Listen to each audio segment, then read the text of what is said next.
Harry had no idea how long a bath he would need to work out the secret of the golden egg. He decided to do it right at night, when he would be able to take as much time as he wanted. Reluctant though he was to accept more favours from Cedric, he also decided to use the prefect's bathroom. Far fewer people were allowed in there, so it was much less likely that he would be disturbed.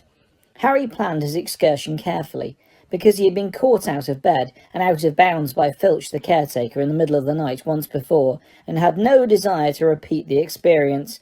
The invisibility cloak would of course be essential, and as an added precaution, Harry thought he would take the Marauder's map, which next to the cloak was the most useful aid to rule-breaking Harry owned. The map showed the whole of Hogwarts, including its many shortcuts and secret passageways, and most importantly of all, it revealed the people inside the castle as minuscule labelled dots moving around the corridors, so that Harry would be forewarned if somebody was approaching the bathroom. On Thursday night, Harry sneaked up to bed, put on the cloak, crept back downstairs, and just as he had done on the night when Hagrid had shown him the dragons, waited for the portrait hole to open. This time it was Ron, who waited outside to give the fat lady the password, banana fritters. "Good luck," Ron muttered, climbing into the common room as Harry crept out past him. It was awkward moving under the cloak tonight, because Harry had the heavy egg under one arm and the map held in front of his nose with the other. However, the moonlit corridors were empty and silent, and by checking the map at strategic intervals, Harry was able to ensure that he wouldn't run into anyone he wanted to avoid. When he reached the statue of Boris the Bewildered, a lost-looking wizard with his gloves on the wrong hands, he located the right door, leant close to it and muttered the password, "Pine Fresh," just as Cedric had told him. The door creaked open. Harry slipped inside, bolted the door behind him, and pulled off the invisibility cloak, looking around. His immediate reaction was that it would be worth becoming a prefect just to be able to use this bathroom. It was softly lit by a splendid candle-filled chandelier, and everything was made of white marble, including what looked like an empty rectangular swimming pool sunk into the middle of the floor. About 100 golden taps stood all around the pool's edges, each with a different coloured jewel set into its handle. There was also a diving board. Long white linen curtains hung at the windows, a large pile of fluffy white towels sat in a corner, and there was a single golden-framed painting on the wall. It featured a blonde mermaid, who was fast asleep on a rock, her long hair fluttering over her face every time she snored. Harry put down his cloak, the egg and the map, and moved forwards, looking around, his footsteps echoing off the walls. Magnificent though the bathroom was, and quite keen though he was to try out a few of those taps, now he was here, he couldn't quite suppress the feeling that Cedric might have been having him on. How on earth was this supposed to help solve the mystery of that egg? Nevertheless, he put one of the fluffy towels on, the cloak, the map, and the egg at the side of the swimming pool-sized bath, and then knelt down and turned on a few of the taps. He could tell at once that they carried different sorts of bubble bath mixture with the water, though it wasn't bubble bath as Harry had ever experienced it.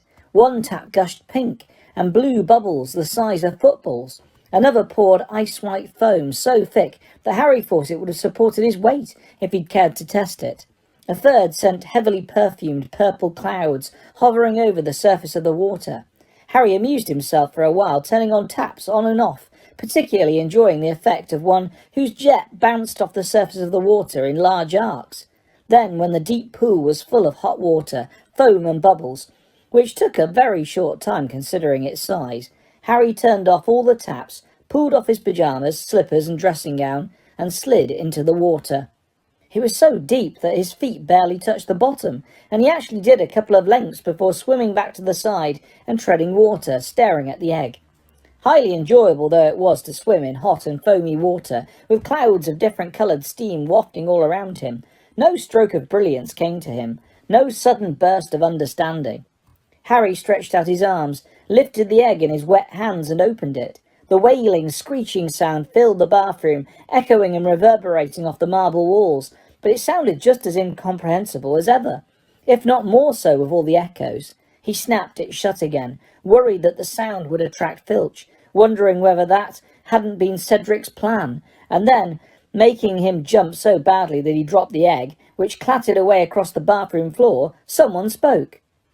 "I tried putting it in the water," If I were you—" Harry had swallowed a considerable amount of bubbles in shock. He stood up, spluttering, and saw the ghost of a very glum-looking girl sitting cross-legged on top of one of the taps. It was Moaning Myrtle, who was usually to be heard sobbing in the S-bend of a toilet 3 floors below. "Myrtle," Harry said in outrage, I'm not wearing anything." The foam was so dense that this hardly mattered, but he had a nasty feeling that Myrtle had been spying on him from one of the taps ever since he arrived. "I closed my eyes when you got in," she said, blinking at him through her thick spectacles. "You haven't been to see me for ages." "Yeah, well," said Harry, bending his knees slightly, just to make absolutely sure Myrtle couldn't see anything but his head. "I'm not supposed to come into your bathroom, am I? It's the girls' one." "You didn't used to care," said Myrtle miserably. "You used to be in there all the time." This was true, though only because Harry, Ron and Hermione had found Myrtle's out-of-order toilets a convenient place to brew Polyjuice Potion in secret, a forbidden potion which had turned Harry and Ron into living replicas of Crabbe and Goyle for an hour, so that they could sneak into the Slytherin common room. "I got told off for going in there," said Harry, which was half true. Percy had once caught him coming out of Myrtle's bathroom. "I thought I'd better not come back after that." "Oh, I see," said Myrtle, picking at a spot on her chin in a morose sort of way. "Well, anyway, I'd try the egg in the water. That's what Cedric Diggory did." "Have you been spying on him too?" said Harry indignantly. "What do you do? Sneak up here in the evenings to watch the prefects take baths?" "Sometimes," said Myrtle rather shyly, "but I've never come out to speak to anyone before." "I'm honoured," said Harry darkly. "You keep your eyes shut." He made sure Myrtle had her glasses well covered before hoisting himself out of the bath, wrapping the towel firmly around himself and going to get the egg. Once he was back in the water, Myrtle peered through her fingers and said, "Go on then, open it under the water."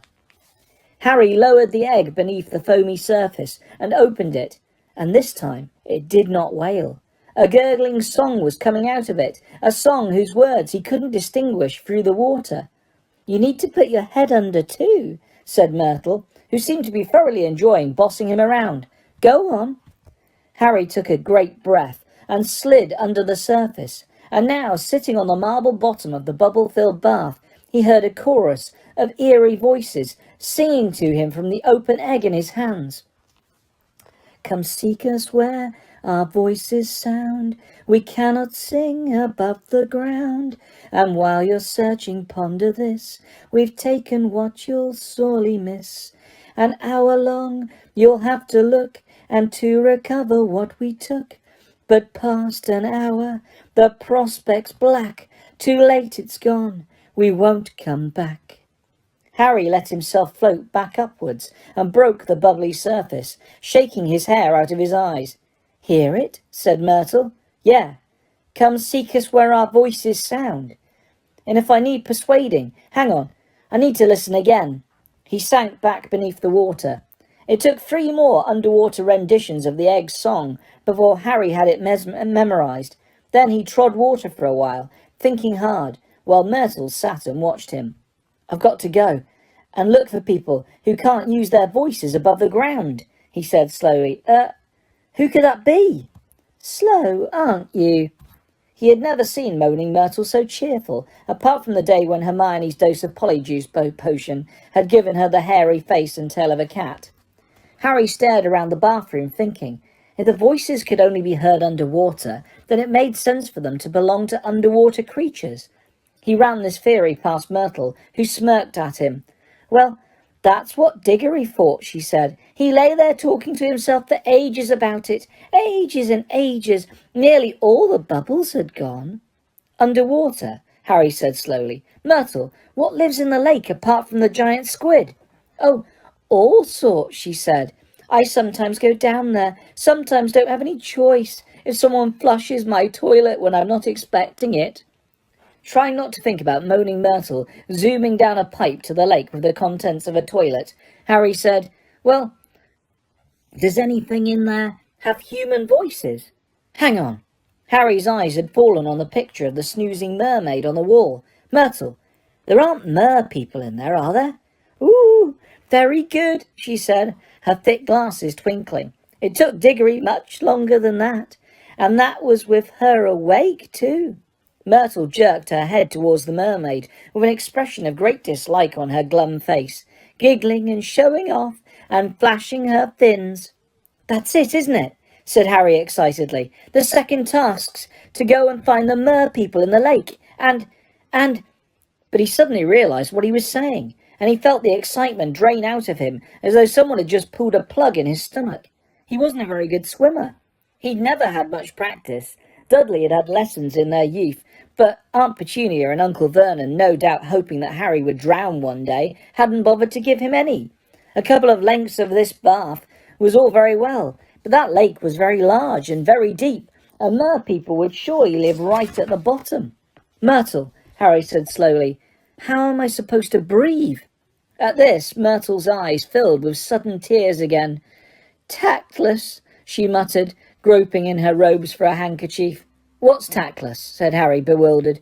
Talking about breathing in front of me, she said shrilly, and her voice echoed loudly around the bathroom. When I can't, when I haven't, not for ages. She buried her face in her handkerchief and sniffed loudly.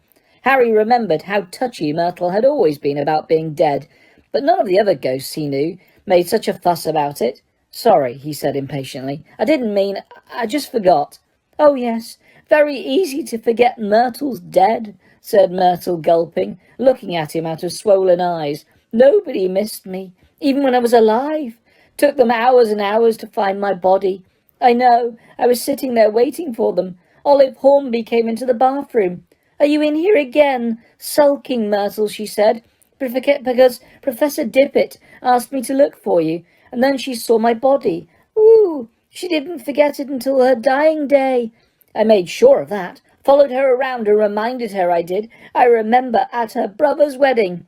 But Harry wasn't listening. He was thinking about the mer people's song again. We've taken what you'll sorely miss. That sounded as though they were going to steal something of his, something he had to get back. What were they going to take? And then, of course, she went to the Ministry of Magic to stop me stalking her, so I had to come back here and live in my toilet. Good, said Harry vaguely. Well, I'm a lot further on than I was. Shut your eyes again, will you? I'm getting out. He retrieved the egg from the bottom of the bath, climbed out, dried himself, and pulled on his pyjamas and dressing gown again. Will you come and visit me in my bathroom again sometime? Moaning Myrtle asked mournfully, as Harry picked up the invisibility cloak. I'll try, Harry said, though privately thinking the only way he'd be visiting Myrtle's bathroom again was if every other toilet in the castle got blocked. See you, Myrtle. Thanks for your help. Bye-bye, she said gloomily, and as Harry put on the invisibility cloak, he saw her zoom back up the tap. Out in the dark corridor, Harry examined the Marauder's map to check that the coast was still clear. Yes, the dots belonging to Filch and Mrs. Norris were safely in their office. Nothing else seemed to be moving apart from Peeves, who was bouncing around the trophy room on the floor above. Harry had taken his first step back towards Gryffindor Tower when something else on the map caught his eye. Something distinctly odd. Peeves was not the only thing that was moving. A single dot was flitting around a room in the bottom left-hand corner, Snape's office. But the dot wasn't labelled Severus Snape. It was Bartimaeus Crouch. Harry stared at the dot. Mr. Crouch was supposed to be too ill to go to work or to come to the Yule Ball. So what was he doing, sneaking into Hogwarts at 1 o'clock in the morning? Harry watched closely as the dot moved around and around the room, pausing here and there. Harry hesitated, thinking, and then his curiosity got the better of him. He turned and set off in the opposite direction, towards the nearest staircase. He was going to see what Crouch was up to. Harry walked down the stairs as quietly as possible, though the faces in some of the portraits still turned curiously at the squeak of a floorboard, the rustle of his pyjamas. He crept along the corridor below, pushed aside a tapestry about halfway along and proceeded down a narrower staircase. A shortcut which would take him down 2 floors. He kept glancing down at the map, wondering. It just didn't seem in character somehow, for correct, law-abiding Mr. Crouch to be sneaking around somebody else's office this late at night. And then, halfway down the staircase, not thinking about what he was doing, not concentrating on anything but the peculiar behaviour of Mr. Crouch, Harry's legs suddenly sank right through the trick step. Neville always forgot to jump. He gave an ungainly wobble, and the golden egg, still damp from the bath, slipped from under his arm. He lurched forwards to try and catch it, but too late. The egg fell down the long staircase with a bang as loud as a bass drum on every step. The invisibility cloak slipped. Harry snatched at it, and the marauder's map fluttered out of his hand and slid down 6 stairs, where, sunk in the step to above his knee, he couldn't reach it. The golden egg fell through the tapestry at the bottom of the staircase, burst open and began wailing loudly in the corridor below. Harry pulled out his wand and struggled to touch the marauder's map to wipe it blank, but it was far away to reach. Pulling the cloak back over himself, Harry straightened up, listening hard, his eyes screwed up with fear, and almost immediately, "Peeves!" It was the unmistakable hunting cry of Filch the caretaker. Harry could hear his rapid, shuffling footsteps coming nearer and nearer, his wheezy voice raised in fury. "What's this racket? Wake up the whole castle, will you? I'll have you, Peeves, I'll have you! You'll—" "And what is this?" Filch's footsteps stopped. There was a clink of metal on metal, and the wailing stopped. Filch had picked up the egg and closed it. Harry stood very still, one leg still jammed tightly in the magical step, listening. Any moment now, Filch was going to pull aside the tapestry, expecting to see Peeves, and there would be no Peeves. But if he came up the stairs, he would spot the marauder's map, an invisibility cloak, or not. The map would show Harry Potter standing exactly where he was. "Egg?" Filch said quietly, at the foot of the stairs. "My sweet, Mrs. Norris was obviously with him. This is a Triwizard clue. This belongs to a school champion." Harry felt sick. His heart was hammering very fast. "Peeves!" Filch roared gleefully. "You've been stealing!" He ripped back the tapestry below, and Harry saw his horrible pouchy face and bulging pale eyes staring up the dark and, to Filch, deserted staircase. "Hiding, are you?" he said softly. "I'm coming to get you, Peeves. You've gone and stolen a Triwizard clue, Peeves. Dumbledore'll have you out of here for this, you filthy, pilfering poltergeist." Filch started to climb the stairs, his scrawny, dust-coloured cat at his heels. Mrs. Norris's lamp-like eyes, so very like her master's, were fixed directly upon Harry. He had had occasion before now to wonder whether the invisibility cloak worked on cats. Sick with apprehension, he watched Filch drawing nearer and nearer in his old flannel dressing gown. He tried desperately to pull his trapped leg free, but it merely sank a few more inches. Any second now, Filch was going to spot the map, or walk right into him. "Filch, what's going on?" Filch stopped a few steps below Harry and turned. At the foot of the stairs stood the only person who could make Harry's situation worse, Snape. He was wearing a long grey nightshirt, and he looked livid. "It's Peeves, Professor," Filch whispered malevolently. "He threw his egg down the stairs." Snape climbed up the stairs quickly and stopped beside Filch. Harry gritted his teeth, convinced his loudly thumping heart would give him away at any second. "Peeves?" said Snape softly, staring at the egg in Filch's hands. "But Peeves couldn't get into my office." "The egg was in your office, Professor?" "Of course not," Snape snapped. "I heard banging and wailing." "Yes, Professor, that was the egg." "I was coming to investigate." "Peeves threw it, Professor." "And when I passed my office, I saw the torches were lit and a cupboard door was ajar. Somebody has been searching it." But Peeves couldn't." "I know he couldn't, Filch," Snape snapped. "I seal my office with a spell none but a wizard could break." Snape looked up the stairs, straight through Harry, and then down into the corridor below. "I want you to come and help me search for the intruder, Filch."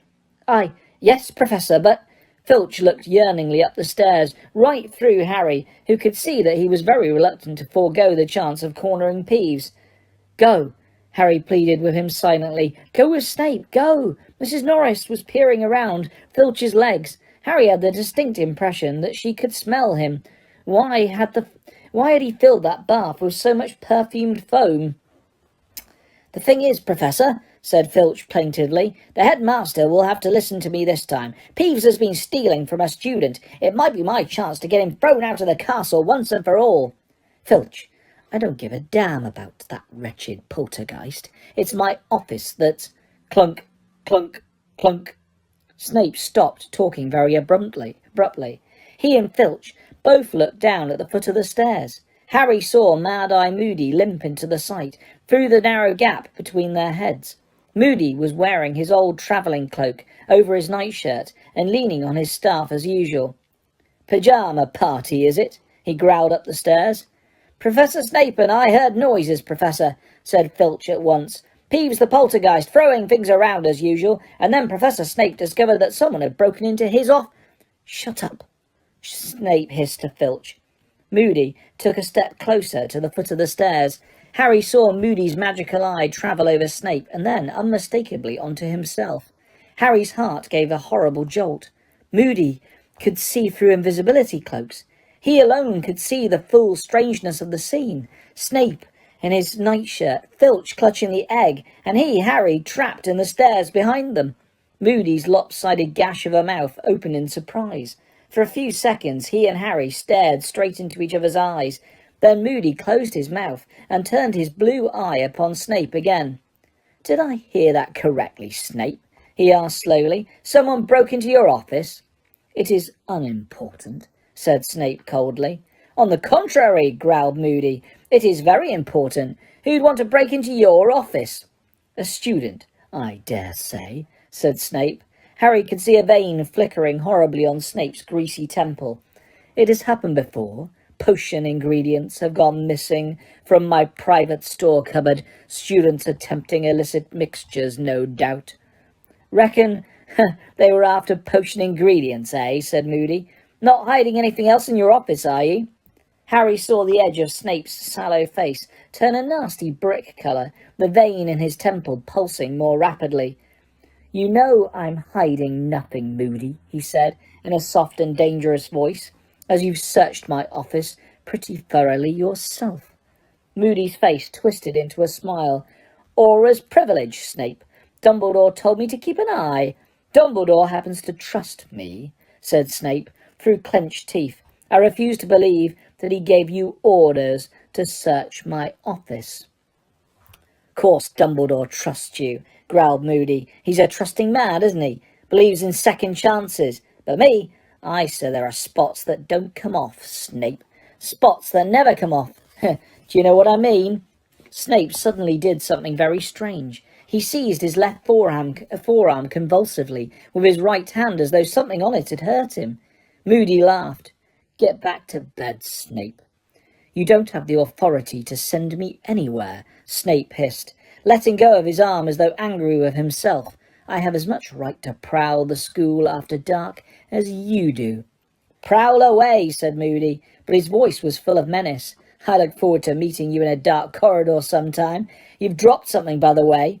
With a stab of horror, Harry saw Moody point at the Marauder's map, still lying on the staircase 6 steps below him. As Snape and Filch both turned to look at it, Harry threw caution to the winds. He raised his arms under the cloak and waved furiously at Moody to attract his attention, mouthing, "It's mine! It's mine!" Snape had reached out for it, a horrible expression of dawning comprehension on his face. Accio parchment. The map flew up into the air, slipped through Snape's outstretched fingers, and soared down the stairs into Moody's hand. "My mistake," Moody said calmly. "It's mine. Must have dropped it earlier." But Snape's black eyes were darting from the egg in Filch's arms to the map in Moody's hand, and Harry could tell he was putting 2 and 2 together, as only Snape could. "Potter," he said quietly. "What's that?" said Moody calmly, folding up the map and pocketing it. "Potter," Snape snarled, and he actually turned his head and stared right at the place where Harry was, as though he could suddenly see him. "That egg is Potter's egg. That piece of parchment belongs to Potter. I have seen it before. I recognize it. Potter is here. Potter, in his invisibility cloak." Snape stretched out his hands like a blind man and began to move up the stairs. Harry could have sworn his overlarge nostrils were dilating, trying to sniff Harry out. Trapped, Harry leant backwards, trying to avoid Snape's fingertips, but at any moment now. "There's nothing there, Snape," barked Moody, "but I'll be happy to tell the headmaster how quickly your mind jumped to Harry Potter." "Meaning what?" snarled Snape, turning again to look at Moody, his hands still outstretched, inches from Harry's chest. "Meaning that Dumbledore's very interested to know who's got it in for that boy," said Moody, limping nearer still to the foot of the stairs. "And so am I, Snape, very interested." The torchlight flickered across his mangled face, so that the scars and the chunk missing from his nose looked deeper and darker than ever.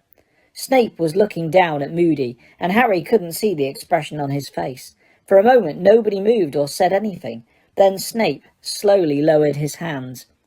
"I merely thought," said Snape in a voice of forced calm, "that if Potter was wandering around after hours again, it's an unfortunate habit of his. He should be stopped, for his own safety." "Ah, I see," said Moody softly. "Got Potter's best interests at heart, have you?"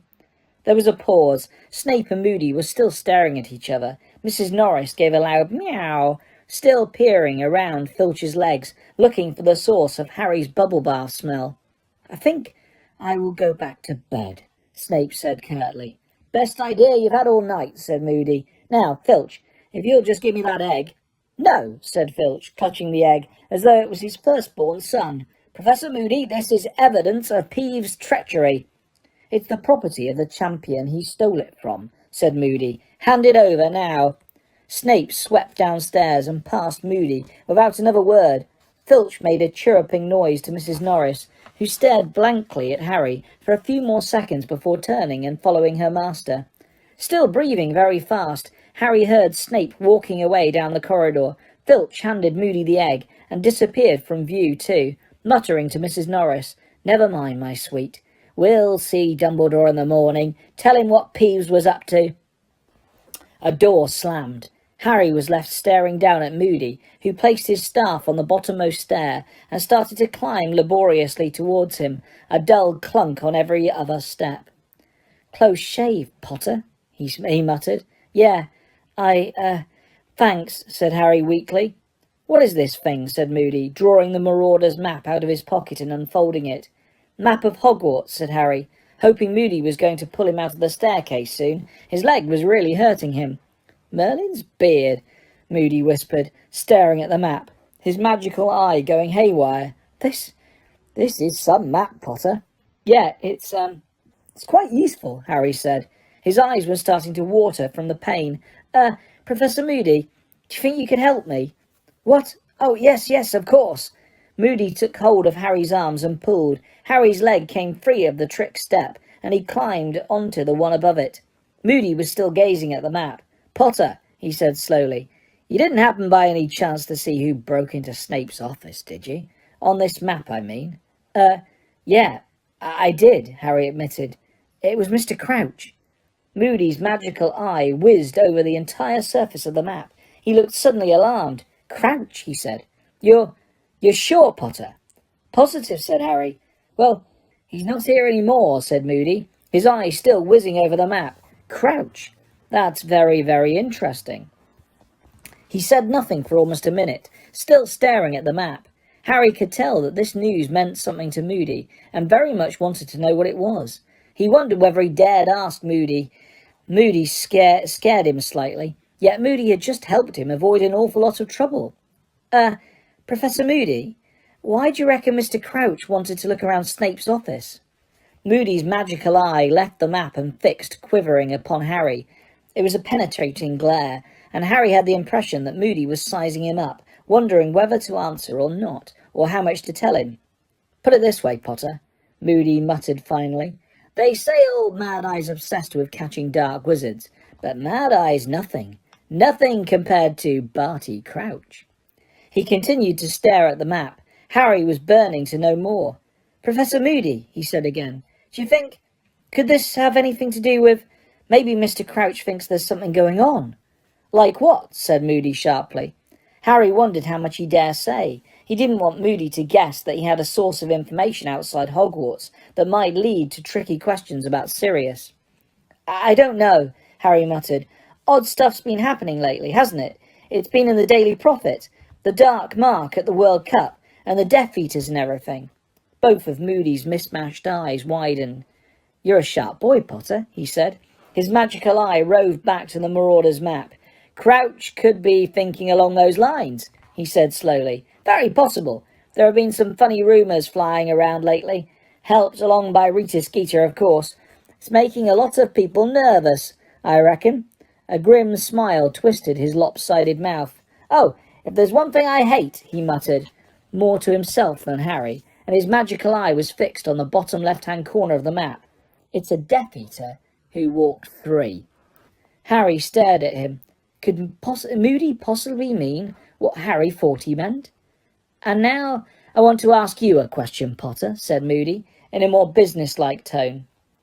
Harry's heart sank.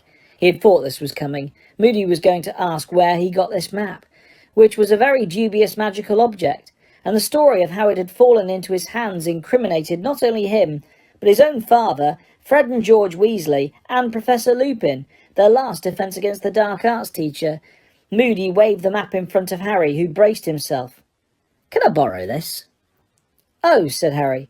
He was very fond of his map, but on the other hand he was extremely relieved that Moody wasn't asking where he'd got it, and there was no doubt that he owed Moody a favour. Yeah, okay." "Good boy," growled Moody. "I can make good use of this. This might be exactly what I've been looking for. Right, bed, Potter. Come on now." They climbed to the top of the stairs together, Moody still examining the map as though it was a treasure, the like of which he had never seen before. They walked in silence to the door of Moody's office, where he stopped and looked up at Harry. "You ever thought of a career as an Auror, Potter?" "No," said Harry, taken aback. "You want to consider it?" said Moody, nodding, and looking at Harry thoughtfully. "Yes, indeed. And incidentally, I'm guessing you weren't just taking that egg for a walk tonight." No," said Harry, grinning. "I've been working out the clue." Moody winked at him, his magical eye going haywire again. "Nothing like a nighttime stroll to give you ideas, Potter. See you in the morning." He went back into his office, staring down at the Marauder's map again, and closed the door behind him. Harry walked slowly back to Gryffindor Tower, lost in thought about Snape and Crouch, and what it all meant. Why was Crouch pretending to be ill, if he could manage to get to Hogwarts when he wanted to? What did he think Snape was concealing in his office? And Moody thought Harry, ought to be an Auror. Interesting idea. But as Harry got quietly into his 4-poster 10 minutes later, the egg and the cloak now safely back in his trunk, he somehow thought he'd like to check how scarred the rest of them were before he chose it as a career. "You said you'd already worked out that egg clue," said Hermione indignantly. "Keep your voice down," said Harry crossly. "I just need to sort of fine-tune it, all right?" He, Ron and Hermione were sitting at the very back of the charms class, with a table to themselves. They were supposed to be practicing the opposite of the summoning charm today, the banishing charm. Owing to the potential for nasty accidents when objects kept flying across the room, Professor Flitwick had given each student a stack of cushions on which to practice, the theory being that these wouldn't hurt anyone if they went off target. It was a good theory, but it wasn't working very well. Neville's aim was so poor that he kept accidentally sending much heavier things flying across the room. Professor Flitwick, for instance. "Just forget the egg for a moment, all right?" Harry hissed, as Professor Flitwick went whizzing resignedly past them, landing on top of a large cabinet. "I'm trying to tell you about Snape and Moody." This class was ideal cover for a private conversation, as everyone was having far too much fun to pay them any attention. Harry had been recounting his adventures of the previous night in whispered instalments for the last half hour. Snape said Moody searched his office as well," Ron whispered, his eyes alight with interest as he banished a cushion with a sweep of his wand. It soared into the air and knocked Parvati's hat off. "What? Do you reckon Moody's here to keep an eye on Snape as well as Karkaroff?" "Well, I don't know if that's what Dumbledore asked him to do, but he's definitely doing it," said Harry, waving his wand without paying much attention, so that his cushion did an odd sort of belly flop off the desk. "Moody said Dumbledore only let Snape stay here because he's giving him a second chance or something." "What?" said Ron. his eyes widening, his next cushion spinning high into the air, ricocheting off the chandelier and dropping heavily onto Flitwick's desk. "Harry, maybe Moody thinks Snape put your name in the Goblet of Fire." "Oh, Ron," said Hermione, shaking her head sceptically. "We thought Snape was trying to kill Harry before, and it turned out he was saving Harry's life, remember?" She banished a cushion, and it flew across the room and landed in the box they were all supposed to be aiming it at. Harry looked at Hermione, thinking it was true that Snape had saved his life once, but the odd thing was, Snape definitely loathed him, just as he'd loathed Harry's father when they had been at school together.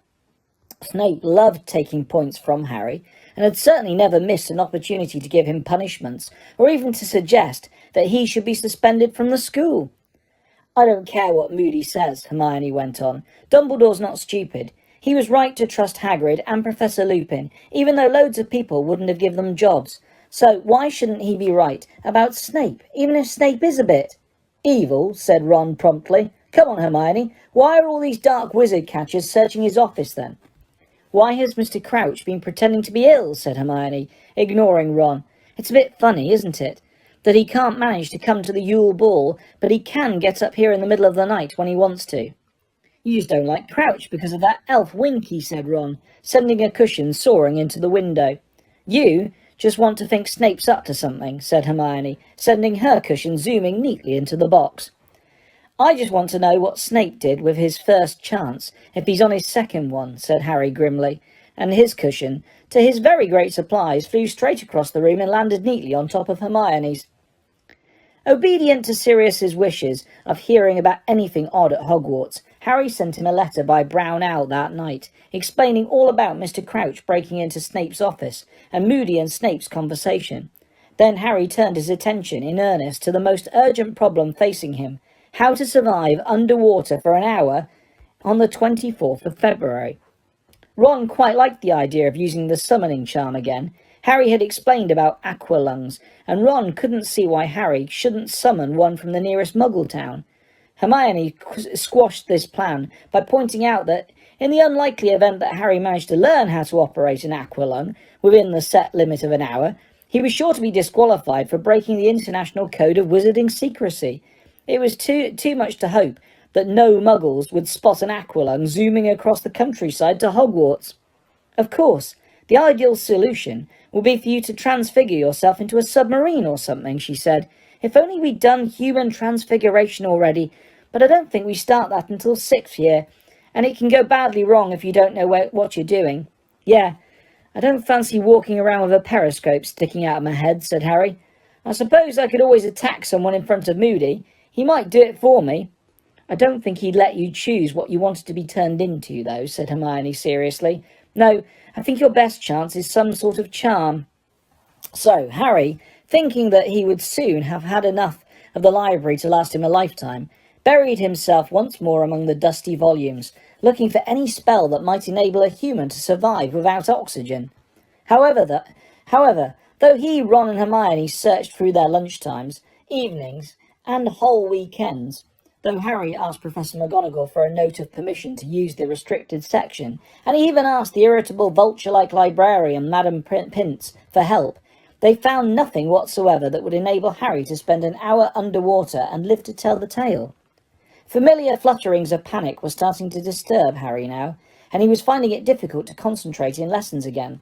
The lake, which Harry had always taken for granted as just another feature of the grounds, drew his eyes whenever he was near a classroom window, a great iron-grey mass of chilly water, whose dark and icy depths were starting to seem as distant as the moon.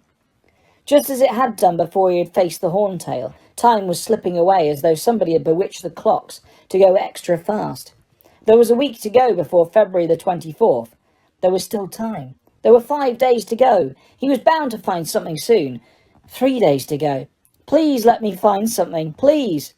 With 2 days left, Harry started to go off food again. The only good thing about breakfast on Monday was the return of the brown owl he had sent to Sirius. He pulled off the parchment, unrolled it, and saw the shortest letter Sirius had ever written to him. "Send date of next Hogsmeade weekend by return owl." Harry turned the parchment over and looked at the back, hoping to see something else, but it was blank. "Weekend after next," whispered Hermione, who had read the note over Harry's shoulder. "Here, take my quill and send this owl back straight away." Harry scribbled the dates down on the back of Sirius' letter, tied it back onto the brown owl's leg, and watched it take flight again. What had he expected? Advice on how to survive underwater? He had been so intent on telling Sirius all about Snape and Moody, he'd completely forgotten to mention the egg's clue. "What's he want to know about next Hogsmeade's weekend for?" said Ron. "Dunno," said Harry dully. The momentary happiness that had flared inside him at the sight of the owl had died. "Come on, care of magical creatures." Whether Hagrid was trying to make up for the blast-ended Scroots, or because there was now only 2 Scroots left, or because he was trying to prove he could do anything that Professor Grubbly Plank could, Harry didn't know, but he'd been continuing her lessons on unicorns ever since he'd returned to work. It turned out that Hagrid knew quite as much about unicorns as he did about monsters, though it was clear that he found their lack of poisonous fangs disappointing. Today he had managed to capture 2 unicorn foals. Unlike full-grown unicorns, they were pure gold. Parvati and Lavender went into transports of delight at the sight of them, and even Pansy Parkinson had to work hard to conceal how much she actually liked them. "Easier to spot than the adults," Hagrid told the class. "They turn silver when they're about 2 years old, and they grow horns at around 4. Don't go pure white until they're full-grown, round about 7. They're a bit more trusting when they're babies. Don't mind boys so much. Come on, move in a bit. You can pat 'em if you want. Give 'em a few of those sugar lumps." "You okay, Harry?" Hagrid muttered, moving aside slightly, while most of the others swarmed around the baby unicorns. "Yeah," said Harry. "Just nervous, eh?" said Hagrid. "Bit," said Harry. "Harry," said Hagrid, clapping a massive hand on his shoulder so that Harry's knees buckled under his weight. I would have been worried before I saw you take on the Horntail, but now I know you can do anything you set your mind to. I'm not worried at all. You're going to be fine. Got your clue worked out, haven't you?" Harry nodded, but even as he did so, an insane urge to confess that he didn't have any idea how to survive at the bottom of the lake for an hour came over him. He looked up at Hagrid. Perhaps he had to go into the lake sometimes to deal with the creatures in it. He looked after everything else in the grounds after all. "You're going to win," Hagrid growled, patting Harry's shoulder again so that Harry actually felt himself sink a couple of inches into the muddy mud. "I know it. I can feel it. You're going to win, Harry." Harry just couldn't bring himself to wipe the happy, confident smile off Hagrid's face. Pretending he was interested in the young unicorns, he forced a smile in return and moved forwards to pat them with the others. By the evening before the second task, Harry felt as though he was trapped in a nightmare. He was fully aware that even by some miracle he managed to find a suitable spell, he'd have a real job mastering it overnight. How could he have let this happen? Why hadn't he got to work on the egg's clue sooner? Why had he ever let his mind wander in class? What if a teacher had once mentioned how to breathe underwater? He, Ron and Hermione sat in the library as the sun set outside, tearing feverishly through page after page of spells, hidden from each other by the massive piles of books on the desk in front of each of them. Harry's heart gave a huge leap every time he saw the word water on a page, but more often than not it was merely, take 2 pints of water, half a pound of shredded mandrake leaves, and a newt. "I don't reckon it can be done," said Ron's voice flatly from the other side of the table. "There's nothing. Nothing. Closest was that thing to dry puddles and ponds, that drought charm, but that was nowhere near powerful enough to drain the lake." "There must be something," Hermione muttered, moving a candle close to her. Her eyes were so tired she was poring over the tiny print of old and forgotten bewitchments and charms, with her nose about an inch from the page. They'd never have set a task that was undoable. "They have," said Ron. "Harry, just go down to the lake tomorrow. Right, stick your head in, yell at the mer people to give back whatever they've nicked and see if they cluck it out. But best you can do, mate." "There's a way of doing it," Hermione said crossly. "There just has to be." She seemed to be taking the library's lack of useful information on the subject as a personal insult. It had never failed her before. "I know what I should have done," said Harry, resting, face down on saucy tricks for tricky sorts. "I should have learnt to be an animagus like Sirius." "Yeah, you could have turned into a goldfish any time you wanted," said Ron. "Or a frog," yawned Harry. He was exhausted. It takes years to become an animagus, and then you have to register yourself and everything, said Hermione vaguely, now squinting down the index of weird wizarding dilemmas and their solutions. Professor McGonagall told us, remember? You've got to register yourself with the improper use of Magic Office. What animal you become, and your markings, you can't abuse it. Hermione, I was joking, said Harry wearily. I know I haven't got a chance of turning into a frog by tomorrow morning. Oh, this is no use, Hermione said, snapping weird wizarding dilemmas shut. Who on earth wants to make their nose hair grow into ringlets? I wouldn't mind, said Fred Weasley's voice. Be a talking point, wouldn't it? Harry, Ron and Hermione looked up. Fred and George had just emerged from behind some bookshelves. What are you two doing here? Ron asked. Looking for you, said George. McGonagall wants you. Ron, you and Hermione. Why? Said Hermione, looking surprised. Dunno. She was looking a bit grim, though, said Fred. We're supposed to take you down to her office, said George. Ron and Hermione stared at Harry, who felt his stomach drop. Was Professor McGonagall about to tell Ron and Hermione off? Perhaps she'd noticed how much they were helping him, when he ought to be working out how to do the task alone. We'll meet you back in the common room, Hermione told Harry, as she got up to go with Ron. Both of them looked very anxious. Bring as many of these books as you can, okay? Right, said Harry uneasily. By 8 o'clock, Madame Pince had extinguished all the lamps and came to chivvy Harry out of the library. Staggering under the weight of as many books as he could carry, Harry returned to the Gryffindor common room, pulled a table into a corner, and continued to search. There was nothing in madcap magic for wacky warlocks, nothing in a guide to medieval sorcery, not one mention of underwater exploits in an anthology of 18th century charms, or in dreadful denizens of the deep, or powers you never knew you had, and what to do with them now you've wised up. Crookshanks crawled onto Harry's lap and curled up, purring deeply. The common room emptied slowly around Harry. People kept wishing him luck for the next morning in cheery, confident voices like Hagrid's, all of them apparently convinced that he was about to pull off another stunning performance, like the one he had managed in the first task. Harry couldn't answer them. He just nodded, feeling as though there was a golf ball stuck in his throat.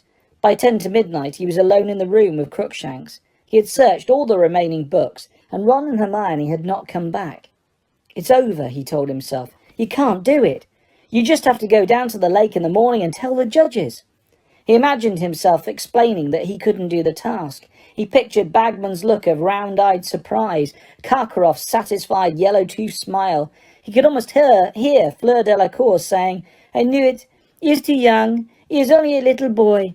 He saw Malfoy flashing his Potter Stinks badge at the front of the crowd, saw Hagrid's crestfallen, disbelieving face. Forgetting that Crookshanks was on his lap, Harry stood up very suddenly. Crookshanks hissed angrily as he landed on the floor, gave Harry a disgusted look, and stalked away with his bottle-brushed tail in the air. But Harry was already hurrying up the spiral staircase to his dormitory. He would grab the invisibility cloak and go back to the library. He'd stay there all night if he had to. Loomis, Harry whispered 15 minutes later as he opened the library door. One tip of light, he crept along the bookshelves, pulling down more books. Books of hexes and charms, books on mer-people and water monsters, books on famous witches and wizards, on magical inventions, on anything at all that might include one passing reference to underwater survival. He carried them over to a table, then set to work, searching them by the narrow beam of his wand, occasionally checking his watch. Once in the morning, 2 in the morning. The only way he could keep going was to tell himself over and over again, next book, in the next one, the next one. The mermaid in the painting in the prefect's bathroom was laughing. Harry was bobbing like a cork in bubbly water next to her rock, while she held his firebolt over his head. Come and get it, she giggled maliciously. Come on, jump. I can't, Harry panted, snatching at the firebolt and struggling not to sink. Give it to me. But she just poked him painfully in the side with the end of the broom, laughing at him. That hurts. Get off. Ouch. Harry Potter must wake up, sir. Stop poking me. Dobby must poke Harry Potter, sir. He must wake up. Harry opened his eyes. He was still in the library. The invisibility cloak had slipped off his head as he slept, and the side of his face was stuck to the pages of Where there's a wand, there's a way. He sat up, straightening his glasses, blinking in the bright daylight. Harry Potter needs to hurry, squeaked Dobby. The second task starts in 10 minutes, and Harry Potter... 10 minutes, Harry croaked. 10 minutes. He looked down at his watch. Dobby was right. It was 9:20. A large dead weight seemed to fall through Harry's chest into his stomach. Hurry, Harry Potter, squeaked Dobby, plucking at Harry's sleeve. You were supposed to be down by the lake with the other champions, sir. It's too late, Dobby, Harry said hopelessly. I'm not doing the task. I don't know how. Harry Potter will do the task, squeaked the elf. Dobby knew Harry had not found the right book, so Dobby did it for him. What? Said Harry. But you don't know what the second task is. Dobby knows, sir. Harry Potter has to go into the lake and find his Weasley. Find my what? And take his Weasley back for the mer people. What's a Weasley? Your Weasley, sir. Your Weasley. Weasley who is giving Dobby his jumper. Dobby plucked at the shrunken maroon sweater he was now wearing over his shorts. What? Harry gasped. They've got Ron. The thing Harry Potter will miss most, sir, squeaked Dobby. And past an hour. The prospect's black, Harry recited, staring horror-struck at the elf. Too late, it's gone. It won't come back. Dobby, what have I got to do? You has to eat this, sir, squeaked the elf, and he put his hand in his pocket of his shorts and drew out a ball of what looked like slimy greyish-green rat tails. Right before you go into the lake, sir, gillyweed. What's it do? Said Harry, staring at the gillyweed. It will make Harry Potter breathe underwater, sir. Dobby, said Harry frantically. Listen, are you sure about this? He couldn't quite forget that the last time Dobby had tried to help him, he had ended up with no bones in his right arm. Dobby is quite sure, sir, said the elf earnestly. Dobby hears things, sir. He is a house elf. He goes all over the castle as he lights the fires and mops the floors. Dobby heard Professor McGonagall and Professor Moody in the staff room talking about the next task. Dobby cannot let Harry Potter lose his Weasley. Harry's doubts vanished. Jumping to his feet, he pulled off the invisibility cloak, stuffed it into his bag, grabbed the gillyweed and put it into his pocket, and then tore out of the library with Dobby at his heels. Dobby is supposed to be in the kitchen, sir, Dobby squealed as they burst into the corridor. Dobby will be missed. Good luck, Harry Potter, sir. Good luck. See you later, Dobby, Harry shouted, and he sprinted along the corridor and down the stairs, 3 at a time. The entrance hall contained a few last-minute stragglers, all leaving the great hall after breakfast and heading through the double oak doors to watch the second task. They stared as Harry flashed past, sending Colin and Dennis Creevey flying as he leapt down the stone steps and out into the bright, chilly grounds. As he pounded down the lawn, he saw the seats that had encircled the dragon's enclosure in November were now ranged along the opposite bank, rising in stands that were packed to bursting point and reflecting in the lake below. The excited babble of the crowd echoed strangely across the water as Harry ran flat out around the other side of the lake towards the judges, who were sitting at another gold-draped table at the water's edge. Cedric, Fleur and Crumb were beside the judges' table, watching Harry sprint towards them.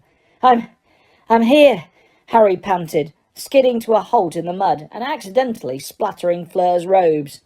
Where have you been? Said a bossy, disapproving voice. The task's about to start. Harry looked around. Percy Weasley was sitting at the judges' table. Mr. Crouch had failed to turn up again. Now, Percy, said Ludo Bagman, who was looking intensely relieved to see Harry. Let him catch his breath. Dumbledore smiled at Harry, but Karkaroff and Madame Maxime didn't look at all pleased to see him. It was obvious from the looks on their faces that they had thought he wasn't going to turn up. Harry bent over, hands on his knees, gasping for breath. He had a stitch in his side that felt as though he had a knife between his ribs. But there was no time to get rid of it. Ludo Bagman was now moving among the champions, spacing them along the bank at intervals of 10 feet. Harry was on the very end of the line next to Crumb, who was wearing swimming trunks and was holding his wand ready.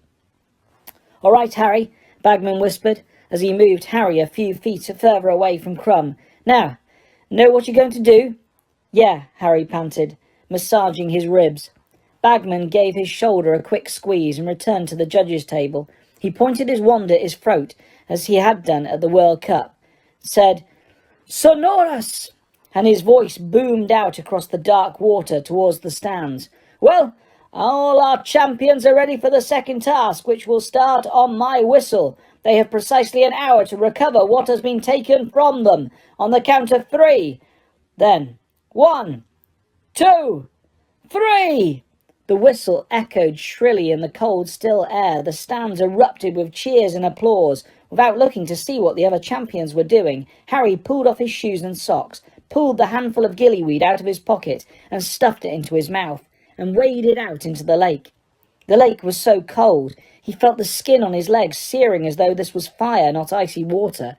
His sodden robes weighed him down as he walked in deeper. Now the water was over his knees, and his rapidly numbing feet were slipping over silt and flat, slimy stones. He was chewing the gillyweed as hard and fast as he could.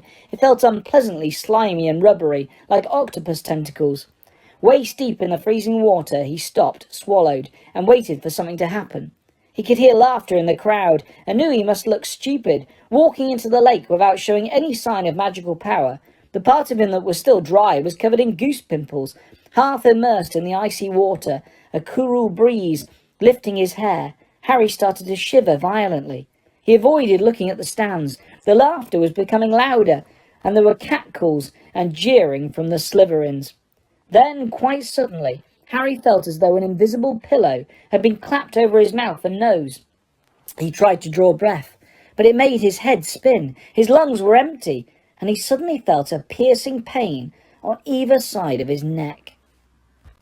Harry clapped his hands around his throat and felt 2 large slits just below his ears, flapping in the cold air. He had gills. Without pausing to think, he did the only thing that made sense. He flung himself forwards into the water. The first gulp of icy lake water felt like the breath of life. His head had stopped spinning. He took another great gulp of water and felt it pass smoothly through his gills, sending oxygen back to his brain. He stretched out his hands in front of him and stared at them. They looked green and ghostly under the water, and they had become webbed. He twisted around and looked at his bare feet. They had become elongated, and his toes were webbed too. It looked as though he had sprouted flippers. The water didn't feel icy anymore, either. On the contrary, he felt pleasantly cool and very light. Harry stuck out once more, marvelling at how far and fast his flipper-like feet propelled him through the water, and noticing how clearly he could see and how he no longer needed to blink. He had soon swum so far into the lake that he could no longer see the bottom. He flipped over and dived into its depths. Silence pressed upon his ears as he soared over a strange, dark, foggy landscape. He could only see 10 feet around him, so that as he sped through the water, new scenes seemed to loom suddenly out of the oncoming darkness. Forests of rippling, tangled black weed, wide plains of mud littered with dull, glimmering stones. He swam deeper and deeper, out towards the middle of the lake, his eyes wide, staring through the eerily grey-lit water around him, to the shadows beyond, where the water became opaque. Small fish flickered past him like silver darts. Once or twice he thought he saw something larger moving ahead of him, but when he got nearer he discovered it to be nothing but a large blackened log, or a dense clump of weed. There was no sign of any of the other champions, merpeople, Ron, nor thankfully the giant squid. Light green weeds stretched ahead of him as far as he could see, 2 feet deep, like a meadow of very overgrown grass. Harry was staring unblinkingly ahead of him, trying to discern shapes through the gloom, and then, without warning, something grabbed hold of his ankle. Harry twisted his body around and saw a Grindylow, a small horned water demon, poking out of the weeds, its long fingers clutched tightly around Harry's leg, its pointed fangs bared. Harry stuck his webbed hand quickly inside his robes and fumbled for his wand. By the time he had grasped it, 2 more Grindylows had risen out of the weed and seized handfuls of Harry's robes and were attempting to drag him down. "Relatio!" Harry shouted, except that no sound came out. A large bubble issued from his mouth, and his wand, instead of sending sparks at the Grindylows, pelted them with what seemed to be a jet of boiling water. For where it struck them, angry red patches appeared on their green skin. Harry pulled his ankle out of the Grindylow's grip and swam as fast as he could. occasionally sending more jets of hot water over his shoulder at random. Every now and then he felt one of the Grindylows snatch at his foot again, and kicked out, hard, finally. He felt his foot connect with a horned skull, and looking back saw the dazed Grindylow floating away, cross-eyed, while its fellows shook their fists at Harry and sank back into the weed. Harry slowed down a little, slipped his wand back inside his robes and looked around, listening again. He turned full circle in the water, the silence pressed harder than ever against his eardrums. He knew he must be even deeper in the lake now, but nothing was moving except the rippling weed. "How are you getting on?" Harry thought he was having a heart attack. He whipped around and saw Moaning Myrtle floating hazily in front of him, gazing at him through her thick pearly glasses. "Myrtle!" Harry tried to shout, but once again nothing came out of his mouth but a very large bubble. Moaning Myrtle actually giggled. "You want to try over there," she said, pointing. "I won't come with you. I don't like them much. They always chase me when I get too close." Harry gave her the thumbs up to show his thanks and set off once more, careful to swim a bit higher over the weed to avoid any more Grindylows that might be lurking there. He swam on for what felt like at least 20 minutes. He was passing over vast expanses of black mud now, which swirled murkily as he disturbed the water. Then at long last he heard a snatch of haunting Mer song. "An hour long you'll have to look, and to recover what we took." Harry swam faster and saw a large rock emerge out of the muddy water ahead. It had paintings of mer people on it. They were carrying spears and chasing what looked like the giant squid. Harry swam on past the rock, following the mer song. "Your time's half gone, so tarry not, lest what you seek stays here to rot." A cluster of crude stone dwellings, stained with algae, loomed suddenly out of the gloom on all sides. Here and there at the dark shadows, Harry saw faces that bore no resemblance at all to the paintings of the mermaid in the prefect's bathroom. The mer people had greyish skins and long, wild, dark green hair. Their eyes were yellow, as were their broken teeth, and they wore thick robes of pebbles around their necks. They leered at Harry as he swam past. One or two of them emerged from their caves to watch him better, their powerful, silver fishtails beating the water, spears clutched in their hands. Harry sped on, staring around, and soon the dwellings became more numerous. There were gardens of weed around some of them, and he even saw a pet Grindylow tied to a stake outside one door.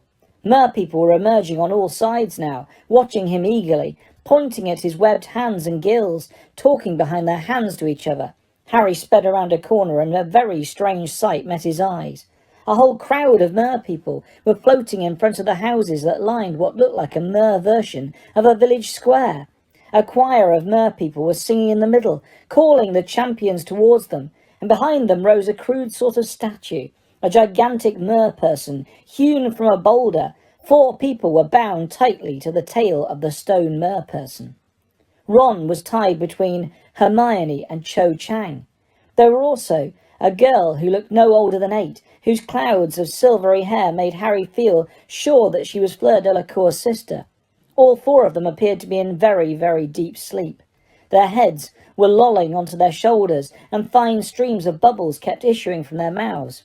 Harry sped towards the hostages, half expecting the mer people to lower their spears and charge at him, but they did nothing. The ropes of weed tying the hostages to the statue were thick, slimy, and very strong. For a fleeting second, he thought of the knife Sirius had brought him for Christmas, locked in his trunk in the castle a quarter of a mile away, no use to him whatsoever. He looked around. Many of the mer people surrounding them were carrying spears. He swam swiftly towards a 7-foot-tall merman with a long green beard and a choker of shark fangs, and tried to mime a request to borrow the spear. The merman laughed and shook his head. "We do not help," he said in a harsh, croaky voice. "Come on," Harry said fiercely, but only bubbles issued from his mouth, and he tried to pull the spear away from the merman, but the merman yanked it back, still shaking his head and laughing. Harry swirled around, staring about. Something sharp, anything. There were rocks littering the lake bottom. He dived and snatched up a particularly jagged one and returned to the statue. He began to hack at the ropes, binding Ron, and after several minutes' hard work, They broke apart. Ron floated, unconscious, a few inches above the lake bottom, drifting a little in the ebb of the water. Harry looked around. There was no sign of any of the other champions. What were they playing at? Why didn't they hurry up? He turned back to Hermione, raised the jagged rock and began to hack at her bindings too. At once, several pairs of strong grey hands seized him. Half a dozen mermen were pulling him away from Hermione, shaking their green-haired heads and laughing. "You take your own hostage," one of them said to him. "Leave the others." "No way," said Harry furiously, but only 2 large bubbles came out. "Your task is to retrieve your own friend. Leave the others." "She's my friend too," Harry yelled, gesturing towards Hermione, an enormous silver bubble emerging soundlessly from his lips. "And I don't want them to die either." Cho's head was on Hermione's shoulder. The small silver-haired girl was ghostly green and pale. Harry struggled to fight off the mermen, but they laughed harder than ever, holding him back. Harry looked wildly around. Where were the other champions? Would he have time to take Ron to the surface and come back down for Hermione and the others? Would he be able to find them again? He looked down at his watch to see how much time was left. It had stopped working. But then the merpeople around him started pointing excitedly over his head. Harry looked up and saw Cedric swimming towards them. There was an enormous bubble around his head, which made his features look oddly wide and stretched. "Got lost?" he mouthed, looking panic-stricken. "Fleur and Crumb are coming now." Feeling enormously relieved, Harry watched Cedric pull a knife out of his pocket and cut Cho free. He pulled her upwards and out of sight. Harry looked around, waiting. Where were Fleur and Crumb? Time was getting short, and according to the song, the hostages would be lost after an hour. The merpeople started screeching excitedly. Those holding Harry loosened their grip, staring behind him. Harry turned and saw something monstrous cutting through the water towards them, a human body in swimming trunks with the head of a shark. It was Crumb. He appeared to have transfigured himself, but badly. The shark man swam straight to Hermione and began snapping and biting at her ropes. The trouble was that Crumb's new teeth were positioned very awkwardly for biting anything smaller than a dolphin, and Harry was quite sure that if Crumb wasn't careful, he was going to rip Hermione in half.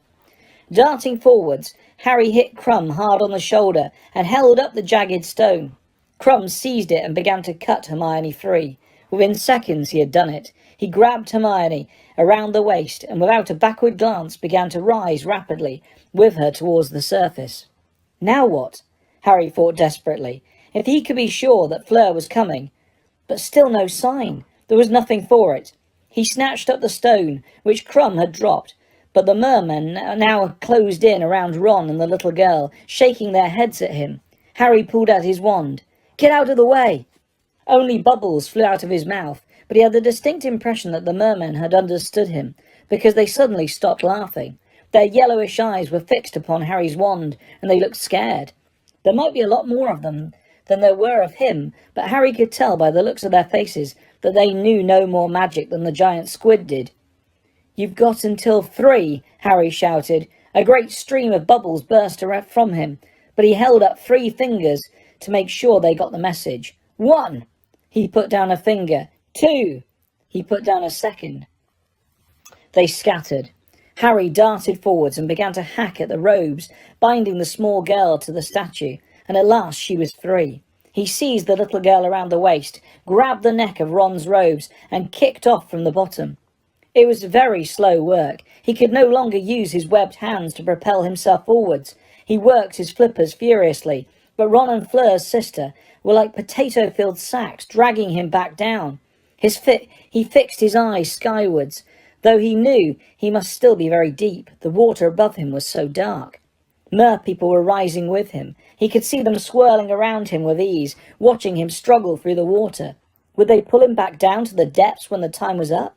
Did they perhaps eat humans? Harry's legs were seizing up with the effort to keep swimming. His shoulders were aching horribly with the effort of dragging Ron and the girl. He was drawing breath with extreme difficulty. He could feel pain on the sides of his neck again. He was becoming very aware of how wet the water was in his mouth, yet the darkness was definitely thinning now. He could see daylight above him. He kicked hard with his flippers and discovered that they were nothing more than feet. Water was flooding through his mouth into his lungs. He was starting to feel dizzy, but he knew light and air were only 10 feet above him. He had to get there. He had to. Harry kicked his legs so hard and fast it felt as though his muscles were screaming in protest. His very brain felt waterlogged. He couldn't breathe. He needed oxygen. He had to keep going. He could not stop. And then he felt his head break the surface of the lake. Wonderful, cold, clear air was making his wet face sting. He gulped it down, feeling as though he had never breathed properly before, and panting, pulled Ron and the little girl up with him. All around him, wild, green-haired heads were emerging out of the water with him, but they were smiling at him. The crowd in the stands were making a great deal of noise, shouting and screaming. Everybody seemed to be on their feet. Harry had the impression they thought that Ron and the little girl might be dead, but they were wrong. Both of them had opened their eyes. The girl looked scared and confused, but Ron merely expelled a great spout of water, blinked in the bright light, turned to Harry and said, "Wet this, isn't it?" And then he spotted Fleur's sister. "What did you bring her for?" "Fleur didn't turn up. I couldn't leave her," Harry panted. "Harry, you prat," said Ron. "You didn't take that song thing seriously, did you? Dumbledore wouldn't have let us drown." "But the song said, only to make sure you got back inside the time limit," said Ron. "I hope you didn't waste time down there acting the hero." Harry felt both stupid and annoyed.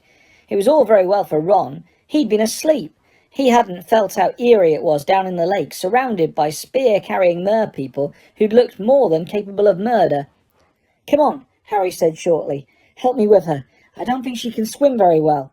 They pulled Fleur's sister through the water, back towards the bank where the judges stood watching. 20 mer-people, accompanying them like a guard of honour, singing their horrible, screechy songs. Harry could see Madame Pomfrey fussing over Hermione, Krum, Cedric and Cho, all of whom were wrapped in thick blankets. Dumbledore and Ludo Bagman stood beaming at Harry and Ron from the bank as they swam nearer, but Percy, who looked very white and somehow much younger than usual, came splashing out to meet them. Meanwhile, Madame Maxime was trying to restrain Fleur Delacour, who was quite hysterical, fighting tooth and nail to return to the water. Gabrielle, is she alive? Is she hurt?" "She's fine," Harry tried to tell her, but he was so exhausted he could hardly talk, let alone shout. Percy seized Ron and was dragging him back to the bank. "Get off, Percy, I'm all right." Dumbledore and Bagman were pulling Harry upright. Fleur had broken free of Madame Maxime and was hugging her sister. "It was the Grindylows. They attacked me. Oh, Gabrielle, I thought... "Come here, you," said Madame Pomfrey's voice. She seized Harry and pulled him over to Hermione and the others, wrapped him so tightly in a blanket that he felt as though he was in a straitjacket, and forced a measure of very hot potion down his throat. Steam gushed out of his ears. "Harry, well done," Hermione cried. "You did it. You found out how, all by yourself." "Well," said Harry. He would have told her all about Dobby, but he had just noticed Karkaroff watching him. He was the only judge who had not left the table, the only judge not showing signs of pleasure and relief that Harry, Ron and Fleur's sister had got back safely. "Yeah, that's right," said Harry, raising his voice slightly so that Karkaroff could hear him. "You have a water beetle in your hair, oh ninny," said Krum. Harry had the impression that Krum was drawing her attention back onto himself, perhaps to remind her that he had just rescued her from the lake, but Hermione brushed the beetle away impatiently and said, "You're well outside the time limit, though, Harry. Did it take you ages to find us?" "No, I found you okay." Harry's feeling of stupidity was growing. Now he was out of the water. It seemed perfectly clear that Dumbledore's safety precautions wouldn't have permitted the death of a hostage just because their champion hadn't turned up. Why hadn't he just grabbed Ron and gone? He would have been first back. Cedric and Krum hadn't wasted time worrying about anyone else. They hadn't taken the mer song seriously. Dumbledore was crouching at the water's edge, deep in conversation with what seemed to be the chief mer person, a particularly wild and ferocious-looking female. He was making the same sort of screechy noises that the mer people made when they were above water. Clearly, Dumbledore could speak Mermish. Finally, he straightened up, turned to his fellow judges and said, "A conference before we give the marks, I think." The judges went into a huddle. Madame Pomfrey had gone to rescue Ron from Percy's clutches. She led him over to Harry and the others, gave him a blanket and some pepper-up potion, then went to fetch Fleur and her sister. Fleur had many cuts on her face and arms, and her robes were torn, but she didn't seem to care, nor would she allow Madame Pomfrey to clean them. "Look after Gabrielle," she told her, and then she turned to Harry. "You saved her," she said breathlessly, "even though she was not your hostage." "Yeah," said Harry, who was now heartily wishing he'd left all three girls tied to the statue. Fleur bent down, kissed Harry twice on each cheek. He felt his face burn and wouldn't have been surprised if steam was coming out of his ears again, and then said to Ron, "And you too? You helped?"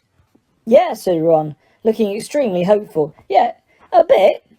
Fleur swooped down on him too and kissed him. Hermione looked simply furious, but just then Ludo Bagman's magically magnified voice boomed out beside them, making them all jump and causing the crowd in the stands to go very quiet. "Ladies and gentlemen, we have reached our decision. Mer Chieftainess Marcus has told us exactly what happened at the bottom of the lake, and we have therefore decided to award marks out of 50 for each of the champions as follows. Miss Fleur Delacour, although she demonstrated excellent use of the bubblehead charm, was attacked by Grindylows as she approached her goal and failed to retrieve her hostage. We award her 25 points. Applause from the stands. "I deserve 0, said Fleur throatily, shaking her magnificent head. Mr. Cedric Diggory, who also used the bubblehead charm, was first to return with his hostage, though he returned 1 minute outside the time limit of an hour. Enormous cheers from the Hufflepuffs in the crowd. Harry saw Cho give Cedric a glowing look. We therefore award him 47 points. Harry's heart sank. If Cedric had been outside the time limit, he most certainly had been. Mr. Victor Crumb used an incomplete form of transfiguration, which was nevertheless effective, and was second to return with his hostage. We award him 40 points.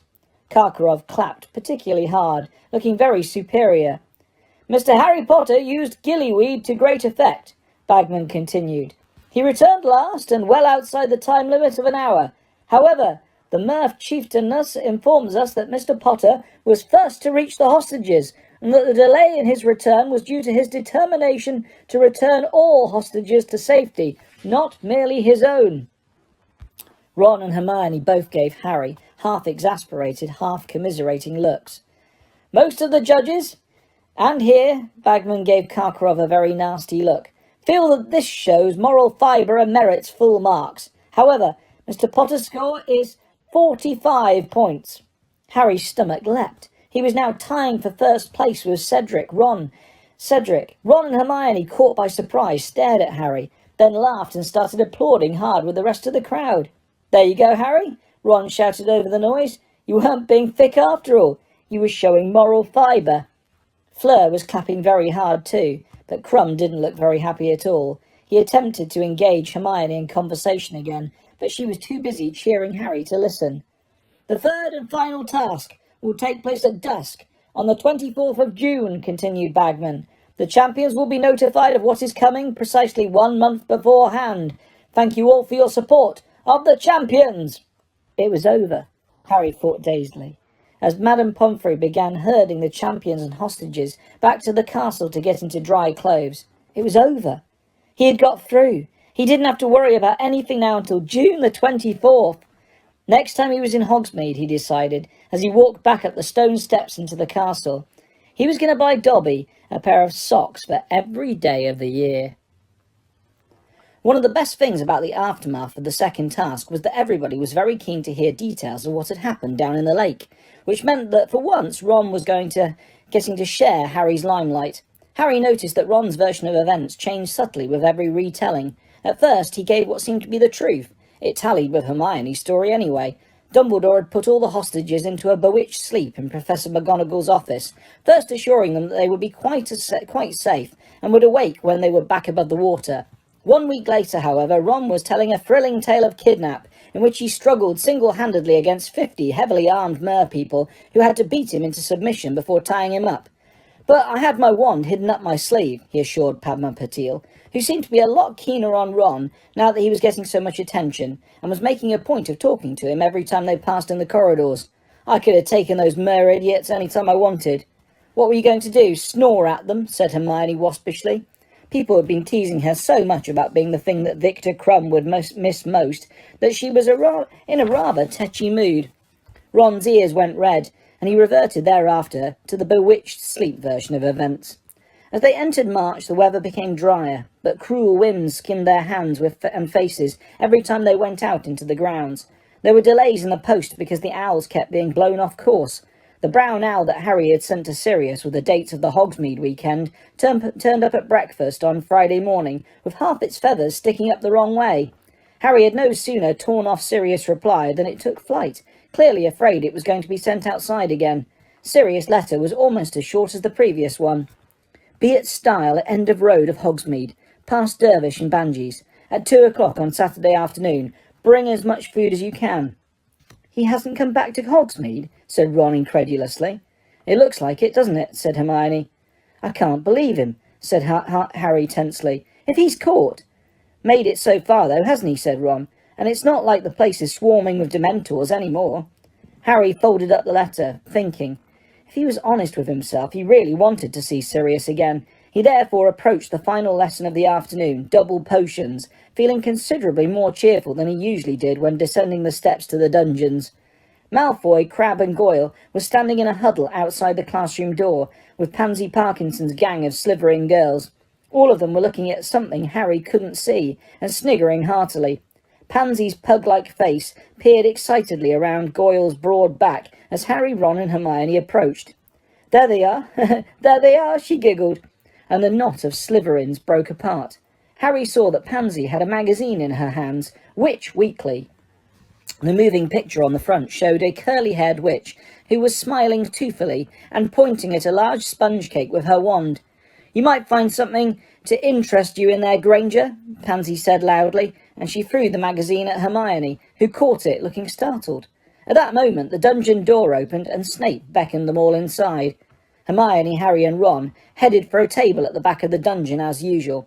Once Snape had turned his back on them to write up the ingredients of today's potion on the blackboard, Hermione hastily rifled through the magazine under the desk. At last, in the centre pages, Hermione found what they were looking for. Harry and Ron leant in closer. A colour photograph of Harry headed a short piece entitled "Harry Potter's Secret Heartache." A boy like no other, perhaps, yet a boy suffering all the usual pangs of adolescence, writes Rita Skeeter. Deprived of love since the tragic demise of his parents, 14-year-old Harry Potter thought he had found solace in his steady girlfriend at Hogwarts, Muggle-born Hermione Granger. Little did he know that he would shortly be suffering yet another emotional blow in a life already littered with personal loss. Miss Granger, a plain but ambitious girl, seems to have a taste for famous wizards, but Harry alone cannot satisfy. Since the arrival at Hogwarts of Victor Crumb, Bulgaria seeker and hero of the last World Quidditch Cup, Miss Granger has been toying with both boys' affections. Crumb, who is openly smitten with the devious Miss Granger, has already invited her to visit him in Bulgaria over the summer holidays and insists that he has never felt this way about any other girl. However, it might not be Miss Granger's doubtful natural charms which have captured these unfortunate boys' interest. "She's really ugly," says Pansy Parkinson, a pretty and vivacious fourth-year student. "But she'd be well up to making a love potion. She's quite brainy. I think that's how she's doing it." Love potions are of course banned at Hogwarts, and no doubt Albus Dumbledore will want to investigate these claims in the meantime. Harry Potter's well-wishers must hope that, next time, he bestows his heart upon a worthier candidate. "I told you," Ron hissed at Hermione as she stared down at the article. "I told you not to annoy Rita Skeeter. She's made you out to be some sort of Scarlet Woman." Hermione stopped looking astonished and snorted with laughter. "Scarlet Woman," she repeated, shaking with suppressed giggles as she looked around at Ron. "It's what my mum calls them," Ron muttered, his ears going red again. "If that's the best Rita can do, she's losing her touch," said Hermione, still giggling, as she threw Witch Weekly onto the empty chair beside her. "What a pile of old rubbish." She looked over at the Slytherins, who were all watching her, and Harry closely across the room to see if they had been upset by the article. Hermione gave them a sarcastic smile and a wave, and she and Harry and Ron started unpacking the ingredients they would need for their wit-sharpening potion. "There's something funny, though," said Hermione 10 minutes later, holding her pestle suspended over a bowl of scarab beetles. "How could Rita Skeeter have known?" "Known what?" said Ron quickly. "You haven't been mixing up love potions, have you?" "Don't be stupid," Hermione snapped, starting to pound up the beetles again. "No, it's just... How did she know Victor asked me to visit him over the summer?" Hermione blushed scarlet as she said this and determinedly avoided Ron's eyes. "What?" said Ron, dropping his pestle with a loud clunk. "He asked me right after he'd pulled me out of the lake," Hermione muttered, "after he'd got rid of the shark's head. Madame Pomfrey gave us both blankets, and then he sort of pulled me away from the judges so they didn't hear, and he said if I wasn't doing anything over the summer, would I like to—" "And what did you say?" said Ron, who had picked up his pestle and was grinding it on the desk, a good 6 inches from his bowl, because he was looking at Hermione. "And he did say he'd never felt the same way about anyone else," Hermione went on, going so red now that Harry could almost feel the heat coming from her. "But how could Rita Skeeter have heard him? She wasn't there. Or was she? Maybe she has got an invisibility cloak. Maybe she sneaked into the grounds to watch the second task." "And what did you say?" Ron repeated, pounding his pestle down so hard that it dented the desk.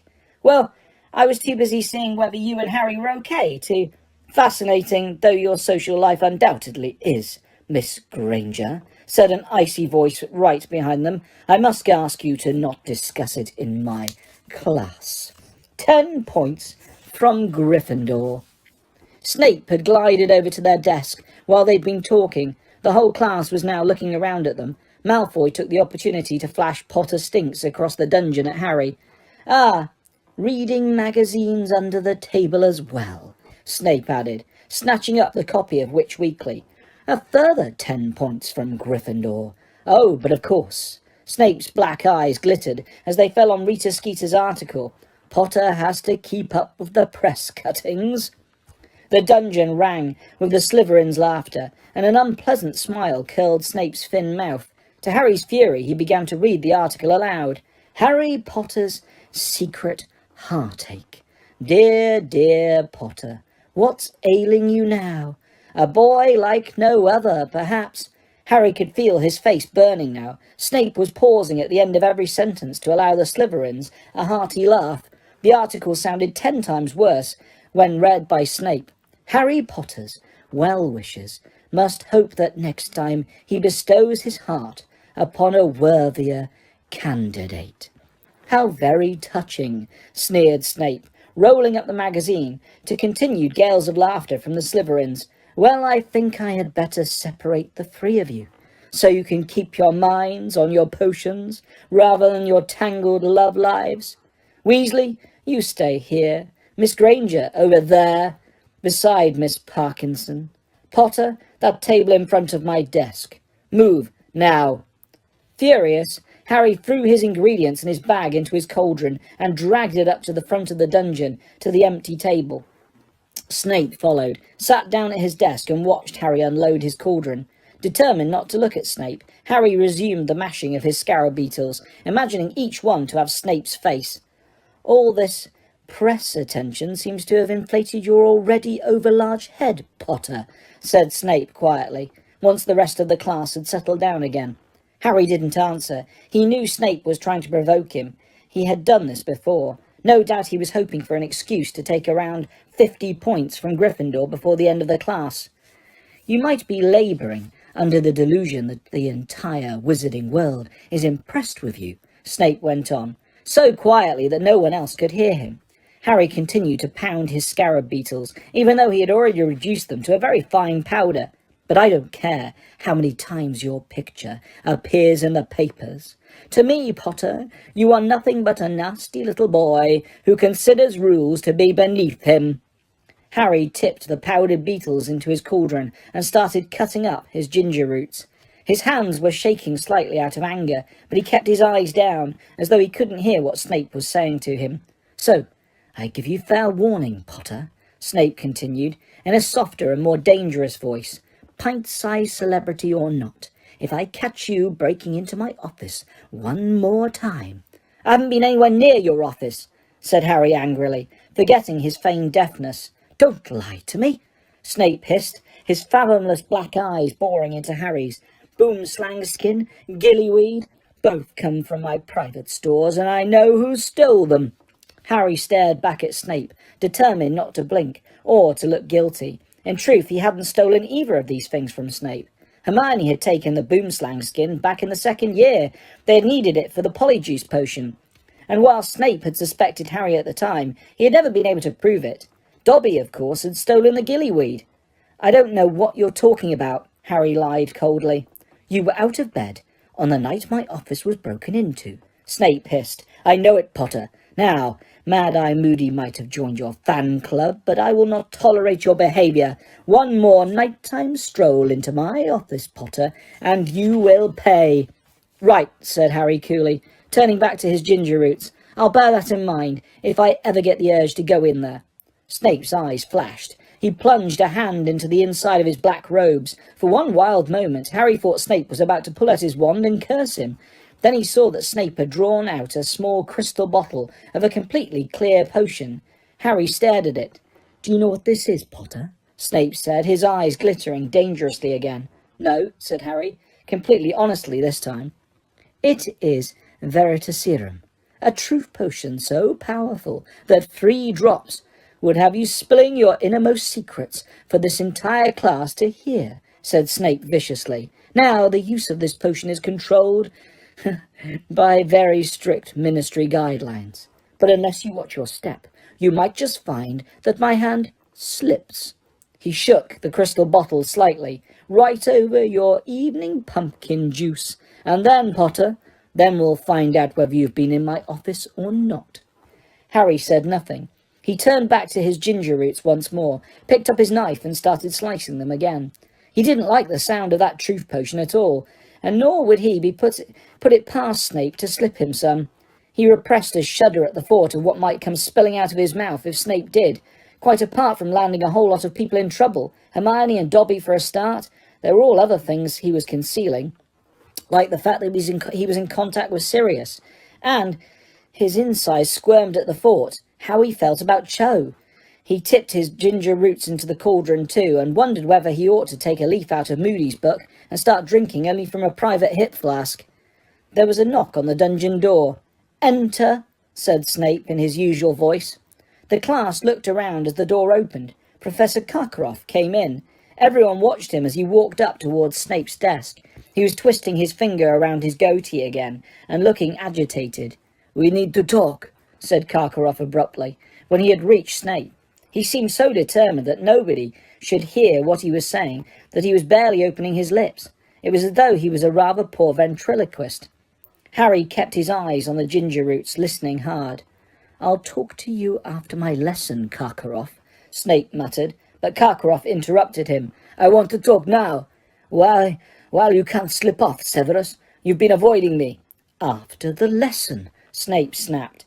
Under the pretext of holding up a measuring cup to see if he'd poured out enough armadillo bile, Harry sneaked a sidelong glance at the pair of them.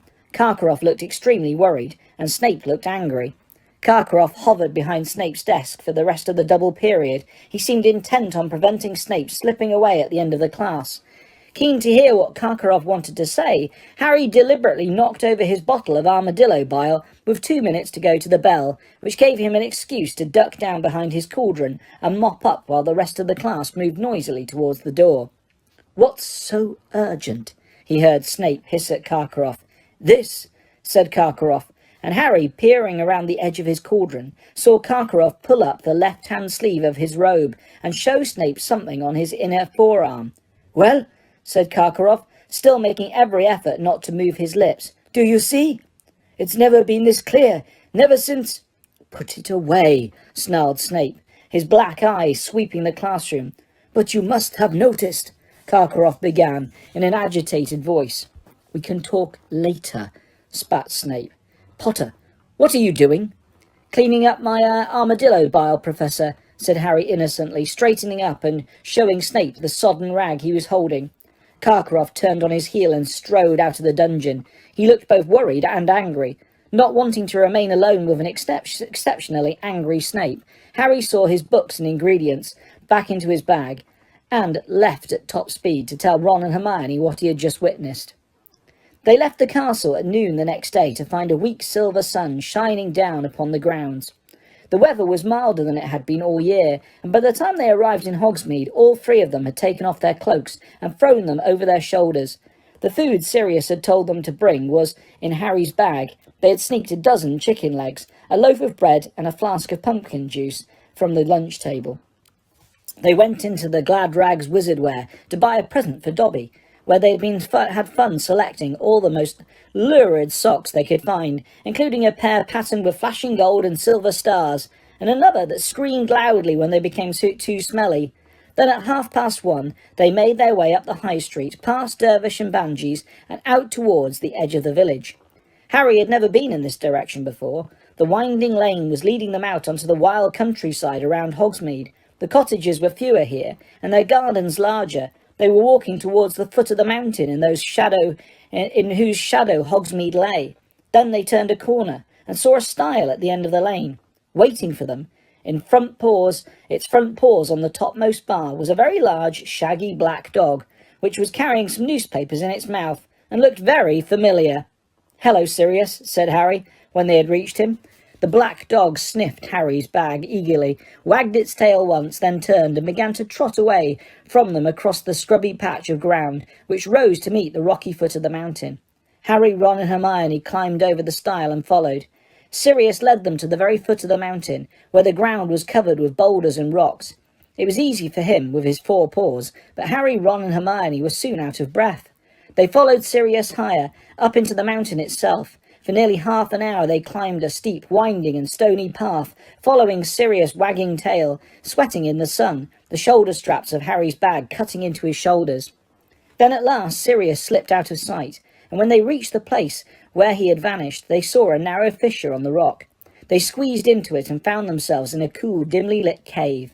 Tethered at the end of it, one end of his rope around a large rock, was Buckbeak the hippogriff. Half grey horse, half giant eagle, Buckbeak's fierce orange eye flashed at the sight of them. All three of them bowed low to him, and after regarding them imperiously for a moment, Buckbeak bent his scaly front knees and allowed Hermione to rush forward and stroke his feathery neck. Harry, however, was looking at the black dog, which had just turned into his godfather. Sirius was wearing ragged grey robes, the same ones he'd been wearing when he had left Azkaban. His black hair was longer than it had been when he had appeared in the fire, and it was untidy and matted once more. He looked very thin. "Chicken," he said hoarsely, after removing the old Daily Prophets from his mouth and throwing them down onto the cave floor.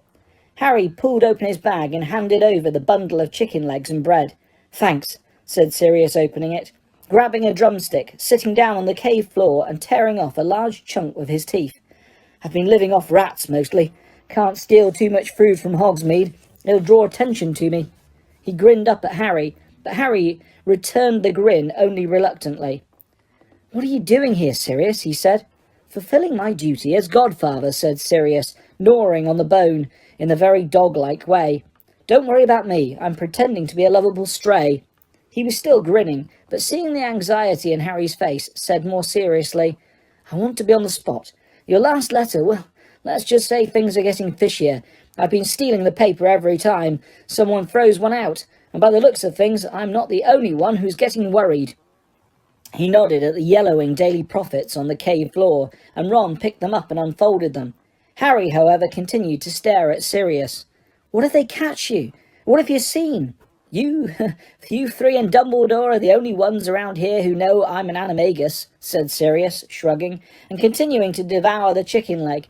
Ron nudged Harry and passed him the Daily Prophets. There were 2. The first bore the headline, "Mystery Illness of Bartimus Crouch."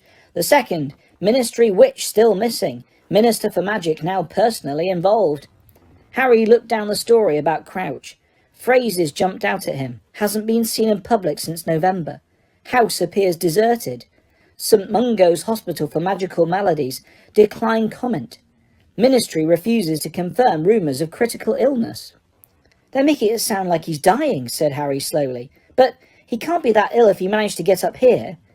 "My brother's Crouch's personal assistant," Ron informed Sirius. "He says Crouch is suffering from overwork." "Mind you, he did look ill last time I saw him up close," said Harry slowly, still reading the story. The night my name came out of the goblet." "Getting his comeuppance for sacking Winky, isn't it?" said Hermione coldly. She was stroking Buckbeak, who was crunching up Sirius chicken bones. "I bet he wishes he hadn't done it now. Bet he feels the difference now she's not there to look after him."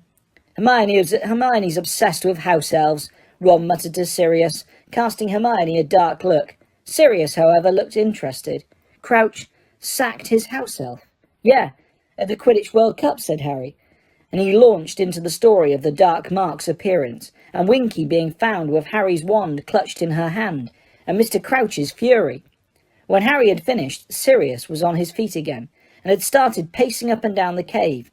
"Let me get this straight," he said after a while, brandishing a fresh chicken leg. "You first saw the elf in the top box. She was saving Crouch a seat, right?" "Right," said Harry, Ron and Hermione together. "But Crouch didn't turn up for the match." "No," said Harry. "I think he'd been too busy." Sirius paced all around the cave in silence. Then he said, "Harry, did you check your pockets for your wand after you'd left the top box?" Harry thought hard. "No," he said finally. "I didn't need to use it before we got to the forest, and then I put my hand in my pocket, and all that was in there was my omnoculars." He stared at Sirius.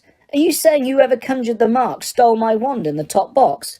"It's possible," said Sirius. "Winky didn't steal that wand," said Hermione shrilly. "The elf wasn't the only one in that box," said Sirius. His brow furrowed as he continued to pace. "Who else was sitting behind you?" "Loads of people," said Harry. "Some Bulgarian ministers. Cornelius Fudge, the Malfoys." "The Malfoys," said Ron suddenly, so loudly that his voice echoed all around the cave, and Buckbeak tossed his head nervously. "I bet it was Lucius Malfoy." "Anyone else?" said Sirius. "No one," said Harry. "Yes, there was. There was Ludo Bagman," Hermione reminded him. "Oh, yeah." "I don't know anything about Bagman, except that he used to be a beater for the Wimborne Wasps," said Sirius, still pacing. "What's he like?" "He's okay," said Harry. "He keeps offering to help me with the Triwizard Tournament." "Does he now?" said Sirius, frowning more deeply. "I wonder why he'd do that." "Says he's taken a liking to me," said Harry. Said Sirius, looking thoughtful. "We saw him in the forest just before the Dark Mark appeared," Hermione told Sirius. "Remember?" she said to Harry and Ron. "Yeah, but he didn't stay in the forest, did he?" said Ron. "The moment we told him about the riot, he went off to the campsite." "How do you know?" Hermione shot back. "How do you know where he disapparated to?" "Come off it," said Ron incredulously. "Are you saying you reckon Ludo Bagman conjured the Dark Mark?" "It's more likely he did it than Winky," said Hermione stubbornly. "Told you," said Ron, looking meaningfully at Sirius. "Told you she's obsessed with the house." But Sirius held up a hand to silence Ron. When the Dark Mark had been conjured, and the elf had been discovered holding Harry's wand, what did Crouch do? "Went to look in the bushes," said Harry. "But there wasn't anyone else there." "Of course," Sirius muttered, pacing up and down. "Of course, he'd want to pin it on anyone but his own elf. And then he sacked her?" "Yes," said Hermione in a heated voice. "He sacked her just because she hadn't stayed in her tent and let herself get trampled." "Hermione, will you give it a rest with the elf?" said Ron.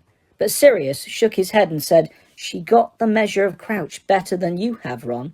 If you want to know what a man's like, take a good look at how he treats his inferiors, not his equals." He ran a hand over his unshaven face, evidently thinking hard. "All these absences are Barty Crouch's. He goes to the trouble of making sure his house elf saves him a seat at the Quidditch World Cup. He doesn't bother to turn up and watch. He works very hard to reinstate the Triwizard Tournament, and then stops coming to that too. It's not like Crouch. If he's ever taken a day off work because of illness before this, I'll eat Buckbeak." "Do you know Crouch, then?" said Harry. Sirius' face darkened. He suddenly looked as menacing as the night when Harry had first met him, the night when Harry had still believed Sirius to be a murderer. "Oh, I know Crouch all right," he said quietly. "He was the one who gave the order for me to be sent to Azkaban, without a trial." "What?" said Ron and Hermione together. "You're kidding," said Harry. "No, I'm not," said Sirius, taking another great bite of chicken. "Crouch used to be the head of the Department of Magical Law Enforcement. Didn't you know?" Harry, Ron and Hermione shook their heads. "He was tipped as the next Minister for Magic," said Sirius. "He's a great wizard, Barty Crouch, powerfully magical and power-hungry. Oh, never a Voldemort supporter," he said. reading the look on Harry's face. No, Barty Crouch was always very outspoken against the dark side. But then a lot of people who were against the dark side, well, you wouldn't understand. You're too young. That's what my dad said at the World Cup, said Ron, with a trace of irritation in his voice. Try us. Why don't you? A grin flashed across Sirius' thin face. All right, I'll try you. He walked once up the cave, back again, and then said, Imagine that Voldemort's powerful now. You don't know who his supporters are. You don't know who's working for him and who isn't. You know he can control people so that they do terrible things without being able to stop themselves. You're scared for yourself and your family and your friends. Every week news comes of more deaths, more disappearances, more torturing. The Ministry of Magic's in disarray. They don't know what to do. They're trying to keep everything hidden from the Muggles, but meanwhile Muggles are dying too. Terror everywhere. Panic, confusion. That's how it used to be. Well, times like that bring out the best in some people, and the worst in others. Crouch's principles might have been good in the beginning. I wouldn't know. He rose quickly through the ministry, and he started ordering very harsh measures against Voldemort's supporters. The Aurors were given new powers to kill rather than capture, for instance. And I wasn't the only one who was handed straight to the Dementors without trial. Crouch fought violence with violence, and authorized the use of unforgivable curses against suspects. I would say he became as ruthless and cruel as many on the dark side. He had his supporters, mind you. Plenty of people thought he was going about things the right way, and there were a lot of witches and wizards clamouring for him to take over as Minister for Magic. When Voldemort disappeared, it looked like only a matter of time until Crouch got the top job. But then something rather unfortunate happened. Sirius smiled grimly. Crouch's own son was caught with a group of Death Eaters who managed to talk their way out of Azkaban. Apparently, they were trying to find Voldemort and return him to power. Crouch's son was caught, gasped Hermione. Yup, said Sirius, throwing his chicken bone to Buckbeak and flinging himself back down on the ground beside the loaf of bread and tearing it in half. Nasty little shock for old Barty. I'd imagine should have spent a bit more time at home with his family, shouldn't he? Ought to have left the office early once in a while, got to know his own son. He began to wolf down large pieces of bread. Was his son a Death Eater? Said Harry. No idea, said Sirius, still stuffing down bread. I was in Azkaban myself when he was brought in. This is mostly stuff I've found out since I got out. The boy was definitely caught in the company of people I'd bet my life were Death Eaters. But he might have been in the wrong place at the wrong time, just like the house elf. Did Crouch try and get his son off? Hermione whispered. Sirius let out a laugh that was much more like a bark. Crouch let his son off? I thought you had the measure of him, Hermione. Anything that threatened a tarnish to his reputation had to go. He had dedicated his whole life to becoming a Minister for Magic. You saw him dismiss a devoted house elf because she associated him with the Dark Mark again. Doesn't that tell you what he's like? Crouch's fatherly affection stretched just far enough to give his son a trial, and by all accounts, it wasn't much more than an excuse for Crouch to show how much he hated the boy. Then he sent him straight to Azkaban. He gave his son to the Dementors? Asked Harry quietly. That's right, said Sirius, and he didn't look remotely amused now. I saw the Dementors bringing him in, watched them throw the bars in my cell door. He can't have been more than 19. They took him into a cell near mine. He was screaming for his mother by nightfall. He went right quiet after a few days, though. They all went quiet in the end, except when they shrieked in their sleep. For a moment, the deadened look in Sirius' eyes became more pronounced than ever, as though shutters had closed behind them. So, he's still in Azkaban, Harry said. No, said Sirius dully. No, he's not in there any more. He died about a year after they brought him in. He died? He wasn't the only one, said Sirius bitterly. Most go mad in there, and plenty stop eating in the end. They lose the will to live. You could always tell when a death was coming because the Dementors could sense it. They got excited. The boy looked pretty sickly when he arrived. Crouch being an important ministry member, he and his wife were allowed a deathbed visit. That was the last time I saw Barty Crouch, half carrying his wife past my cell. She died herself, apparently, shortly afterwards. Grief. Wasted away just like the boy. Crouch never came for his son's body. The Dementors buried him outside the fortress. I watched them do it. Sirius threw aside the bread he had just lifted to his mouth, and instead picked up the flask of pumpkin juice and drained it. So old Crouch lost it all, just when he thought he had made it, he continued, wiping his mouth with the back of his hand. One moment a hero, poised to become Minister for Magic, next his son dead, his wife dead, the family name dishonoured, and so, I've heard since I escaped, a big drop in popularity. Once the boy had died, people started feeling a bit more sympathetic towards him, and started asking how a nice young lad from a good family had gone so badly astray. The conclusion was that his father never cared much for him, so Cornelius Fudge got the top job, and Crouch was shunted sideways into the Department of International Magical Cooperation. There was a long silence. Harry was thinking of the way Crouch's eyes had bulged as he looked down at his disobedient house elf back in the wood in the Quidditch World Cup. This, then, must have been why Crouch had overreacted to Winky being found beneath the dark mark. It had brought back memories of his son, and the old scandal, and his fall from grace at the Ministry.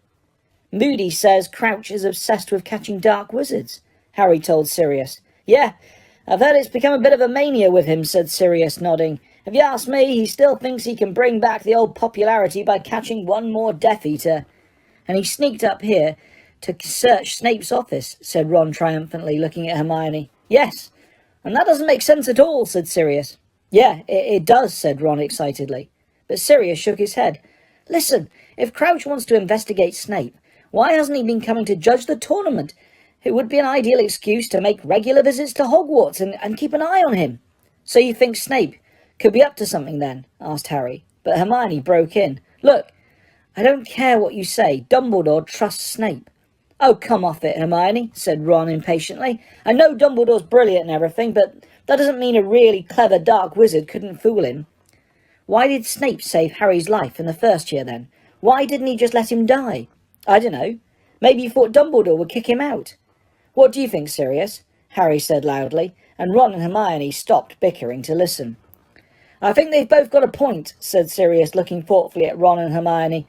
Ever since I found out Snape was teaching here, I've wondered why Dumbledore hired him. Snape's always been fascinated by the dark arts. He was famous for it at school. Slimy, oily, greasy-haired kid he was, Sirius added, and Harry and Ron grinned at each other. Snape knew more curses when he arrived at school than half the kids in 7th year, and he was part of a gang of Slytherins who nearly all turned out to be Death Eaters.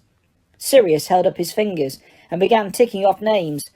Rosier and Wilkes, they were both killed by auras the year before Voldemort fell. The Lestrangers, they're a married couple. They're in Azkaban. Avery, from what I've heard, he wormed the way out of trouble by saying he'd been acting under the Imperius curse. He's still at large. But as far as I know, Snape was never even accused of being a Death Eater. Not that means much. Plenty of them were never caught. And Snape's certainly clever and cunning enough to keep himself out of trouble. Snape knows Karkaroff pretty well, but he wants to keep that quiet, said Ron. Yeah, you should have seen Snape's face when Karkaroff turned up in potions yesterday, said Harry quickly. Karkaroff wanted to talk to Snape. He says Snape's been avoiding him. Karkaroff looked really worried. He showed Snape something on his arm, but I couldn't see what it was. He showed Snape something on his arm, said Sirius, looking frankly bewildered. He ran his fingers distractedly through his filthy hair, then shrugged again. Well, I've no idea what that's about, but if Karkaroff's genuinely worried, and he's going to Snape for answers... Sirius stared at the cave wall, then made a grimace of frustration. There's still the fact that Dumbledore trusts Snape, and I know Dumbledore trusts where a lot of other people wouldn't, but I just can't see him letting Snape teach at Hogwarts if he'd ever worked for Voldemort. Why are Moody and Crouch so keen to get into Snape's office, then? Said Ron stubbornly. Well, said Sirius slowly, I wouldn't put it past Mad Eye to have searched every single teacher's office when he first got to Hogwarts. He takes his defence against the dark arts seriously, Moody. I'm not sure he trusts anyone at all, and after the things he's seen, it's not surprising. I'll say this for Moody, though. He never killed if he could help it. Always brought people in alive where possible. He was tough, but he never descended to the level of the Death Eaters. Crouch, though, he's a different matter. Is he really ill? If he is, why did he make the effort to drag himself up to Snape's office? And if he's not, what's he up to? What was he doing at the World Cup that was so important he didn't turn up to the top box? What's he been doing while he should have been judging the tournament? Sirius lapsed into silence, still staring at the cave wall. Buckbeak was ferreting around the rocky floor, searching for bones he might have overlooked. Finally, Sirius looked up at Ron. You say your brother's Crouch's personal assistant. Any chance you could ask him if he's seen Crouch lately? I can try, said Ron doubtfully. Better not make it sound like I reckon Crouch is up to anything dodgy, though. Percy loves Crouch. And you might try and find out whether they've got any leads on Bertha Jorkins while you're at it, said Sirius, gesturing at the second copy of the Daily Prophet. Bagman told me they hadn't, said Harry.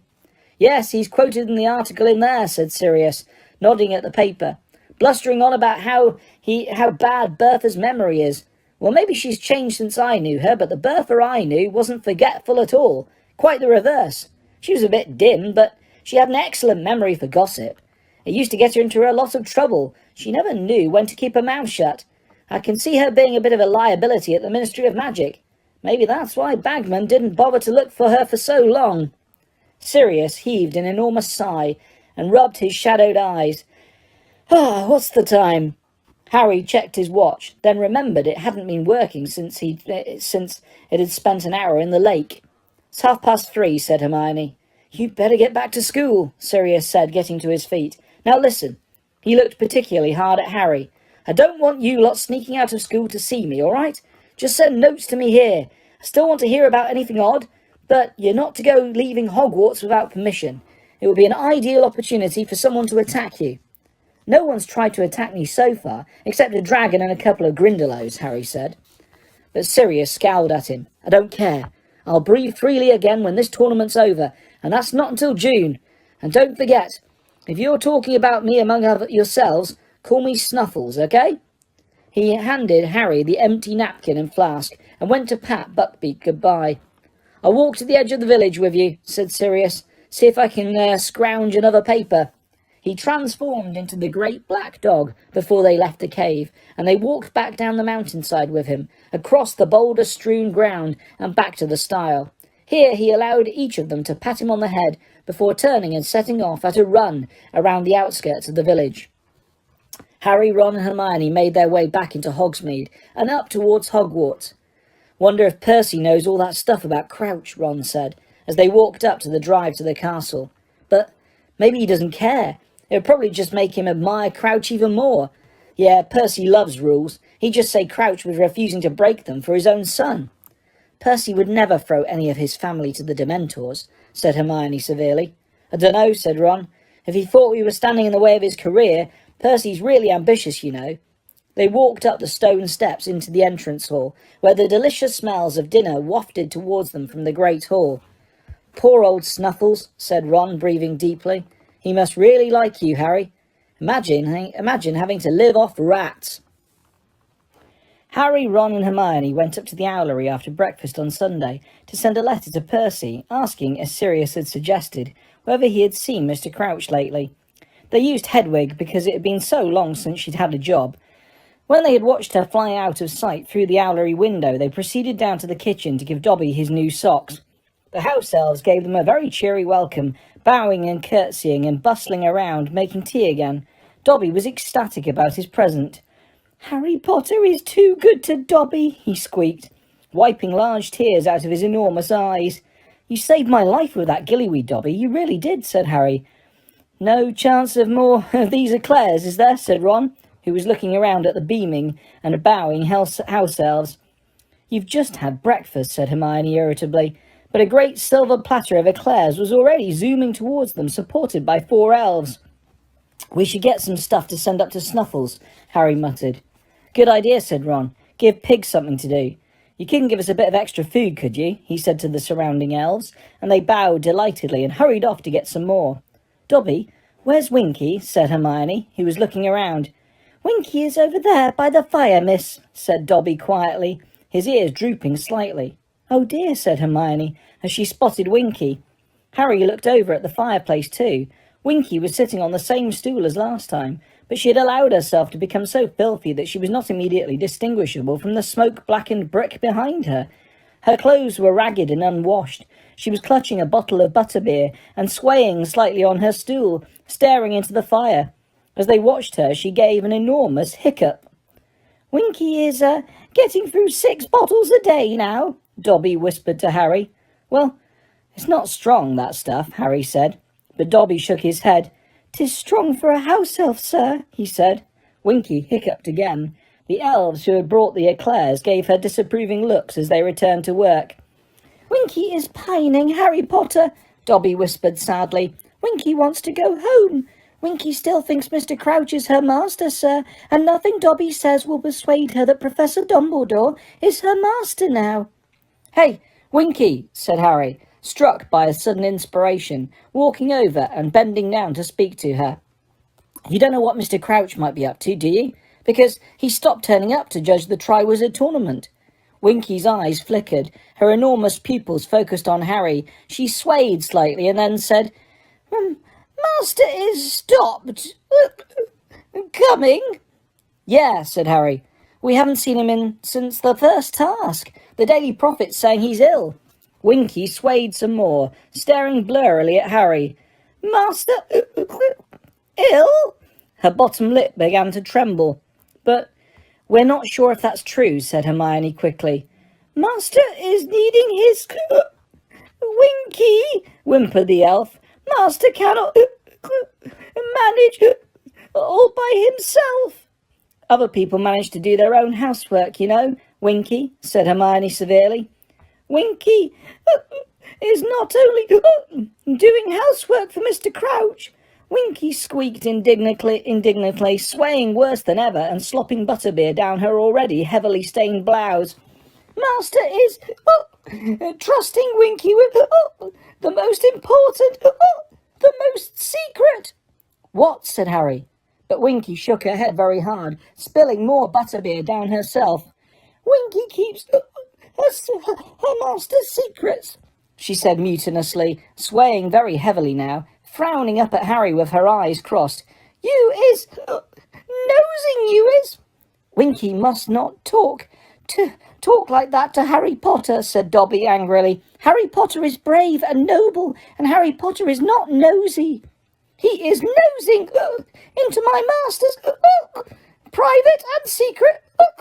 Winky is a good house elf. Winky keeps her silence.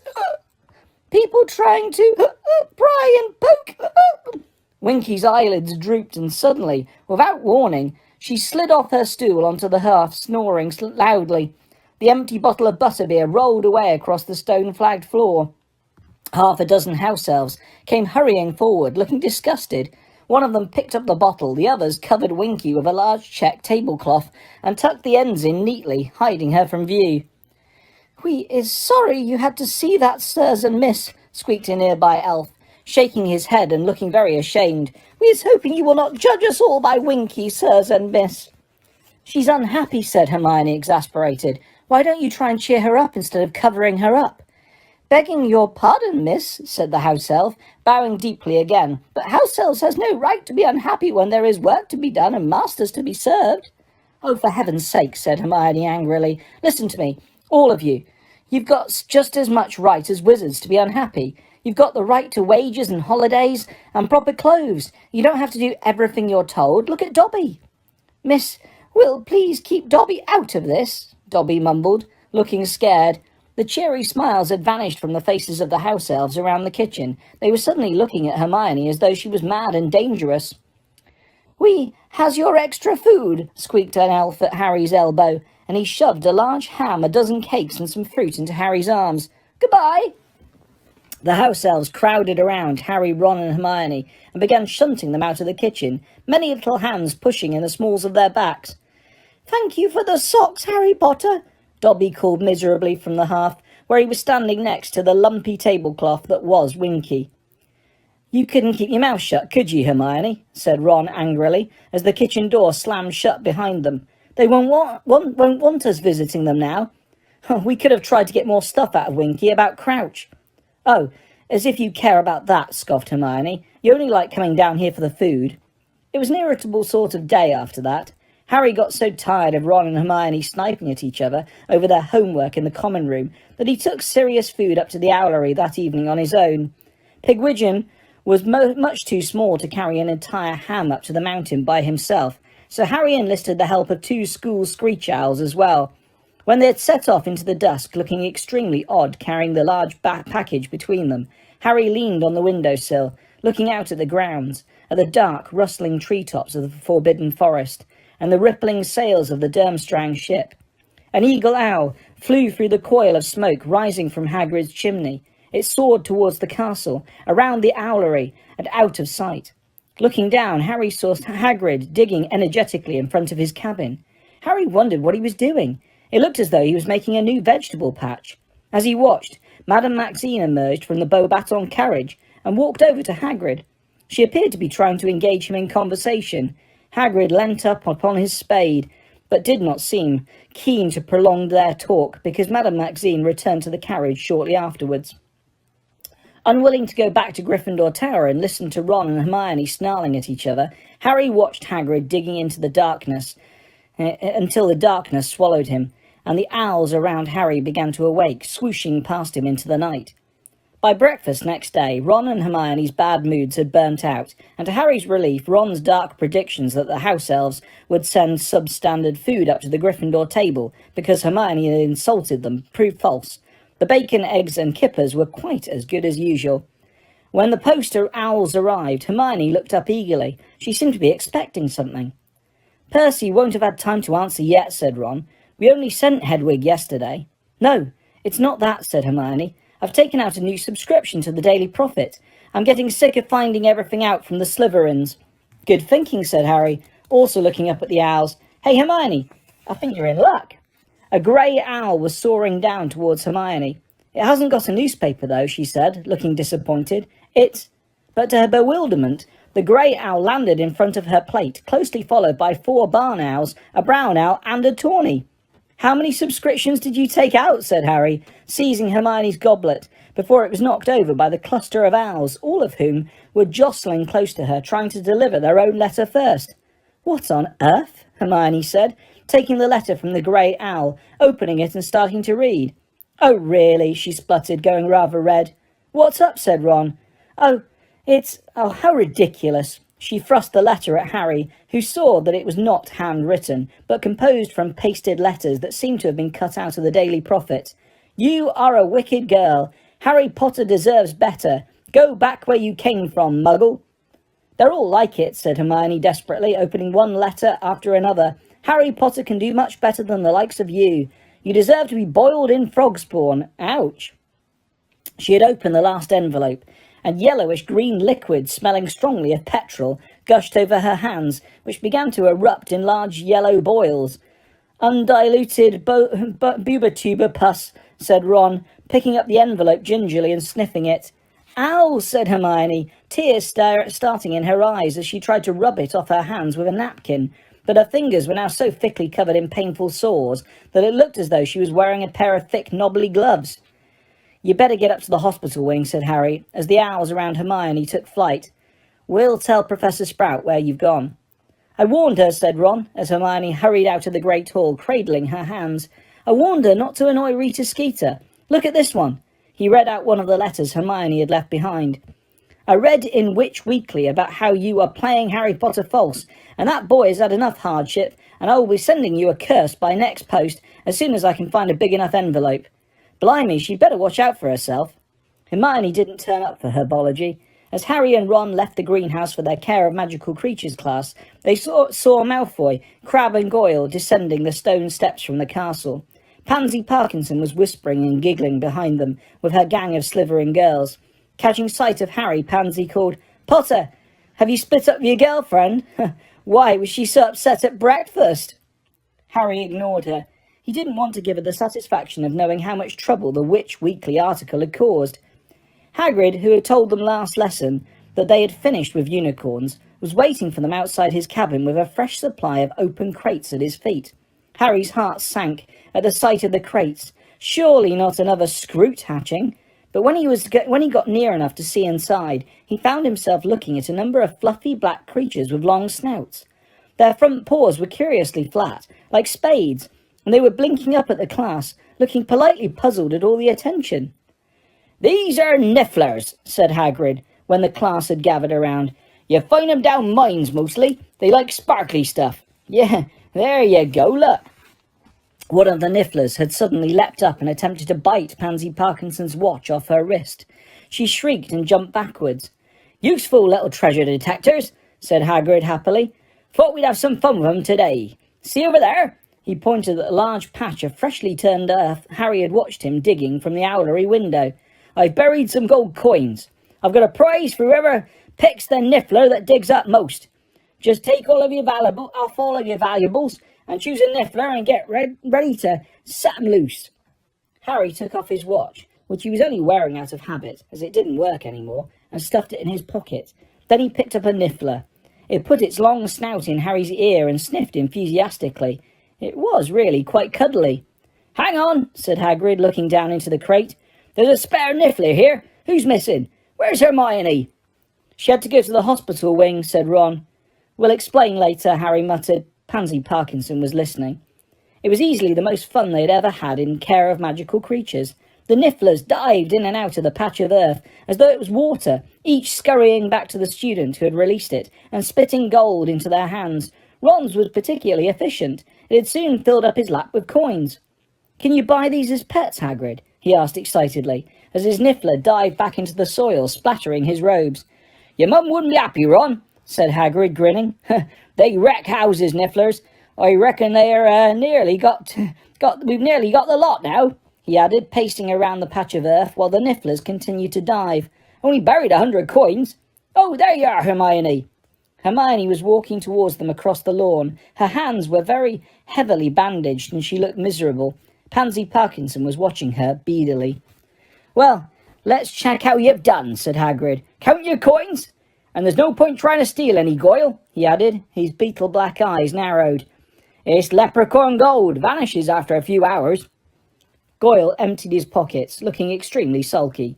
It turned out that Ron's niffler had been most successful, so Hagrid gave him an enormous slab of Honeydukes chocolate for a prize. The bell rang across the grounds for lunch. The rest of the class set off back to the castle, but Harry, Ron and Hermione stayed behind to help Hagrid put the nifflers back in their boxes. Harry noticed Madame Maxine watching them out of her carriage window. "What you done to your hands, Hermione?" said Hagrid, looking concerned. Hermione told him about the hate mail she had received that morning and the envelope full of goober-tuber pus. "Ah, don't worry," said Hagrid gently, looking down at her. "I got some of those letters and all, after Rita Skeeter wrote about me and my mum. You're a monster, and you should be put down. Your mother killed innocent people, and if you had any decency, you'd jump in a lake." "No," said Hermione, looking shocked. "Yeah," said Hagrid, heaving the niffler crates over by his cabin wall. "They're just nutters, Hermione. Don't open 'em if you get any more. Chuck 'em straight in the fire." "You missed a really good lesson," Harry told Hermione, as they headed back towards the castle. "They're good nifflers, aren't they, Ron?" Ron, however, was frowning at the chocolate Hagrid had given him. He looked thoroughly put out about something. "What's the matter?" said Harry. "Wrong flavour?" "No," said Ron shortly. "Why didn't you tell me about the gold?" "What gold?" said Harry. "The gold I gave you at the Quidditch World Cup," said Ron. "The leprechaun gold I gave you for my omnoculars in the top box. Why didn't you tell me it disappeared?" Harry had to think for a moment before he realised what Ron was actually talking about. "Oh," he said, the memory coming back at last. "I don't know. I never noticed it had gone. I was more worried about my wand, wasn't I?" They climbed the steps into the entrance hall and went into the Great Hall for lunch.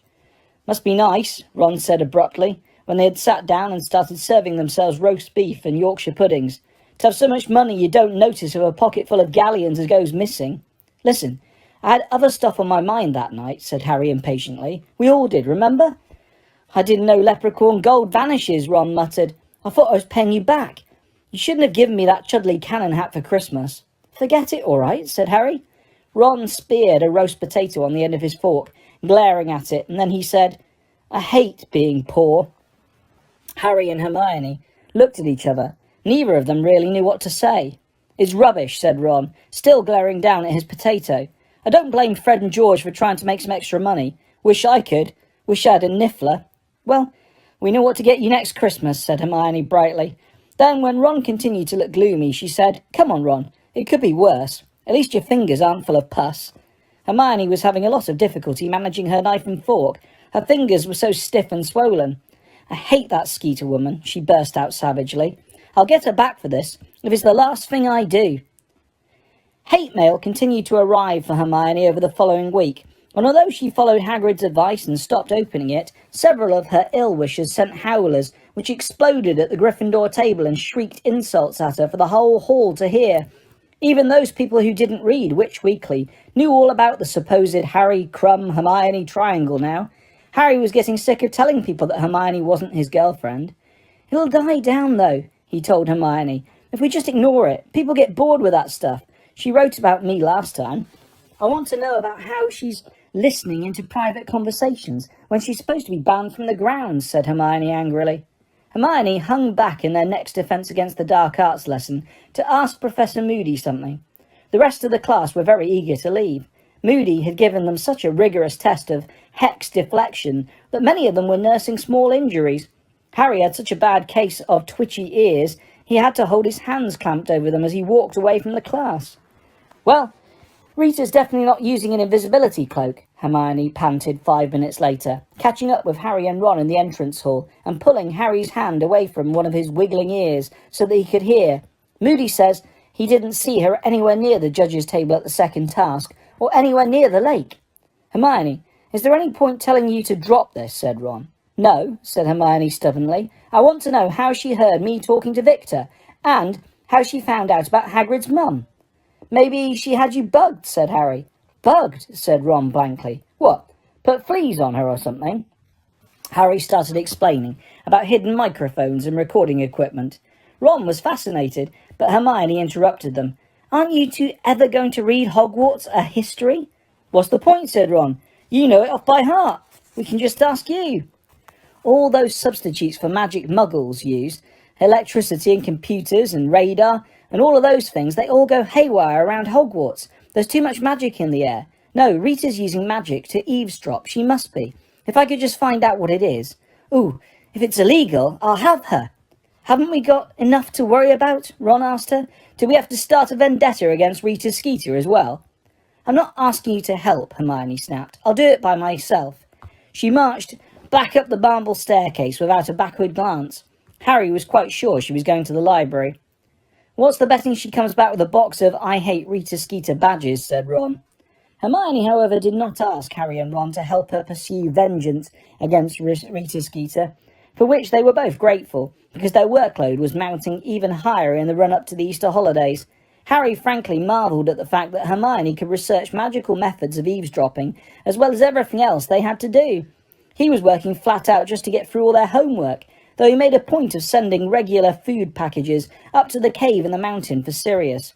After last summer, he had not forgotten what it felt like to be continually hungry. He enclosed notes to Sirius, telling him that nothing out of the ordinary had happened, and they were still waiting for an answer from Percy. Hedwig didn't return until the end of the Easter holidays. Percy's letter was enclosed in a package of Easter eggs that Mrs. Weasley had sent. Both Harry's and Ron's were the size of dragon eggs and full of homemade toffee. Hermione's, however, was smaller than a chicken's egg. Her face fell when she saw it. Your mum doesn't read Witch Weekly, by any chance, does she, Ron? He asked quietly. Yeah, said Ron, whose mouth was full of toffee. Gets it for the recipes. Hermione looked sadly at her tiny egg. Don't you want to see what Percy's written? Harry asked her hastily. Percy's letter was short and irritable. As I am constantly telling the Daily Prophet, Mr. Crouch is taking a well-deserved break. He is sending in regular owls with instructions. No, I haven't actually seen him, but I think I can be trusted to know my own superior's handwriting. I have quite enough to do at the moment without trying to quash these ridiculous rumours. Please don't bother me again unless it's something important. Happy Easter. The start of the summer term would normally have meant that Harry was training hard for the last Quidditch match of the season. This year, however, it was the third and final task in the Triwizard Tournament for which he needed to prepare. But he still didn't know what he would have to do. Finally, in the last week of May, Professor McGonagall held him back in Transfiguration. You are to go down "To the Quidditch pitch tonight at 9 o'clock, Potter," she told him. "Mr. Bagman will be there to tell you and the champions about the third task." So, at 8:30 that night, Harry left Ron and Hermione in Gryffindor Tower and went downstairs. As he crossed the entrance hall, Cedric came up from the Hufflepuff common room. "What do you reckon it's going to be?" he asked Harry, as they went together down the stone steps out into the cloudy night. "Fleur keeps going on about underground tunnels. She reckons we've got to find treasure." "That wouldn't be too bad," said Harry, thinking that he would simply ask Hagrid for a niffler to do the job for him. They walked down the dark lawn to the Quidditch stadium, turned through a gap in the stands and walked out onto the pitch. "What have they done to it?" Cedric said indignantly, stopping dead. The Quidditch pitch was no longer smooth and flat. It looked as though somebody had been building long, low walls all over it, twisting and crisscrossing in every direction. "The hedges," said Harry, bending to examine the nearest one. "Hello there," called a cheery voice. Ludo Bagman was standing in the middle of the pitch with Crumb and Fleur. Harry and Cedric made their way towards them, climbing over the hedges. Fleur beamed at Harry as he came nearer. Her attitude to him had changed completely since he had pulled her sister out of the lake. "Well, what do you think?" said Bagman happily, as Harry and Cedric climbed over the last hedge. "Growing nicely, aren't they? Give them a month and Hagrid will have them 20 foot high. Don't worry," he added, grinning, spotting the less than happy expressions on Harry and Cedric's faces. "You'll have your Quidditch pitch back to normal once the task is over. Now, I imagine you can guess what we're making here." No one spoke for a moment. Then, "Maze?" grunted Crumb. "That's right," said Bagman. "A maze. The third task's really very straightforward. The Triwizard Cup will be placed in the centre of the maze. The first champion to touch it will receive full marks." "We simply have to get through the maze?" said Fleur. "There will be obstacles," said Bagman happily, bouncing on the balls of his feet. "Hagrid is providing a number of creatures. Then there will be spells that must be broken, all that sort of thing, you know. Now the champions who are leading on points will get a head start into the maze." Bagman grinned at Harry and Cedric. "Then Mr. Crumb will enter, and then Miss Delacour. But you'll be in with a fighting chance, depending on how well you get past the obstacles. Should be fun, eh?" Harry, who knew only too well the kind of creatures that Hagrid was likely to provide for an event like this, thought it was unlikely to be any fun at all. However, he nodded politely like the other champions. "Very well. If you haven't got any questions, we'll go back up to the castle, shall we? It's a bit chilly." Bagman hurried alongside Harry as they began to wend their way out of the growing maze. Harry had the feeling that Bagman was going to start offering to help him again, but just then Crumb tapped Harry on the shoulder. "Could I have a word?" "Yeah, all right," said Harry, slightly surprised. "Will you walk with me?" "Okay," said Harry cautiously. Bagman looked slightly perturbed. "I'll wait for you, Harry, shall I?" "No, it's okay, Mr. Bagman," said Harry, suppressing a smile. "I think I can find the castle on my own, thanks." Harry and Crumb left the stadium together, but Crumb did not set a course for the Durmstrang ship. Instead, he walked towards the forest. "What are we going this way for?" said Harry, as they passed Hagrid's cabin and the illuminated Beauxbatons carriage. "Don't want to be overheard," said Crumb shortly. When at last they had reached a quiet stretch of ground, a short way from the Beauxbatons horse paddock, Crumb stopped in the shade of the trees and turned to face Harry. "I want to know," he said, glowering. "What is there between you and Hermione?" Harry, who from Crumb's secretive manner had expected something much more serious than this, stared at Crumb in amazement. "Nothing," he said, but Crumb glowered at him, and Harry, somehow struck anew by how tall Crumb was, elaborated. "We're friends. She's not my girlfriend, and she never has been. It's just that Skeeter woman making things up." "Hermione talks about you very often," said Crumb, looking suspiciously at Harry. "Yeah," said Harry, "because we're friends." He couldn't quite believe he was having this conversation with Victor Crumb, the famous international Quidditch player. It was as though the 18-year-old Crumb thought he, Harry, was an equal, a real rival. You have not?" "No," said Harry very firmly. Crumb looked slightly happier. He stared at Harry for a few seconds and then said, "You fly very well. I was watching at the first task." "Thanks," said Harry, grinning broadly and suddenly feeling much taller himself. "I saw you at the Quidditch World Cup. The Wronski feint. You really—" But something moved behind Crumb in the trees, and Harry, who had some experience of the sort of thing that lurked in the forest, instinctively grabbed Crumb's arm and pulled him round. "What is it?" Harry shook his head, staring at the place where he'd seen movement. He slipped his hand inside his robes, reaching for his wand. Next moment, a man had staggered out from behind a tall oak. For a moment, Harry didn't recognise him. Then he realised it was Mr. Crouch. He looked as though he'd been travelling for days. The knees of his robes were ripped and bloody, his face scratched. He was unshaven and grey with exhaustion. His neat hair and moustache were both in need of a wash and trim. His strange appearance, however, was nothing to the way he was behaving, muttering and gesticulating. Mr. Crouch appeared to be talking to someone that he alone could see. He reminded Harry vividly of an old tramp he had seen once when out shopping with the Dursleys.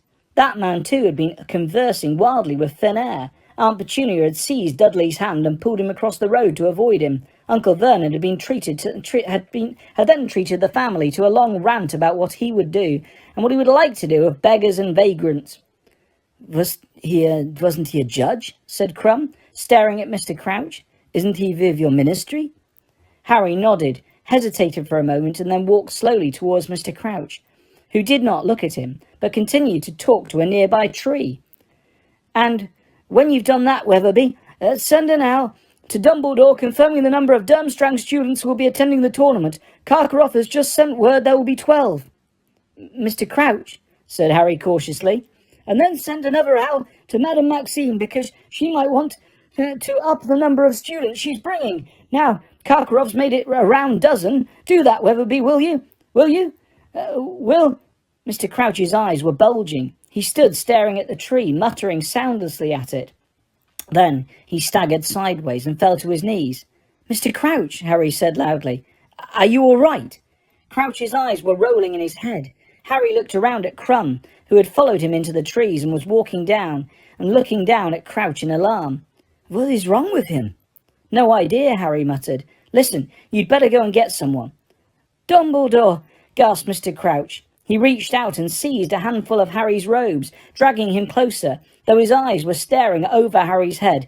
"I need see Dumbledore." "Okay," said Harry. If you get up, Mr. Crouch, we can go to the... I've done stupid thing," Mr. Crouch breathed. He looked utterly mad. His eyes were rolling and bulging, and a trickle of spittle was sliding down his chin. Every word he spoke seemed to cost him a terrible effort. "Must tell Dumbledore." "Get up, Mr. Crouch," said Harry loudly and clearly. "Get up. I'll take you to Dumbledore." Mr. Crouch's eyes rolled forwards onto Harry. Who are you?" he whispered. "I'm a student at the school," said Harry, looking around at Crumb for some help, but Crumb was hanging back, looking extremely nervous. "You're not his?" whispered Crouch, his mouth sagging. "No," said Harry, without the faintest idea what Crouch was talking about. "Dumbledore's." "That's right," said Harry. Crouch was pulling him closer. Harry tried to loosen Crouch's grip on his robes, but it was too powerful. "Warn Dumbledore." "I'll get Dumbledore if you let go of me," said Harry. "Just let go, Mr. Crouch, and I'll go get him." "Thank you, Weatherby. And when you have done that, I would like a cup of tea. My wife and son will be arriving shortly. We are attending a concert tonight with Mr. and Mrs. Fudge." Crouch was now talking fluently to a tree again, and seemed completely unaware that Harry was there, which surprised Harry so much he didn't notice that Crouch had released him. "Yes, my son has recently gained 12 owls. Most satisfactory, yes, thank you. Yes, very proud indeed. Now, if you could bring me that memo from the Andorran Minister for Magic, I think I will have some time to draft a response." "You stay here with him," Harry said to Crumb. "I'll get Dumbledore. I'll be quicker. I know where the office is." "He is mad," said Crumb doubtfully, staring down at Crouch, who was still gabbling to the tree, apparently convinced it was Percy. "Just stay with him," said Harry, starting to get up, but his movement seemed to trigger another abrupt change in Mr. Crouch, who seized him hard around the knees and pulled Harry back to the ground. "Don't leave me," he whispered, his eyes bulging again. "I escaped. Must warn. Must tell. See Dumbledore. My fault. All my fault. Bertha. Dead. All my fault. My son. My fault. Tell Dumbledore. Harry Potter. The Dark Lord. Stronger. Harry Potter." "I'll get Dumbledore if you let me go, Mr. Crouch," said Harry. He looked furiously around at Crumb. "Help me, will you?" Looking extremely apprehensive, Crumb moved forward and squatted down next to Mr. Crouch. "Just keep him here," said Harry, pulling himself free of Mr. Crouch. "I'll be back with Dumbledore." "Hurry, won't you?" Crumb called after him, as Harry sprinted away from the forest and up through the dark grounds. They were deserted. Bagman, Cedric and Fleur had disappeared. Harry tore up the stone steps, through the oak front doors and off up the marble staircase towards the second floor. 5 minutes later he was hurtling towards a stone gargoyle standing halfway along an empty corridor. Sherbet lemon, he panted at it. This was the password to the hidden staircase to Dumbledore's office, or at least it had been 2 years ago. The password had evidently changed, however, for the stone gargoyle did not spring to life and jump aside, but stood frozen, glaring at Harry malevolently. "Move!" Harry shouted at it. "Come on!" But nothing at Hogwarts had ever moved just because he shouted at it. He knew it was no good. He looked up and down the dark corridor. Perhaps Dumbledore was in the staff room. He started running as fast as he could towards the staircase. "Potter!" Harry skidded to a halt and looked around. Snape had just emerged from the hidden staircase behind the stone gargoyle. The wall was sliding shut behind him, even as he beckoned Harry back towards him. "What are you doing here, Potter?" "I need to see Professor Dumbledore," said Harry, running back up the corridor and skidding to a standstill in front of Snape instead. "It's Mr. Crouch. He's just turned up. He's in the forest. He's asking—" "What is this rubbish?" said Snape, his black eyes glittering. "What are you talking about?" "Mr. Crouch," Harry shouted, "from the Ministry. He's ill or something. He's in the forest. He wants to see Dumbledore.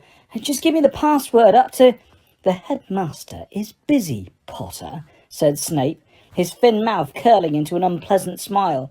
"I've got to tell Dumbledore," Harry yelled. "Didn't you hear me, Potter?" Harry could tell Snape was thoroughly enjoying himself, denying Harry the thing he wanted when he was so panicky. "Look," said Harry angrily, "Crouch isn't right. He's out of his mind. He says he wants to warn." The stone wall behind Snape slid open. Dumbledore was standing there, wearing long green robes and a mildly curious expression. "Is there a problem?" he said, looking between Harry and Snape. "Professor," Harry said, sidestepping Snape before Snape could speak. "Mr. Crouch is here. He's down in the forest. He wants to speak to you." Harry expected Dumbledore to ask questions, but to his relief, Dumbledore did nothing of the sort. "Lead the way," he said promptly, and he swept off along the corridor behind Harry, leaving Snape standing next to the gargoyle and looking twice as ugly. "What did Mr. Crouch say, Harry?" said Dumbledore, as they walked swiftly down the marble staircase. "Said he wants to warn you. Said he's done something terrible. He mentioned his son, and Bertha Jorkins, and Voldemort. Something about Voldemort getting stronger." "Indeed," said Dumbledore, and he quickened his pace as they hurried out into the pitch darkness. "He's not acting normally," Harry said, hurrying along beside Dumbledore. "He doesn't seem to know where he is. He keeps talking like he thinks Percy Weasley's there, and then he changes and says he needs to see you. I left him with Victor Crumb." "You did?" said Dumbledore sharply, and he began to take longer strides still, so that Harry was running to keep up. "Do you know if anybody else saw Mr. Crouch?" "No," said Harry. "Crumb and I were talking. Mr. Bagman had just finished telling us about the third task. We stayed behind, and then we saw Mr. Crouch coming out of the forest." "Where are they?" said Dumbledore, as the Beauxbatons carriage emerged from the darkness. "Over here," said Harry, moving in front of Dumbledore, leading the way through the trees. He couldn't hear Crouch's voice anymore, but he knew where he was going. It hadn't been much past the Beauxbatons carriage. "Somewhere around here." "Victor!" Harry shouted. No one answered. "They were here," Harry said to Dumbledore. "They were definitely somewhere around here." "Lumos," Dumbledore said, lighting his wand and holding it up. Its narrow beam travelled from black trunk to black trunk, illuminating the ground, and then it fell upon a pair of feet. Harry and Dumbledore hurried forwards. Crumb was sprawled on the forest floor. He seemed to be unconscious. There was no sign at all of Mr. Crouch. Dumbledore bent over Crumb and gently lifted one of his eyelids. "Stunned," he said softly. His half-moon glasses glittered in the wand light as he peered around at the surrounding trees. "Should I go and get someone?" said Harry. "Madame Pomfrey?" "No," said Dumbledore swiftly. "Stay here." He raised his wand into the air and pointed it in the direction of Hagrid's cabin. Harry saw something silvery dart out of it and streak away through the trees like a ghostly bird. Then Dumbledore bent over Crumb again, pointed his wand at him and muttered, "Renovate!" Crumb opened his eyes. He looked dazed. When he saw Dumbledore, he tried to sit up, but Dumbledore put a hand on his shoulder and made him lie still. He attacked me," Crumb muttered, putting a hand up to his head. "The old madman attacked me. I was looking around to see where Potter had gone, and he attacked from behind." "Lie still for a moment," Dumbledore said. The sound of thunderous footfalls reached them, and Hagrid came panting into sight with Fang at his heels. He was carrying his crossbow. "Professor Dumbledore," he said, his eyes widening. "Harry, what the—" "Hagrid, I need you to fetch Professor Karkaroff," said Dumbledore. "His student has been attacked. When you've done that, kindly alert Professor Moody." "No need, Dumbledore," said a wheezy growl. "I'm here." Moody was limping towards them, leaning on his staff, his wand lit.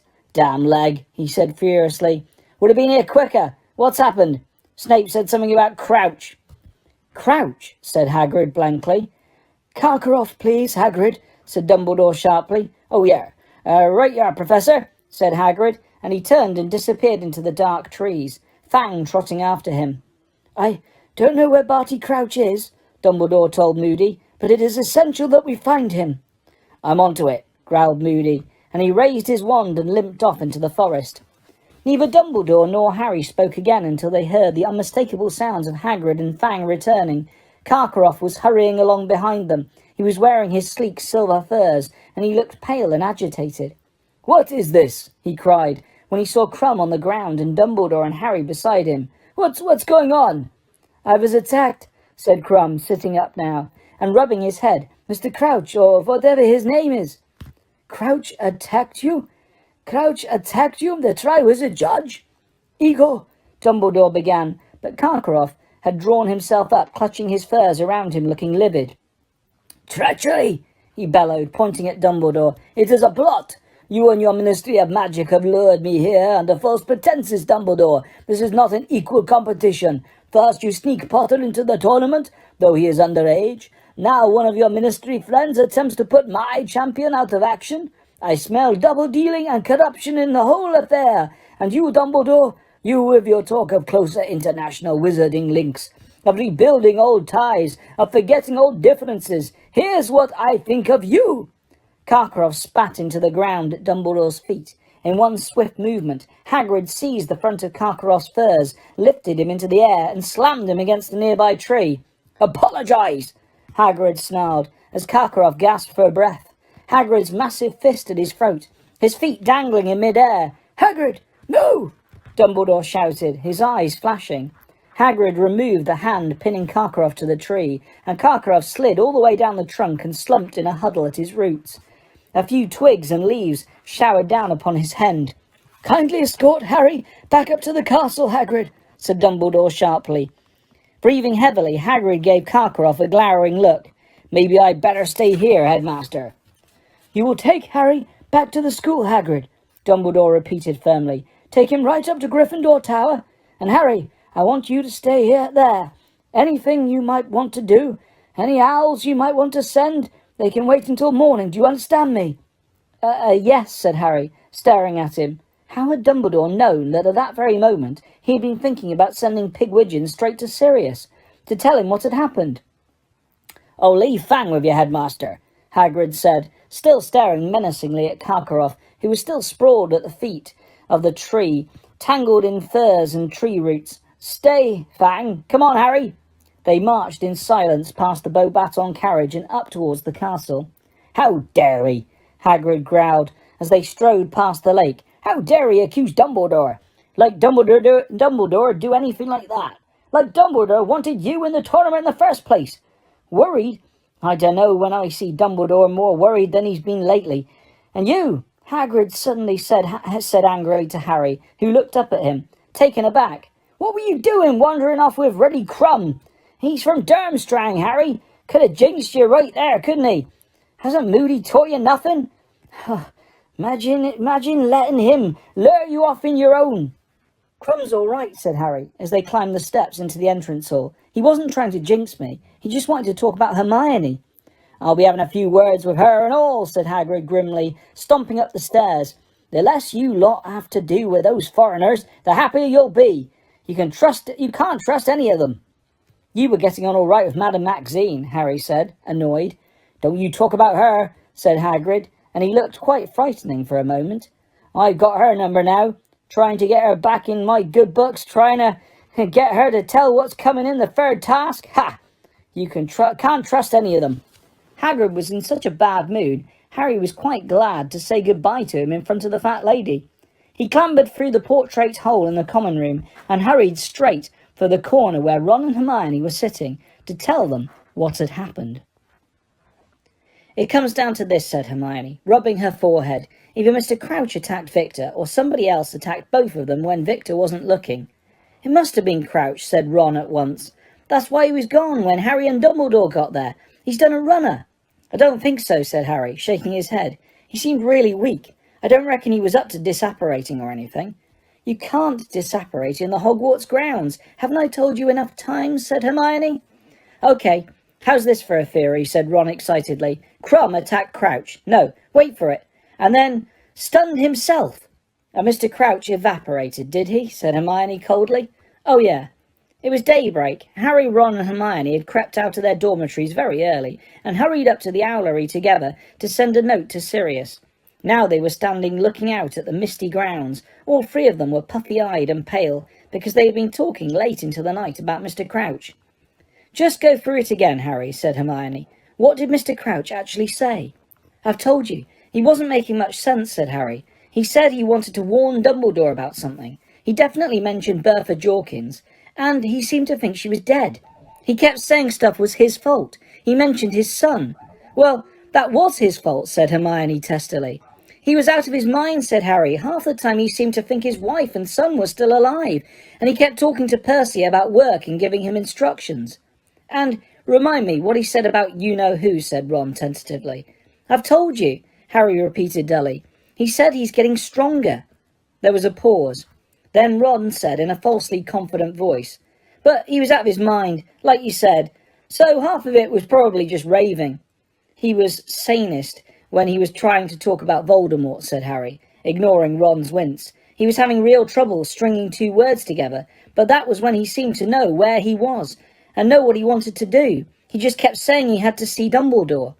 Harry turned away from the window and stared up into the rafters. Half the many perches were empty. Every now and then another owl would swoop in through one of the windows, returning from its night's hunting with a mouse in its beak. If Snape hadn't held me up, Harry said bitterly, we might have got there in time. The headmaster is busy, Potter. What's this rubbish, Potter? Well, why couldn't he have just got out of the way? Maybe he didn't want you to get there, said Ron quickly. Maybe. Hang on. How fast do you reckon he could have got down to the forest? Do you reckon he could have beaten you and Dumbledore there? Not unless he can turn himself into a bat or something, said Harry. Wouldn't put it past him, Ron muttered. We need to see Professor Moody, said Hermione. We need to find out whether he found Mr. Crouch. If he had the Marauder's map on him, it would have been easy, said Harry. Unless Crouch was already outside the grounds, said Ron, because it only shows up on the boundaries, doesn't it? Shh, said Hermione suddenly. Somebody was climbing the steps up to the owlery. Harry could hear two voices arguing, coming closer and closer. That's blackmail, that is. We could get into a lot of trouble for that. We've tried being polite. It's time to play dirty like him. He wouldn't like the Ministry of Magic knowing what he did. I'm telling you, if you put that in writing, it's blackmail. Yeah, and you won't be complaining if we get a nice fat payoff, will you? The owlery door banged open. Fred and George came over the threshold, then froze at the sight of Harry, Ron and Hermione. What are you doing here? Ron and Fred said at the same time. Sending a letter, said Harry and George in unison. What, at this time? Said Hermione and Fred. Fred grinned. Fine, we won't ask you what you're doing if you don't ask us, he said. He was holding a sealed envelope in his hands. Harry glanced at it, but Fred, whether accidentally or on purpose, shifted his hand so that the name on it was covered. Well, don't let's hold you up, he said, making a mock bow and pointing at the door. Ron didn't move. Who are you blackmailing? He said. The grin vanished from Fred's face. Harry saw George half glance at Fred before smiling at Ron. Don't be stupid. I was only joking, he said easily. Didn't sound like that, said Ron. Fred and George looked at each other. Then Fred said abruptly, I've told you before, Ron, keep your nose out if you like the shape of it is. Can't see why you would, but... It's my business if you're blackmailing someone, said Ron. George is right. You could end up in serious trouble for that. Told you I was joking, said George. He walked over to Fred, pulled the letter out of his hands and began attaching it to the leg of the nearest barn owl. You're starting to sound a bit like our dear old brother, you are, Ron. Carry on like this and you'll be made a prefect. No, I won't, said Ron hotly. George carried the barn owl over to the window and it took off. He turned around and grinned at Ron. Well, stop telling people what to do then. See you later. He and Fred left the owlery. Harry, Ron and Hermione stared at each other. You don't think they know something about all this, do you? Hermione whispered. About Crouch and everything. No, said Harry. If it was something that serious, they'd tell someone. They'd tell Dumbledore. Ron, however, was looking uncomfortable. What's the matter? Hermione asked him. Well, said Ron slowly, I don't know if they would.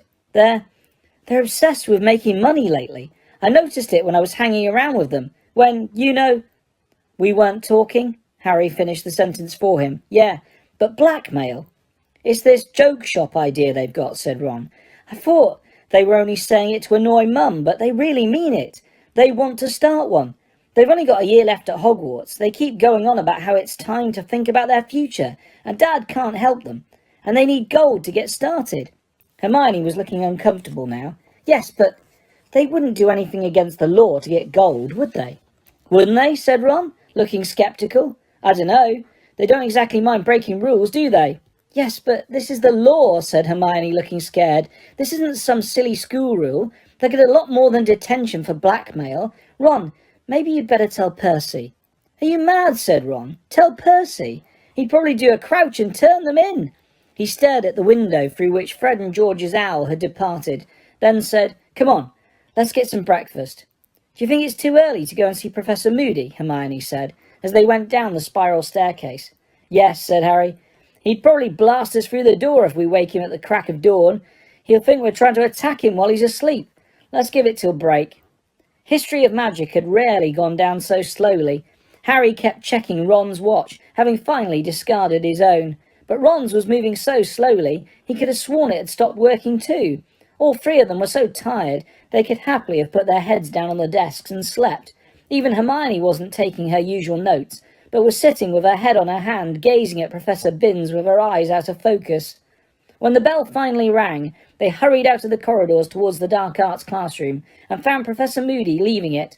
He looked as tired as they felt. The eyelid of his normal eye was drooping, giving his face an even more lopsided appearance than usual. Professor Moody, Harry called, as they made their way towards him through the crowd. Hello, Potter, growled Moody. His magical eye followed a couple of passing first years, who sped up looking nervous. It rolled into the back of Moody's head and watched them around the corner before he spoke again. Come in here. He stood back to let them into his empty classroom, limped in after them and closed the door. Did you find him? Harry asked, without preamble. Mr. Crouch? No, said Moody. He moved over to his desk, sat down, stretched out his wooden leg with a slight groan, and pulled out his hip flask. Did you use the map? Harry said.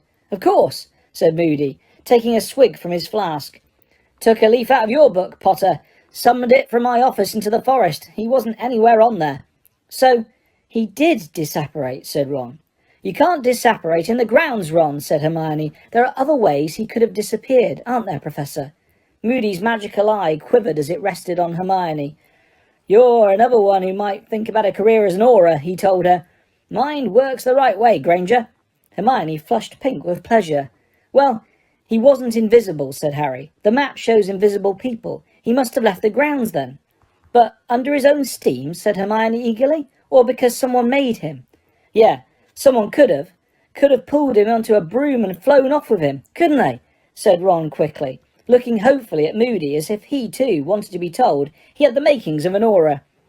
We can't rule out kidnap, growled Moody. So, said Ron, do you reckon he's somewhere in Hogsmeade? Could be anywhere, said Moody, shaking his head. Only thing we know for sure is that he's not here. He yawned widely, so that his scars stretched. and his lopsided mouth revealed a number of missing teeth. Then he said, "Now, Dumbledore's told me you three fancy yourselves as investigators, but there's nothing you can do for Crouch. The Ministry will be looking for him now. Dumbledore's notified them. Potter, you just keep your mind on the third task." "What?" said Harry. "Oh, yeah." He hadn't even given the maze a single thought since he'd left it with Crumb the previous night. "Should be right up your street, this one," said Moody, looking up at Harry and scratching his scarred and stubbly chin. "From what Dumbledore said, you've managed to get through stuff like this plenty of times. Broke your way through a series of obstacles guarding the Philosopher's Stone in your first year, didn't you?" "We helped," Ron said quickly. "Me and Hermione helped." Moody grinned. "Well, help him practice for this one, and I'll be very surprised if he doesn't win," he said. "In the meantime, constant vigilance, Potter. Constant vigilance." He took another long draught of his hip flask, and his magical eyes swiveled onto the window. The topmast sail of the Durmstrang ship was visible through it. "You two." His normal eye was on Ron and Hermione. "You stick close to Potter, all right? I'm keeping an eye on things, but all the same, you can never have too many eyes out."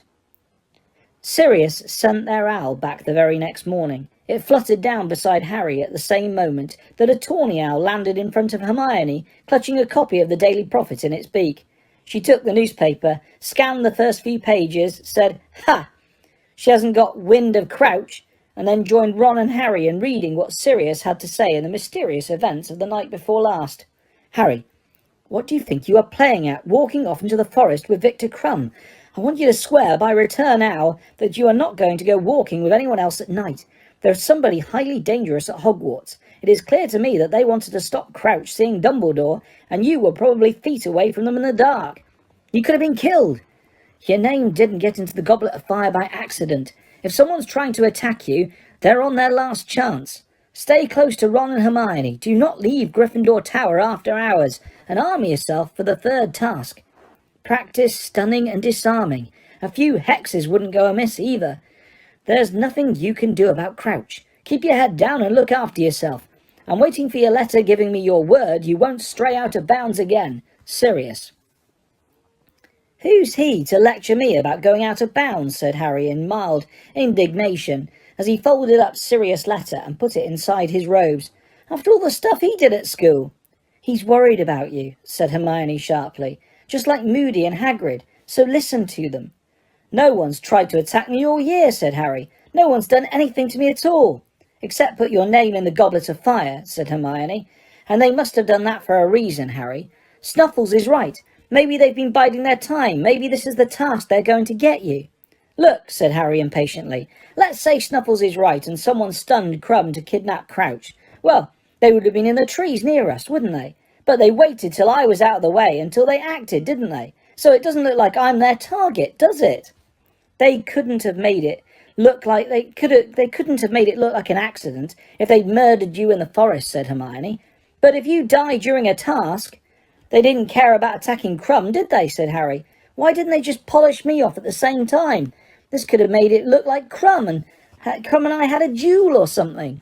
"Harry, I don't understand it either," said Hermione desperately. "I just know there are a lot of odd things going on, and I don't like it. Moody's right, Snuffles is right. You've got to get in training for the third task straight away.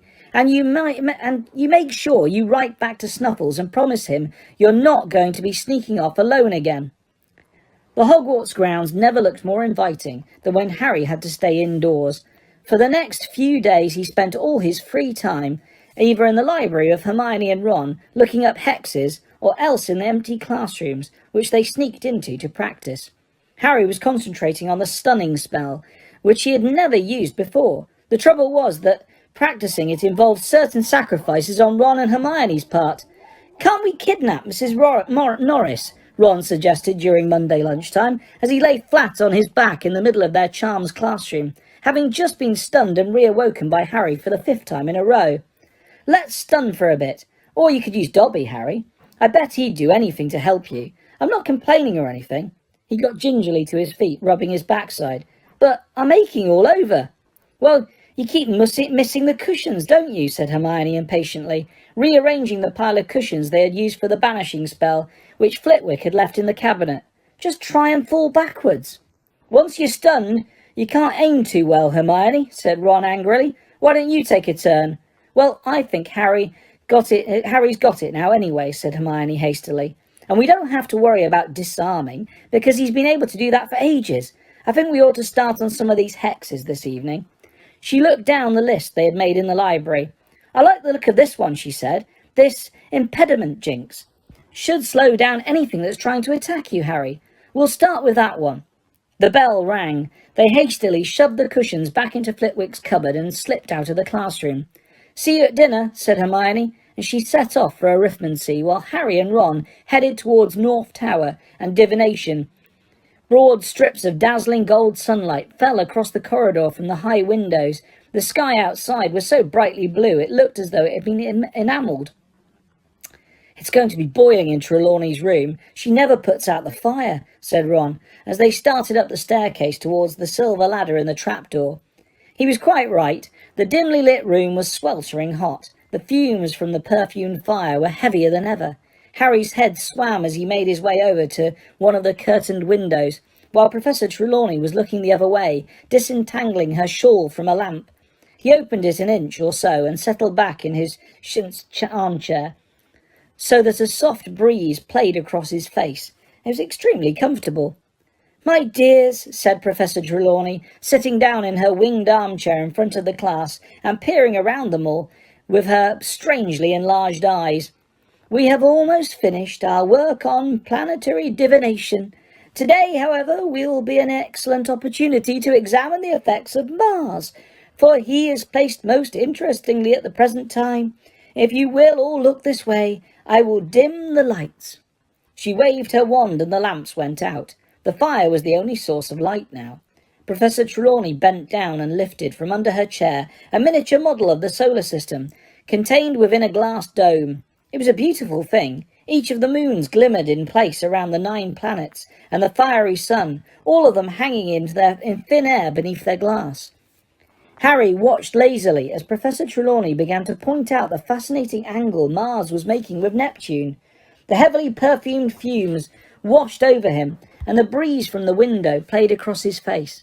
He could hear an insect humming gently somewhere behind the curtain. His eyelids began to droop.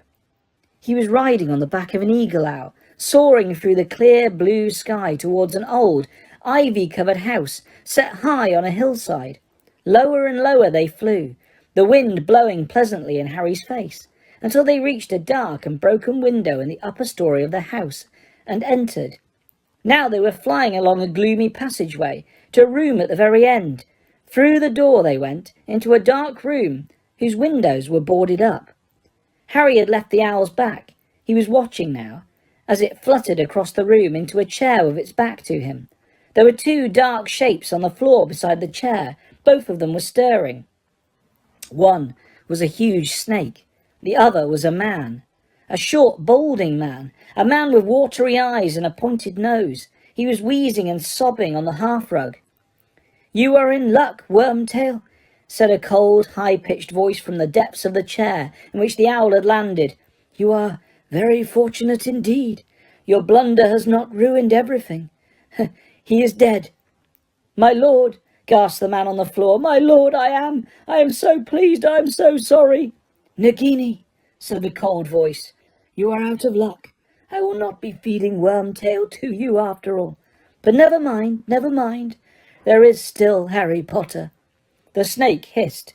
Harry could see its tongue fluttering. Now, Wormtail, said the cold voice, perhaps one more little reminder why I will not tolerate another blunder from you. My lord, no, I beg you. The tip of a wand emerged from the depths of the chair. It was pointing at Wormtail. Crucio, said the cold voice. Wormtail screamed as though every nerve in his body was on fire. The screaming filled Harry's ears as the scar on his forehead seared with pain. He was yelling too. Voldemort would hear him, would know he was there. Harry! Harry! Harry opened his eyes. He was lying on the floor of Professor Trelawney's room with his hands over his face. His scar was still burning so badly that his eyes were watering. The pain had been real. The whole class was standing around him, and Ron was kneeling next to him, looking terrified. "You all right?" he said. "Of course he isn't," said Professor Trelawney, looking thoroughly excited. Her great eyes loomed over Harry, gazing at him. "What was it, Potter? A premonition? An apparition? What did you see?" "Nothing," Harry lied. He sat up. He could feel himself shaking. He couldn't stop himself, looking around into the shadows behind him. Voldemort's voice had sounded so close. "You were clutching your scar," said Professor Trelawney. "You were rolling on the floor, clutching your scar. Come now, Potter. I have experience in these matters." Harry looked up at her. "I need to go to the hospital wing, I think," he said. "A bad headache."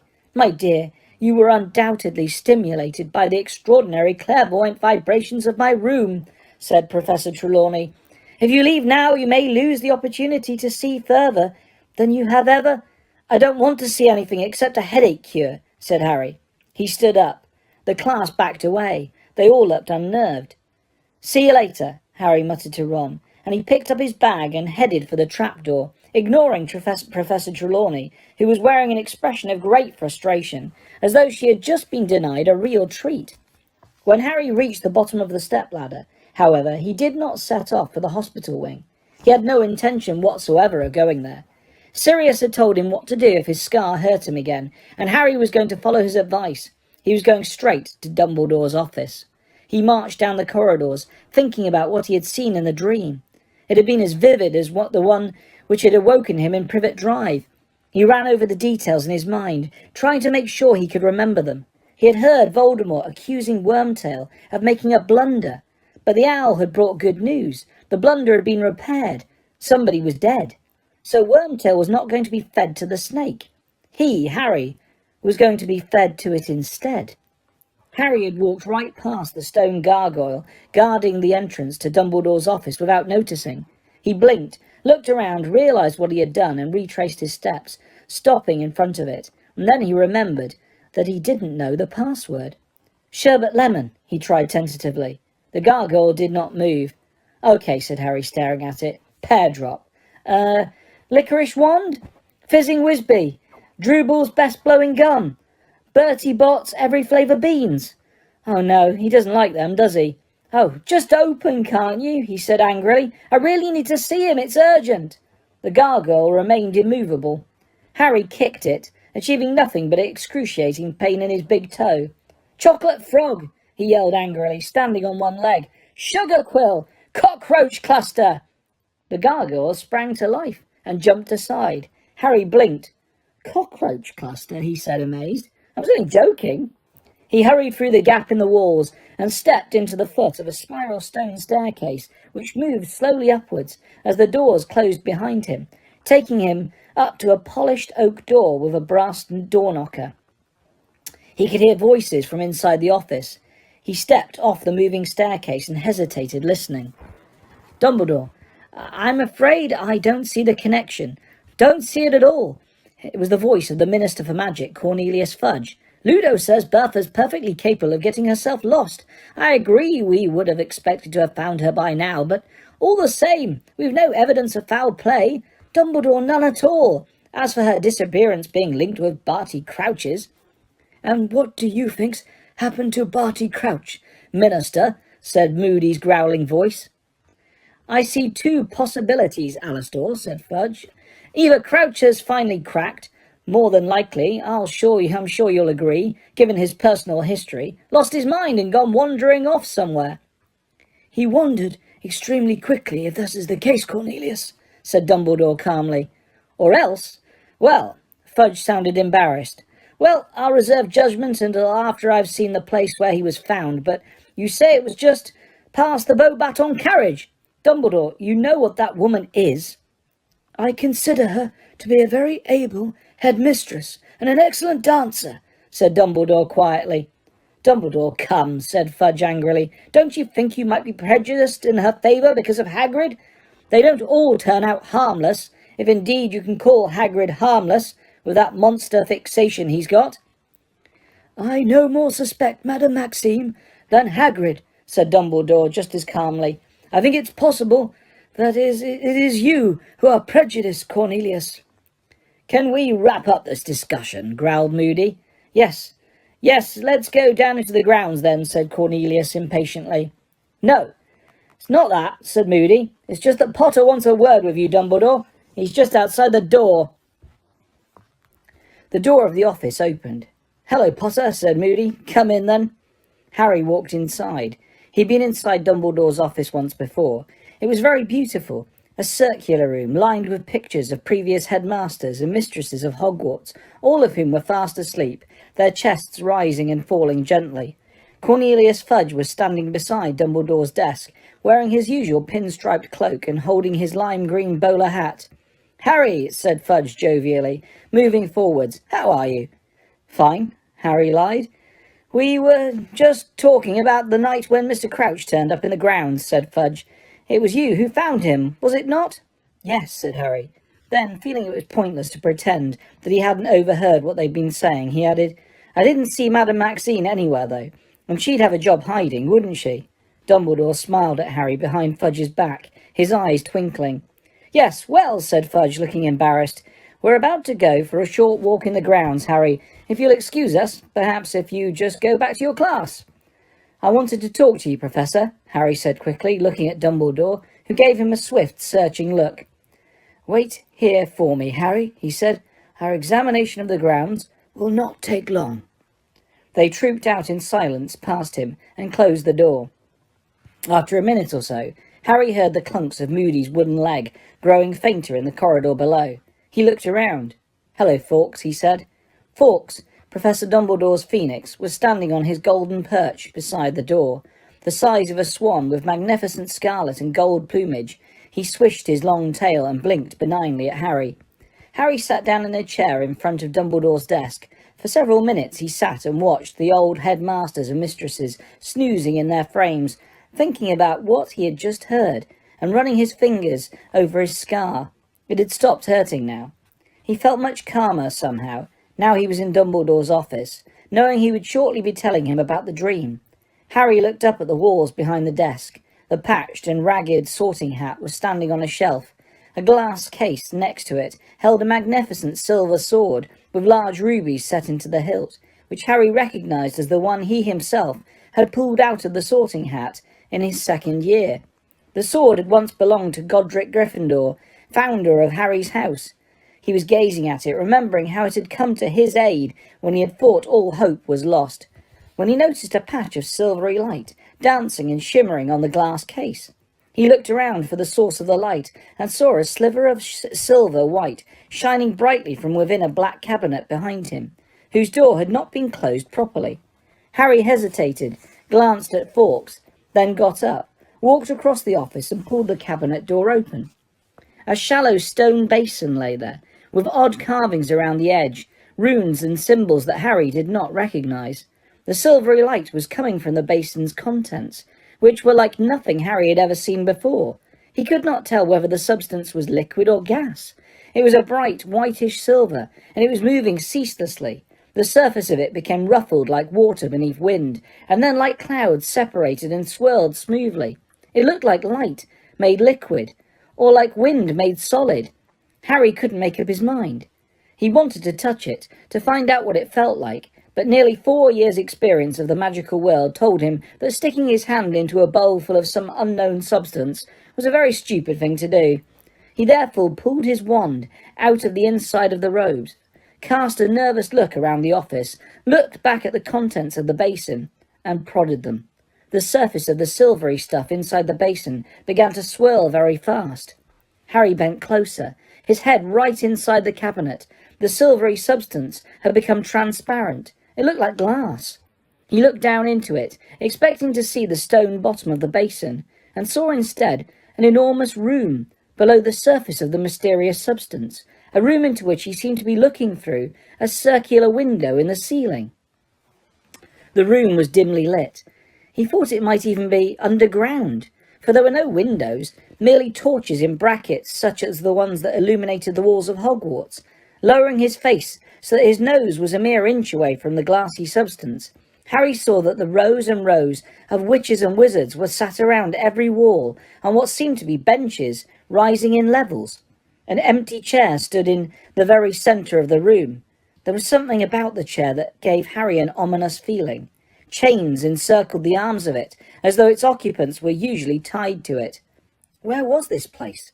It surely wasn't Hogwarts. He had never seen a room like that here in the castle. Moreover, the crowd in the mysterious room at the bottom of the basin was composed of adults, and Harry knew there were not nearly that many teachers at Hogwarts. They seemed, he thought, to be waiting for something, even though he could only see the tops of their pointed hats. They all seemed to be facing in one direction, and nobody was talking to anybody else. The basin being circular, and the room he was observing square, Harry could not make out what was going on in the corners of it. He leant even closer, tilting his head trying to see. The tip of his nose touched the strange substance into which he was staring. Dumbledore's office gave an almighty lurch. Harry was thrown forwards and pitched head first into the substance inside the basin. But his head did not hit the stone bottom. He was falling through something icy cold and black. It was like being sucked into a dark whirlpool. And suddenly he found himself sitting on a bench at the end of the room inside the basin, a bench raised high above the others. He looked up at the high stone ceiling, expecting to see the circular window through which he had just been staring, but there was nothing but dark, solid stone. Breathing hard and fast, Harry looked around him. Not one of the witches and the wizards in the room, and there were at least 200 of them, was looking at him. Not one of them seemed to have noticed that a 14-year-old boy had just dropped from the ceiling into their midst. Harry turned to the wizard next to him on the bench and uttered a loud cry of surprise that reverberated around the silent room. He was sitting right next to Albus Dumbledore.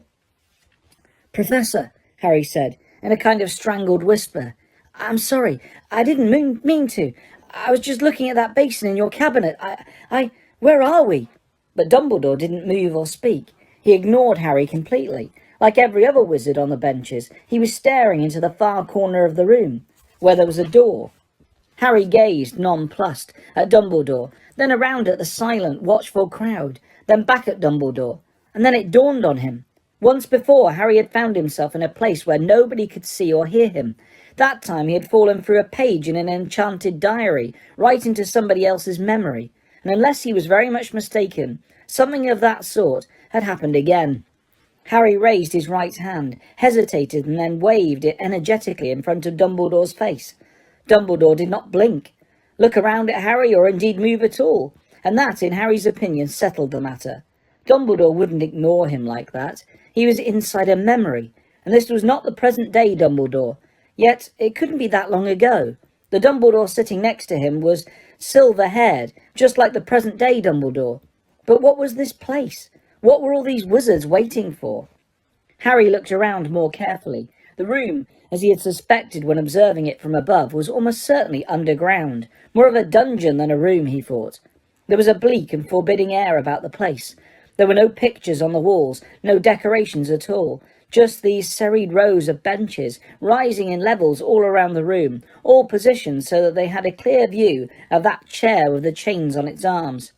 Before Harry could reach any conclusions about the place in which they were, he heard footsteps. The door in the corner of the dungeon opened, and 3 people entered, or at least 1 man, flanked by 2 Dementors.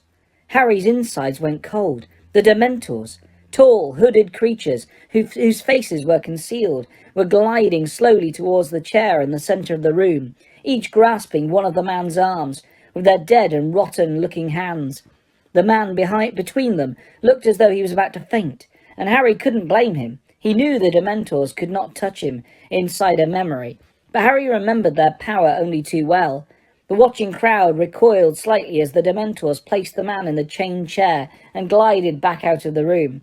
The door swung shut behind them. Harry looked down at the man now sitting in the chair and saw that it was Karkaroff. Unlike Dumbledore, Karkaroff looked much younger. His hair and goatee were black. He was not dressed in sleek furs, but in thin and ragged robes. He was shaking. Even as Harry watched, the chains on the arms of the chair glowed suddenly gold and snaked their way up to his arms, binding him there. "Igor Karkaroff," said a curt voice to Harry's left. Harry looked around and saw Mr. Crouch standing up in the middle of the bench beside him. Crouch's hair was dark. His face was much less lined. He looked fit and alert. You have been brought from Azkaban to give evidence to the Ministry of Magic. You have given us to understand that you have important information for us." Karkaroff straightened himself as best he could, tightly bound to the chair. "I have, sir," he said, and although his voice was very scared, Harry could still hear the familiar, unctuous note in it. "I wish to be of use to the Ministry. I wish to help. I know that the Ministry is trying to round up the last of the Dark Lord's supporters. I'm eager to assist in any way I can." There was a murmur around the benches. Some of the wizards and witches were surveying Karkaroff with interest, others with pronounced mistrust. Then Harry heard, quite distinctly, from Dumbledore's other side, a familiar, growling voice saying, "Filth!" Harry leant forwards so that he could see past Dumbledore. Mad-Eye Moody was sitting there, though there was a very noticeable difference in his appearance. He did not have his magical eye, but two normal ones. Both were looking down upon Karkaroff, and both were narrowed in intense dislike. "Crouch is going to let him out," Moody breathed quietly to Dumbledore. "He's done a deal with him. Took me 6 months to track him down, and Crouch is going to let him go if he's got enough new names. Let's hear his information, I say, and throw him straight back to the Dementors."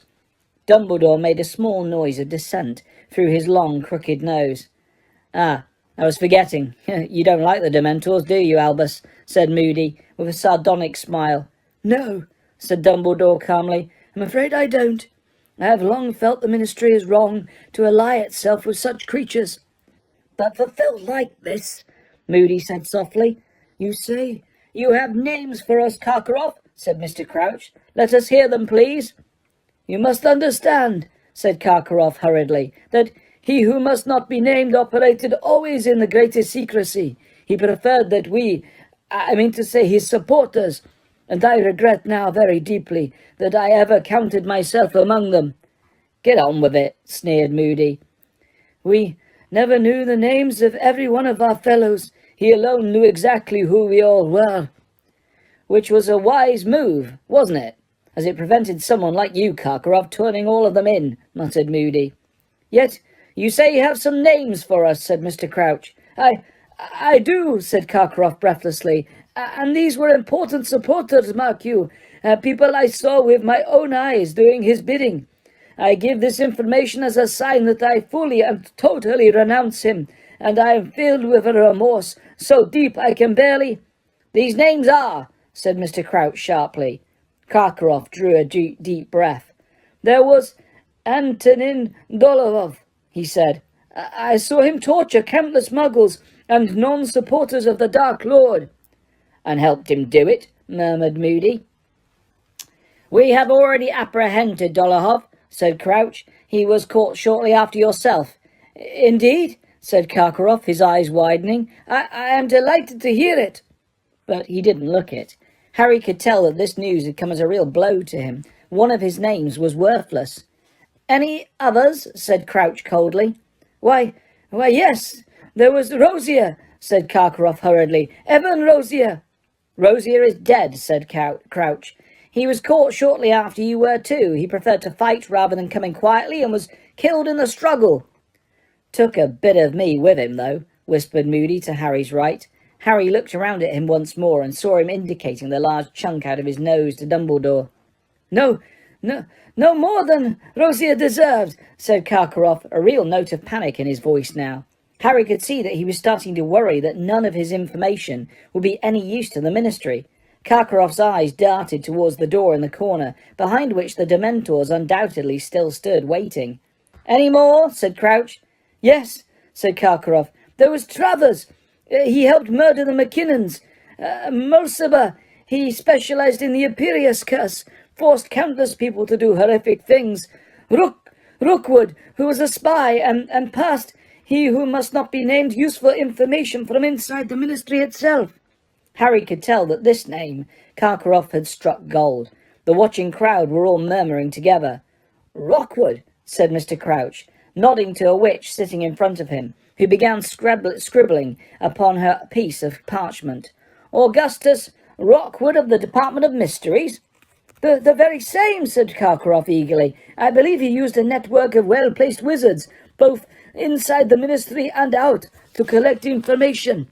But Travers and Melciber we have, said Mr. Crouch. Very well, Karkaroff. If that is all, you will be returned to Azkaban while we decide. Not yet, cried Karkaroff, looking quite desperate. Wait, I have more. Harry could see him sweating in the torchlight, his white skin contrasting strongly with the black of his hair and beard. Snape, he shouted. Severus Snape. Snape has been cleared by this council, said Crouch coldly. He has been vouched for by Albus Dumbledore. No, shouted Karkaroff, straining at the chains which bound him to the chair. I assure you, Severus Snape is a Death Eater. Dumbledore had got to his feet. I have given evidence already on this matter, he said calmly. Severus Snape was indeed a Death Eater. However, he rejoined our side before Lord Voldemort's downfall and turned spy for us, at great personal risk. He is now no more a Death Eater than I am. Harry turned to look at Mad-Eye Moody. He was wearing a look of deep scepticism behind Dumbledore's back. Very well, Karkaroff, Crouch said coldly. You have been of assistance. I shall review your case. You will return to Azkaban in the meantime. Mr. Crouch's voice faded. Harry looked around. The dungeon was dissolving as though it was made of smoke. Everything was fading. He could see only his own body. All else was swirling darkness. And then the dungeon returned. Harry was sitting in a different seat, still on the highest bench, but now to the left side of Mr. Crouch. The atmosphere seemed quite different, relaxed, even cheerful. The witches and wizards all around the walls were talking to each other, almost as though they were at some sort of sporting event. A witch halfway up the rows of benches opposite caught Harry's eye. She had short blonde hair, was wearing magenta robes, and was sucking the end of an acid green quill. It was unmistakably a younger Rita Skeeter. Harry looked around. Dumbledore was sitting beside him again, wearing different robes. Mr. Crouch looked tireder and somehow fiercer, gaunter. Harry understood. It was a different memory, a different day, a different trial. The door in the corner opened, and Ludo Bagman walked into the room. This was not, however, a Ludo Bagman gone to seed, but a Ludo Bagman who was clearly at the height of his Quidditch-playing fitness. His nose wasn't broken now. He was tall and lean and muscly. Bagman looked nervous as he sat down in the chain chair, but it did not bind him there, as it had bound Karkaroff. And Bagman, perhaps taking heart from this, glanced around at the watching crowd, waved at a couple of them, and managed a small smile. Ludo Bagman, you have been brought here in front of the Council of Magical Law to answer charges relating to the activities of the Death Eaters, said Mr. Crouch. We have heard the evidence against you and are about to reach our verdict. Do you have anything to add to your testimony before we pronounce judgment? Harry couldn't believe his ears. Ludo Bagman, a Death Eater? Only, said Bagman, smiling awkwardly. Well, I know I've been a bit of an idiot. One or two wizards and witches in the surrounding seats smiled indulgently. Mr. Crouch did not appear to share their feelings. He was staring down at Ludo Bagman with an expression of the utmost severity and dislike. You never spoke a truer word, boy, someone muttered dryly to Dumbledore behind Harry. He looked around and saw Moody sitting there again. If I didn't know he'd always been dim, I'd have said some of those bludgers had permanently affected his brain. Ludovic Bagman, you were caught passing information to Lord Voldemort's supporters, said Mr. Crouch. For this I suggest a term of imprisonment in Azkaban lasting no less than... But there was an angry outcry from the surrounding benches. Several of the witches and wizards around the wall stood up, shaking their heads and even their fists at Mr. Crouch. But I have told you I had no idea, Bagman called earnestly over the crowd's babble, his round blue eyes widening. None at all. Old Rockwood was a friend of my dad's. Never crossed my mind he was in with you-know-who. I thought I was collecting information for our side. And Rockwood kept talking about getting me a job in the ministry later on, once my Quidditch days are over, you know. I mean, I can't keep getting hit by bludgers for the rest of my life, can I? There were titters from the crowd. It will be put to the vote, said Mr. Crouch coldly. He turned to the right-hand side of the dungeon. The jury will please raise their hands. Those in favour of imprisonment? Harry looked towards the right-hand side of the dungeon. Not one person raised their hand. Many of the witches and wizards around the walls began to clap. One of the witches on the jury stood up. Yes, barked Crouch. "We'd just like to congratulate Mr. Bagman on his splendid performance for England in the Quidditch match against Turkey last night," the witch said breathlessly. Mr. Crouch looked furious. The dungeon was ringing with applause now. Bagman got to his feet and bowed, beaming. "Despicable!" Mr. Crouch spat at Dumbledore, sitting down as Bagman walked out of the dungeon. "Rockwood, get him a job indeed. The day Ludo Bagman joins us will be a very sad day for the ministry." And the dungeon dissolved again. When it had returned, Harry looked around. He and Dumbledore were still sitting beside Mr. Crouch, but the atmosphere could not have been more different. There was total silence, broken only by the dry sobs of a frail, wispy-looking witch in the seat next to Mr. Crouch. She was clutching a handkerchief to her mouth, and with trembling hands. Harry looked up at Crouch and saw that he looked gaunter and greyer than ever before. A nerve was twitching in his temple. "Bring them in," he said, and his voice echoed through the silent dungeon. The door in the corner opened yet again. 6 Dementors entered this time, flanking a group of 4 people. Harry saw the people in the crowd turn to look up at Mr. Crouch. A few of them whispered to each other. The Dementors placed each of the 4 people in the 4 chairs with chained arms, which now stood on the dungeon floor. There was a thick-set man who stared blankly up at Crouch, a thinner and more nervous-looking man whose eyes were darting around the crowd, a woman with thick, shining dark hair and heavily hooded eyes who was sitting in the chained chair as though it was a throne, and a boy in his late teens who looked nothing short of petrified. He was shivering, his straw-coloured hair all over his face, his freckled skin milk-white. The wispy little witch beside Crouch began to rock backwards and forwards in her seat, whimpering into her handkerchief. Crouch stood up. He looked down upon the 4 in front of him, and there was pure hatred in his face. "You have been brought here before the Council of Magical Law," he said clearly, "so that we may pass judgment on you for a crime so heinous." "Father," said the boy with the straw-coloured hair, "Father, please."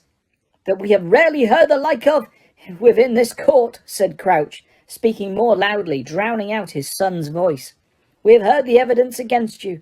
The 4 of you stand accused of capturing an aura, Frank Longbottom, and subjecting him to the Cruciatus curse, believing him to have knowledge of the present whereabouts of your exiled master, he who must not be named." "Father, I didn't," shrieked the boy in chains below. "I didn't, I swear it, Father. Don't send me back to the Dementors." "You are further accused," bellowed Mr. Crouch, "of using the Cruciatus curse on Frank Longbottom's wife, when he would not give you information. You plan to restore he who must not be named to power, and to resume the lives of violence you presumably led while he was strong. I now ask the jury."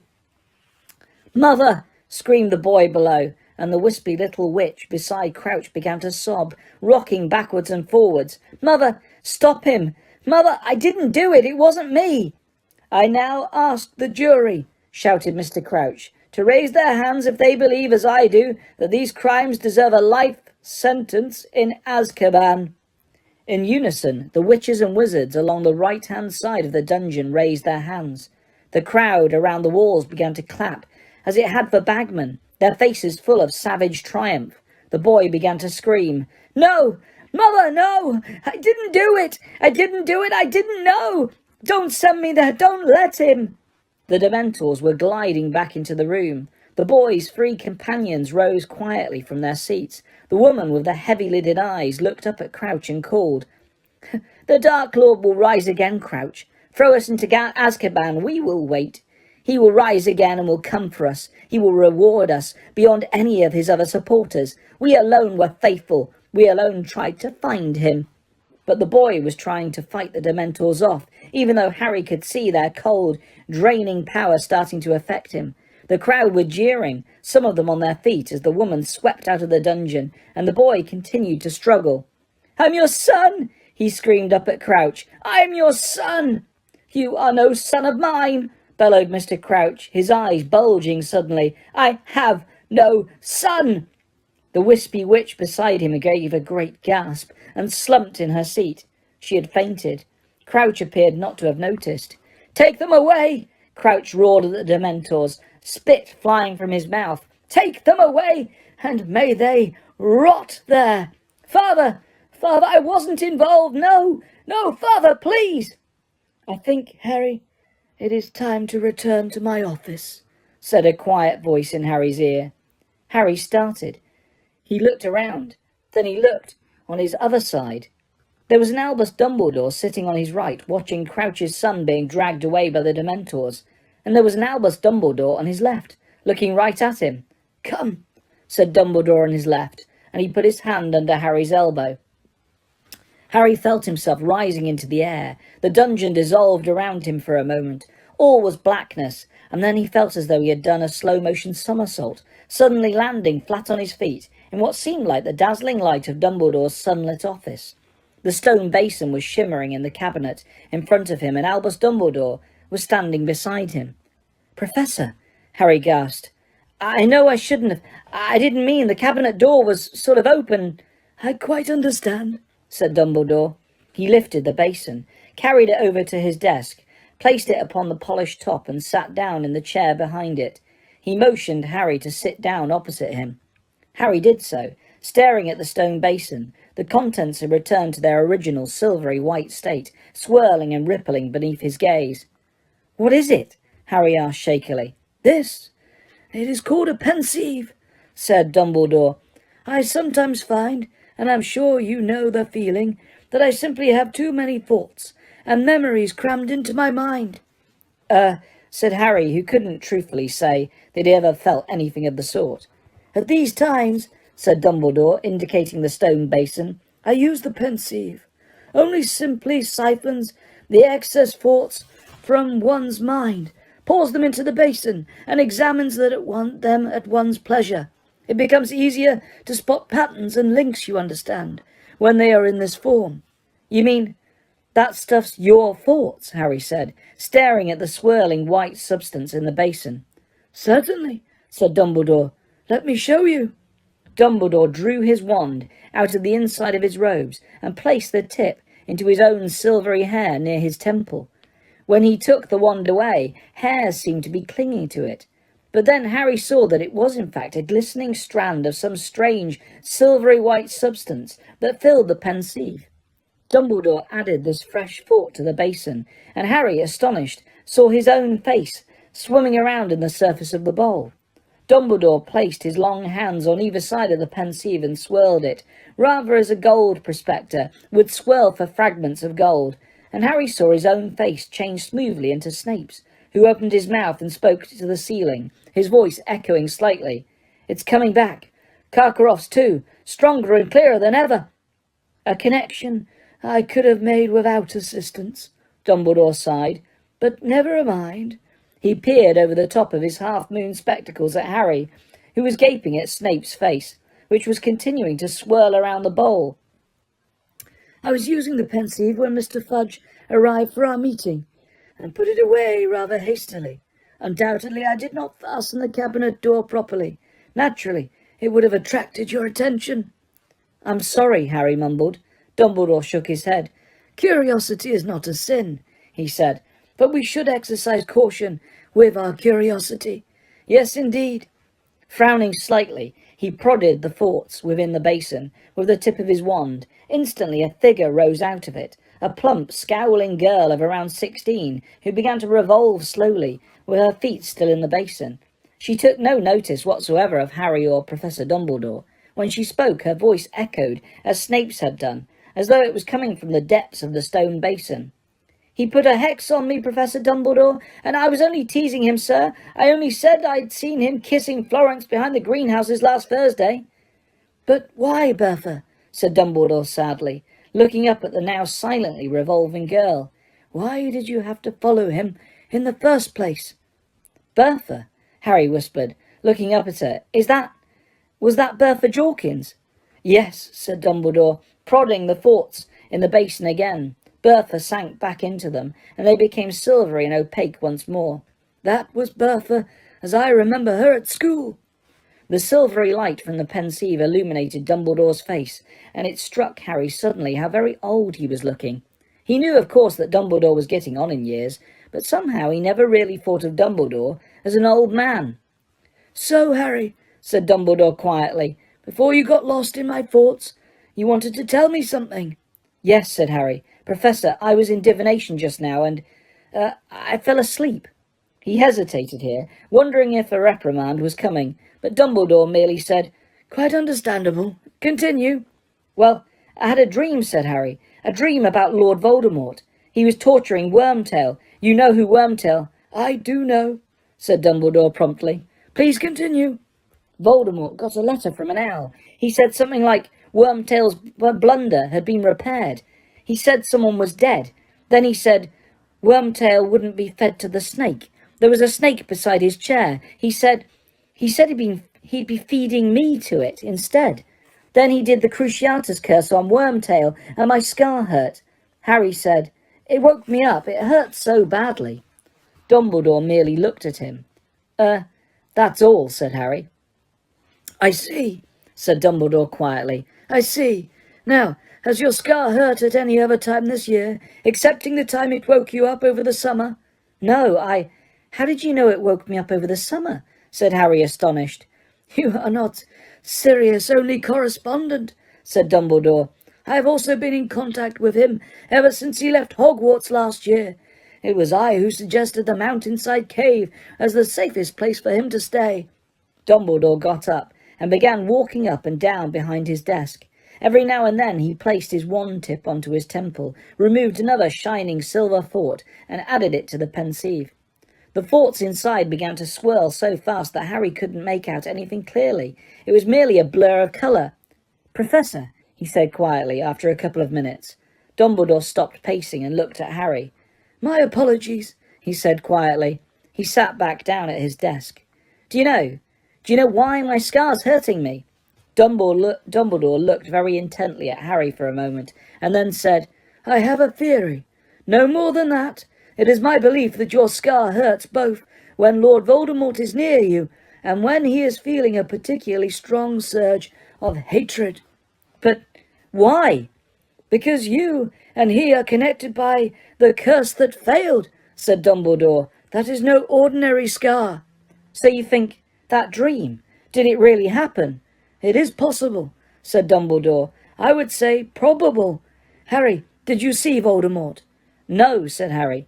"Just the back of his chair, but there wouldn't have been anything to see, would there? I mean, he hasn't got a body, has he? But then how could he have held the wand?" Harry said slowly. "How indeed," muttered Dumbledore. "How indeed." Neither Dumbledore nor Harry spoke for a while. Dumbledore was gazing across the room, every now and then placing his wand tip to his temple and adding another shining silver thought to the seething mass within the pensieve. "Professor," Harry said at last, "do you think he's getting stronger?" "Voldemort," said Dumbledore, looking at Harry over the pensieve. It was the characteristic piercing look Dumbledore had given him on other occasions, and always made Harry feel as though Dumbledore was seeing right through him, in a way that even Moody's magical eye could not. "Once again, Harry, I can only give you my suspicions." Dumbledore sighed again, and he looked older and wearier than ever. "The years of Voldemort's ascent to power," he said, "were marked with disappearances. Bertha Jorkins has vanished without trace in the place where Voldemort was certainly known to be last. Mr. Crouch, too, has disappeared within these very grounds.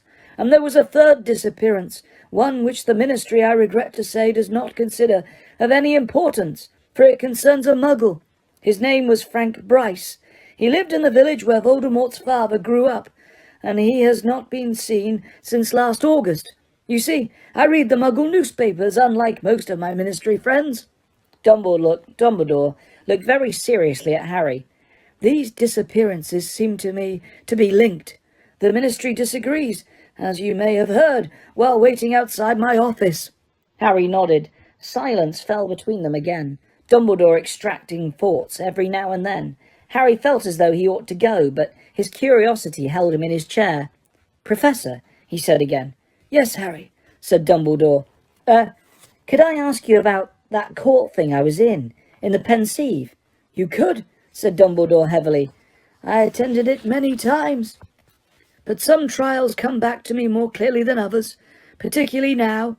You know the trial you found me in, the one with Crouch's son. Well, Were they talking about Neville's parents? Dumbledore gave Harry a very sharp look. Has Neville never told you why he has been brought up by his grandmother? He said. Harry shook his head, wondering, as he did so, how he could have failed to ask Neville this, in almost 4 years of knowing him. Yes, they were talking about Neville's parents, said Dumbledore. His father, Frank, was an Auror, just like Professor Moody. He and his wife were tortured for information about Voldemort's whereabouts after he lost his powers, as you heard. So they're dead, said Harry quietly. No, said Dumbledore, his voice full of bitterness Harry had never heard there before. They're insane. They're both in St. Mungo's Hospital for magical maladies and injuries. I believe Neville visits them with his grandmother during the holidays. They do not recognize him. Harry sat there, horror-struck. He had never known, never in 4 years bothered to find out. The Longbottoms were very popular, said Dumbledore. The attacks on them came after Voldemort's fall from power, just when everyone thought they were safe. Those attacks caused a wave of fury, such as I have never known. The Ministry was under great pressure to catch those who had done it. Unfortunately, the Longbottoms' evidence was, given their condition, none too reliable. Then Mr. Crouch's son might not have been involved, said Harry slowly. Dumbledore shook his head. As to that, I have no idea. Harry sat in silence once more, watching the contents of the pensieve swirl. There were 2 more questions he was burning to ask, but they concerned the guilt of living people.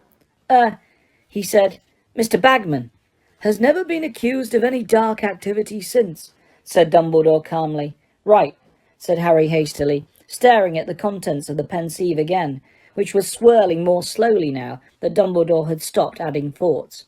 But the pensieve seemed to be asking his question for him. Snape's face was swimming on the surface again. Dumbledore glanced down into it, and then up at Harry. No more has Professor Snape, he said. Harry looked into Dumbledore's light blue eyes, and the thing he really wanted to know spilled out of his mouth before he could stop it. What made you think he'd really stopped supporting Voldemort, Professor? Dumbledore held Harry's gaze for a few seconds, and then said, That, Harry, is a matter between Professor Snape and myself. Harry knew that the interview was over. Dumbledore did not look angry, yet there was a finality in his tone that told Harry it was time to go. He stood up, and so did Dumbledore. Harry, he said, as Harry reached the door, please do not speak about Neville's parents to anybody else. He has the right to let people know when he is ready. Yes, Professor, said Harry, turning to go. And Harry looked back. Dumbledore was standing over the pensieve, his face lit from beneath it by its silvery spots of light, looking older than ever. He stared at Harry for a moment and then said, Good luck with the 3rd task. Dumbledore reckons you know who's getting stronger again as well, Ron whispered. Everything Harry had seen in the pensieve, nearly everything Dumbledore had told and shown him afterwards, he had now shared with Ron and Hermione, and of course with Sirius, to whom Harry had sent an owl the moment he had left Dumbledore's office. Harry, Ron and Hermione sat up late in the common room once again that night, talking it all over until Harry's mind was reeling, until he understood what Dumbledore had meant about a head becoming so full of thoughts that it would have been a relief to siphon them off. Ron stared into the common room fire. Harry thought he saw Ron shiver slightly, even though the evening was warm. And he trusts Snape, Ron said. He really trusts Snape, even though he knows he was a Death Eater. Yes, said Harry. Hermione had not spoken for 10 minutes. She was sitting with her forehead in her hands, staring at her knees. Harry thought she too looked as though she could have done with a pensieve. Rita Skeeter, she muttered finally. How can you be worrying about her now, said Ron in disbelief. I'm not worrying about her, Hermione said to her knees. I'm just thinking. Remember what she said to me in the 3 broomsticks? I know things about Ludo Bagman that would make your hair curl.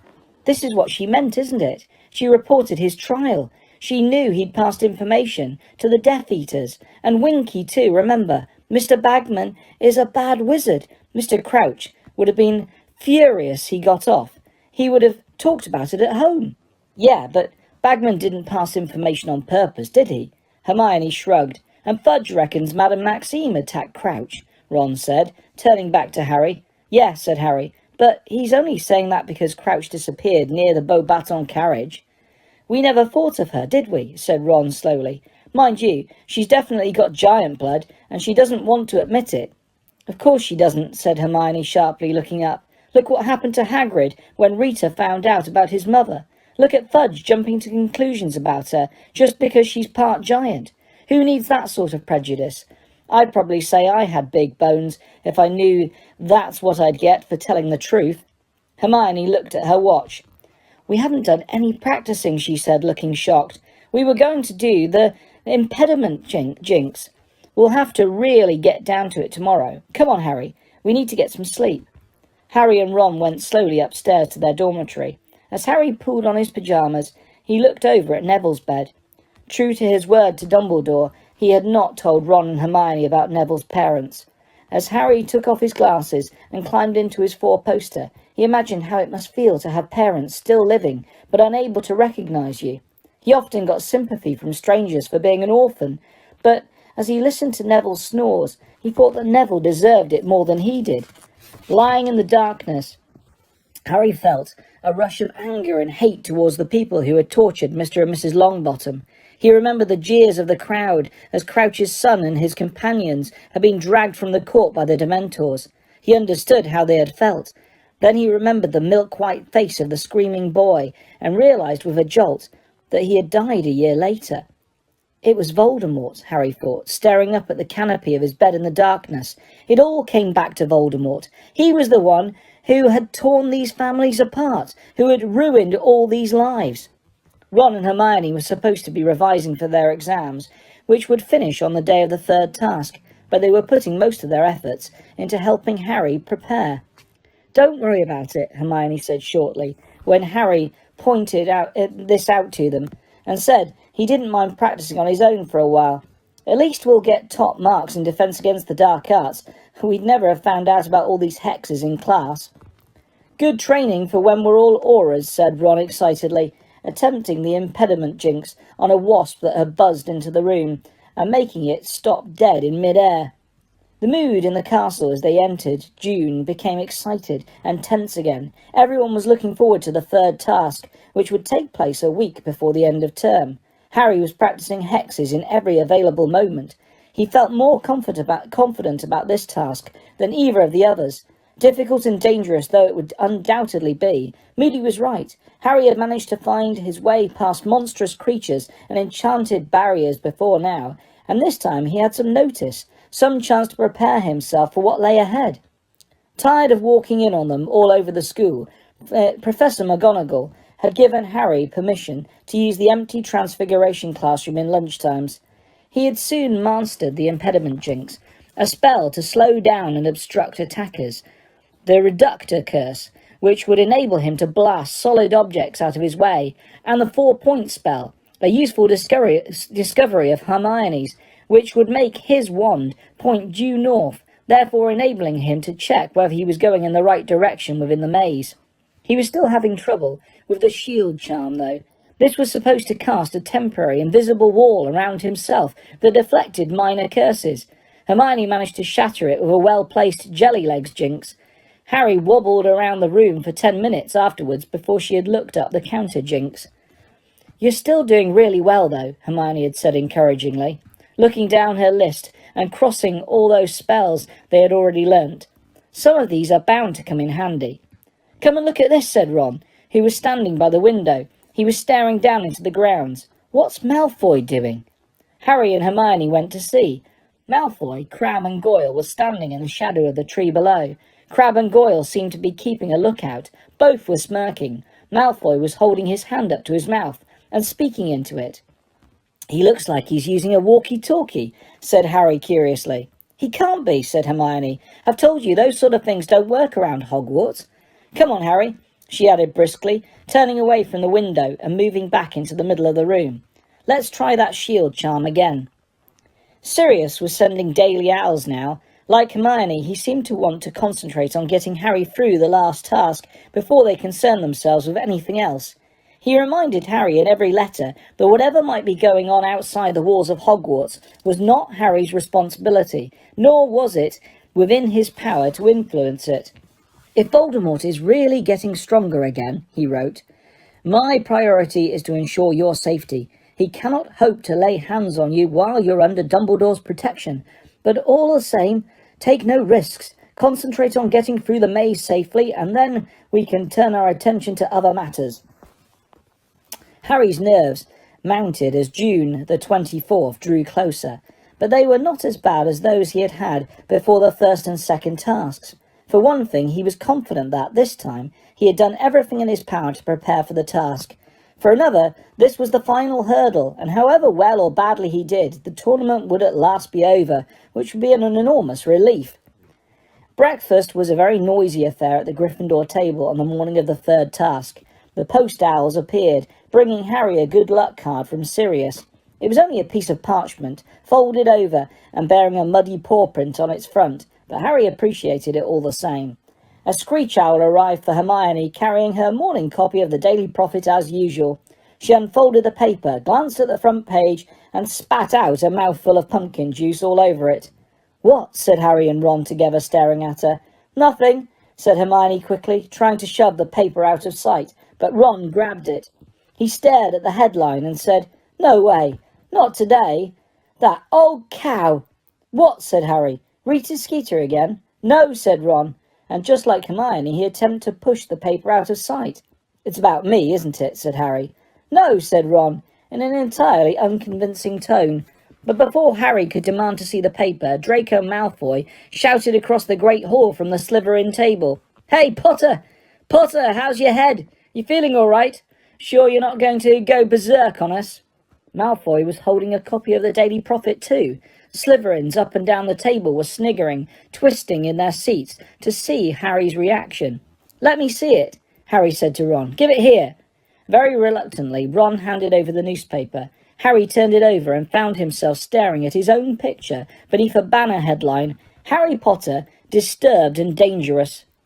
"The boy who defeated he who must not be named is unstable and possibly dangerous," writes Rita Skeeter, special correspondent. "Alarming evidence has recently come to light about Harry Potter's strange behaviour, which casts doubt upon his suitability to compete in a demanding competition like the Triwizard Tournament, or even attend Hogwarts School. Potter, the Daily Prophet, can exclusively reveal, regularly collapses at school, and is often heard to complain of pain in the scar on his forehead, relic of the curse with which you-know-who attempted to kill him. On Monday last, midway through a divination lesson, your Daily Prophet reporter witnessed Potter storming from the class, claiming that his scar was hurting too badly to continue studying. It is possible, say top experts at St. Mungo's Hospital for Magical Maladies and Injuries, that Potter's brain was affected by the attack inflicted upon him by you-know-who, and that his insistence that the scar is still hurting is an expression of his deep-seated confusion. He might even be pretending, said one specialist. This could be a plea for attention. The Daily Prophet, however, has unearthed worrying facts about Harry Potter that Albus Dumbledore, headmaster at Hogwarts, has carefully concealed from the wizarding public. Potter can speak Parseltongue, reveals Draco Malfoy, a Hogwarts fourth year.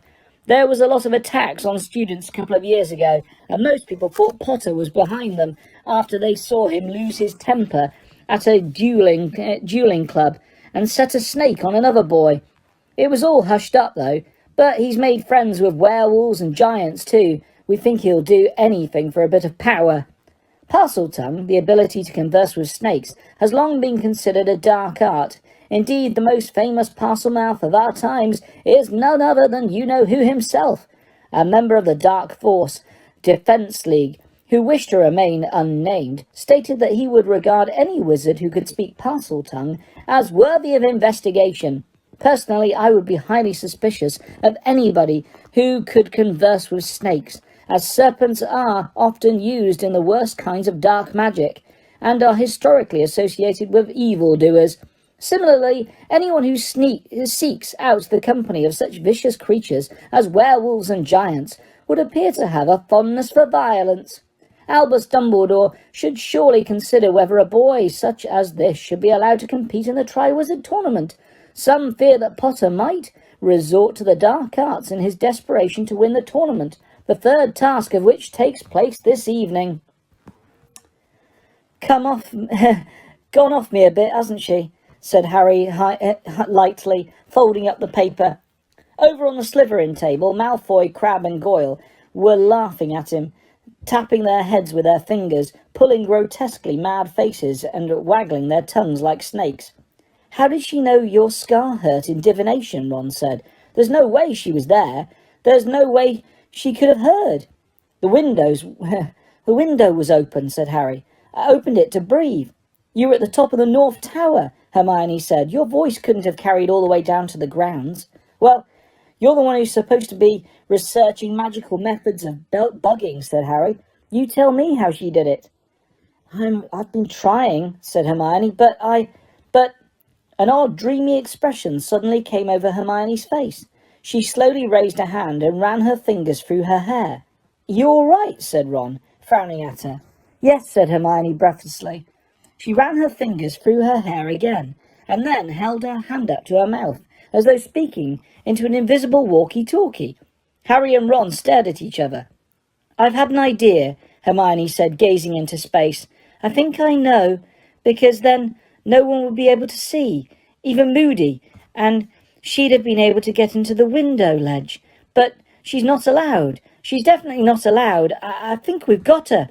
Just give me 2 seconds in the library, just to make sure."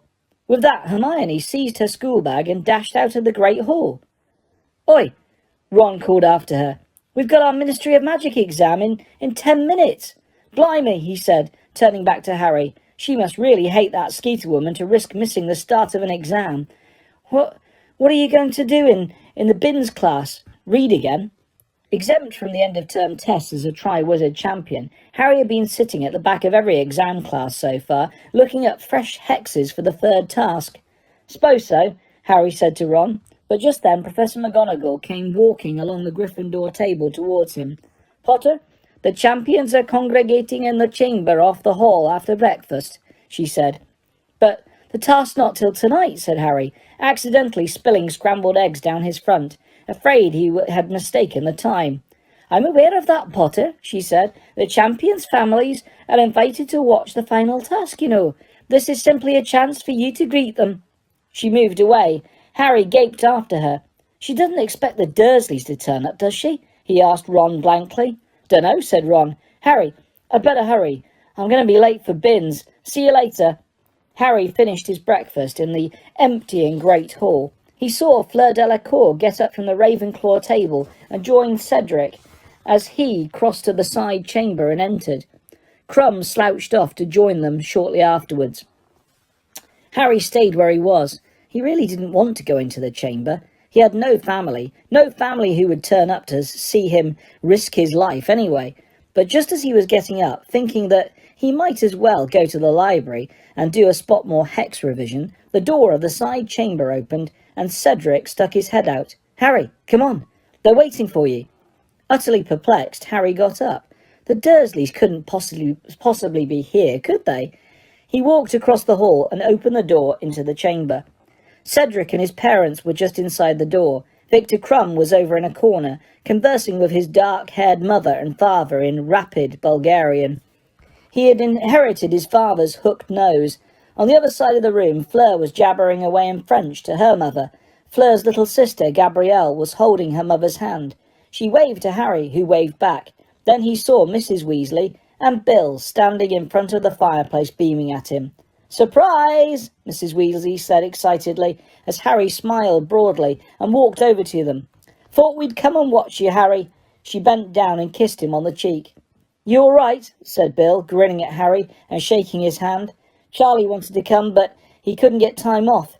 He said you were incredible against the Horntail."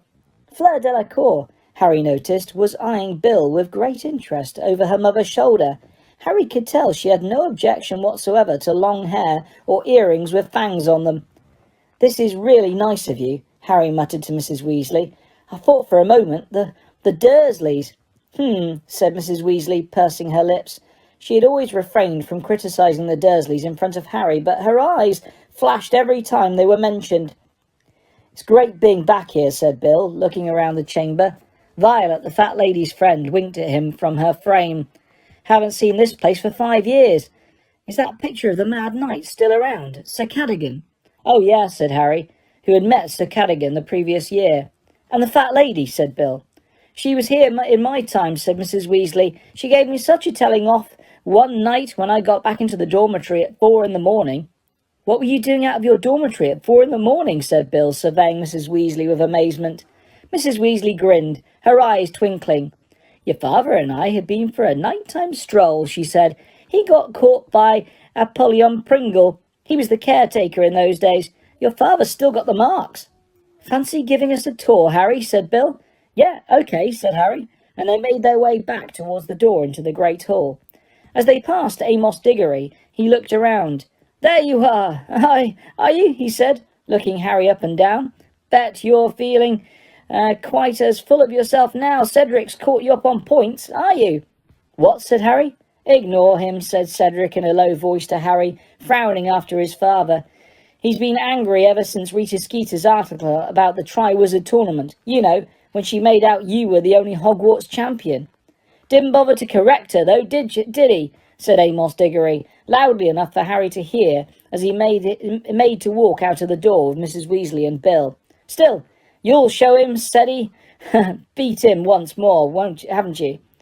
"Rita Skeeter goes out of her way to cause trouble, Amos," Mrs. Weasley said angrily. "I would have thought you'd know that, working at the Ministry." Mr. Diggory looked as though he was going to say something angry, but his wife had laid a hand on his arm, and he merely shrugged and turned away.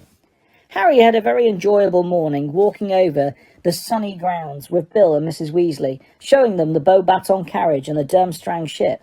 Mrs. Weasley was intrigued by the Whomping Willow, which had been planted after she had left school, and reminisced at length about the gamekeeper before Hagrid, a man called Og. "How's Percy?" Harry asked, as they walked around the greenhouses. "Not good," said Bill. "He's very upset," said Mrs. Weasley, lowering her voice and glancing around. "The Ministry want to keep Mr. Crouch's disappearance quiet, but Percy's been hauled in for questioning about the instructions Mr. Crouch has been sending him. They seem to think there's a chance they weren't genuinely written by him. Percy's been under a lot of strain. They're not letting him fill in for Mr. Crouch as the 5th judge tonight. Cornelius Fudge is going to be doing it." They returned to the castle for lunch. "Mum, Bill," said Ron, looking stunned as he joined the Gryffindor table. What are you doing here?" "Come to watch Harry in the last task," said Mrs. Weasley brightly. "I must say it makes a lovely change, not having to cook. How was your exam?" "Oh, okay," said Ron. "Couldn't remember all the Golden Rebels' names, so I invented a few. It's all right," he said, helping himself to a Cornish pasty, while Mrs. Weasley looked stern. "They're all called stuff like Bodrod the Bearded and Urg the Unclean. It wasn't hard." Fred, George and Ginny came to sit next to them too, and Harry was having such a good time he felt almost as though he was back at the Burrow. He had forgotten to worry about the evening's task, and not until Hermione turned up halfway through lunch did he remember that she had a brainwave about Rita Skeeter. "Are you going to tell us?" Hermione shook her head warningly, and glanced at Mrs. Weasley. "Hello, Hermione," said Mrs. Weasley, much more stiffly than usual. "Hello," said Hermione, her smile faltering at the cold expression on Mrs. Weasley's face. Harry looked between them, then said, "Mrs. Weasley, you didn't believe that rubbish Rita Skeeter wrote in Witch Weekly, did you? Because Hermione's not my girlfriend." "Oh," said Mrs. Weasley. No, of course I didn't." But she became considerably warmer towards Hermione after that. Harry, Bill and Mrs. Weasley whirled away the afternoon with a long walk around the castle, and then returned to the Great Hall for the evening feast. Ludo Bagman and Cornelius Fudge had joined the staff table now. Bagman looked quite cheerful, but Cornelius Fudge, who was sitting next to Madame Maxime, looked stern and was not talking. Madame Maxime was concentrating on her plate, and Harry thought her eyes looked red. Hagrid kept glancing along the table at her. There were more courses than usual, but Harry, who was starting to feel really nervous now, didn't eat much, as the enchanted ceiling overhead began to fade from blue to dusky purple. Dumbledore rose to his feet at the staff table, and silence fell. "Ladies and gentlemen, in 5 minutes' time, I will be asking you to make your way down to the Quidditch pitch for the third and last task of the Triwizard Tournament. Will the champions please follow Mr. Bagman down to the stadium now?" Harry got up. The Gryffindors, all along the table, were applauding him. The Weasleys and Hermione all wished him good luck, and he headed off out of the Great Hall, with Cedric, Fleur and Crumb. "Feeling all right, Harry?" Bagman asked, as they went down the stone steps into the grounds. "Confident?" "I'm okay," said Harry. It was sort of true. He was nervous, but he kept running over all the hexes and spells he'd been practicing in his mind as they walked, and the knowledge that he could remember them all made him feel better. They walked into the Quidditch pitch, which was now completely unrecognisable. A 20-foot-high hedge ran all the way around the edge of it. There was a gap right in front of them, the entrance to the vast maze. The passage beyond it looked dark and creepy. 5 minutes later, the stands had begun to fill. The air was full of excited voices and the rumbling of feet as the hundreds of students filed into their seats. The sky was deep, clear blue now, and the first stars were starting to appear. Hagrid, Professor Moody, Professor McGonagall and Professor Flitwick were walking into the stadium and approaching Bagman and the champions. They were wearing large red luminous stars on their hats, all except Hagrid, who had his on the back of his moleskin waistcoat. "We are going to be patrolling the outside of the maze," said Professor McGonagall to the champions. "If you get into difficulty and wish to be rescued, send red sparks into the air, and one of us will come and get you. Do you understand?" The champions nodded. "Off you go then," said Bagman brightly to the 4 patrollers. "Good luck, Harry," Hagrid whispered, and the four of them walked away in different directions to station themselves around the maze. Bagman now pointed his wand at his throat, muttered "Sonorous," and his magically magnified voice echoed into the stands. "Ladies and gentlemen, the third and final task of the Triwizard Tournament is about to begin. Let me remind you how the points currently stand. Tied in first place, on 85 points each, Mr. Cedric Diggory and Mr. Harry Potter, both of Hogwarts School." The cheers and applause sent birds from the Forbidden Forest fluttering into the darkening sky. "In second place, on 80 points, Mr. Victor Crumb of Durmstrang Institute." More applause. "And in third place, Miss Fleur Delacour of Beauxbatons Academy." Harry could just make out Mrs. Weasley, Bill, Ron and Hermione applauding Fleur politely, halfway up the stands. He waved up at them and they waved back, beaming at him. "So, on my whistle, Harry and Cedric," said Bagman. 3, 2, 1. He gave a short blast on his whistle and Harry and Cedric hurried forwards into the maze. The towering hedges cast black shadows across the path, and whether because they were so tall and thick, or because they had been enchanted, the sound of the surrounding crowd was silenced the moment they entered the maze. Harry felt almost as though he was underwater again. He pulled out his wand, muttered "Lumus," and heard Cedric do the same just behind him. After about 50 yards, they reached a fork. They looked at each other. "So, see you," Harry said, and he took the left one, while Cedric took the right. Harry heard Bagman's whistle for the second time. Crumb had entered the maze. Harry sped up. His chosen path seemed completely deserted. He turned right and hurried on, holding his wand high over his head, trying to see as far ahead as possible. Still, there was nothing in sight. Bagman's whistle blew in the distance for the third time. All of the champions were now inside the maze. Harry kept looking behind him. The old feeling that he was being watched was upon him. The maze was growing darker with every passing minute as the sky overhead deepened to navy. He reached a second fork. "Point me," he whispered to his wand, holding it flat in his palm. The wand spun around once and pointed towards his right, into solid hedge. That way was north, and he knew that he needed to go northwest for the centre of the maze. The best he could do was to take the left fork and go right again as soon as possible. The path ahead was empty too, and when Harry reached a right turn and took it, he again found his way unblocked. Harry didn't know why, but the lack of obstacles was unnerving him. Surely he should have met something by now. It felt as though the maze was luring him into a false sense of security. Then he heard movement right behind him. He held out his wand, ready to attack, but its beam fell upon Cedric, who had just hurried out of a path on the right-hand side. Cedric looked severely shaken. The sleeve of his robes was smoking. "Hagrid's blast-ended scroots," he hissed. "They're enormous. Only just got away." He shook his head and dived out of sight along another path. Keen to put plenty of distance between himself and the scroots, Harry hurried off again. Then, as he turned a corner, he saw a Dementor was gliding towards him, 12 feet tall, its face hidden by its hood, its rotting, scabbed hands outstretched. It advanced, sensing its way blindly towards him. Harry could hear its rattling breath. He felt clammy coldness stealing over him, but knew what he had to do.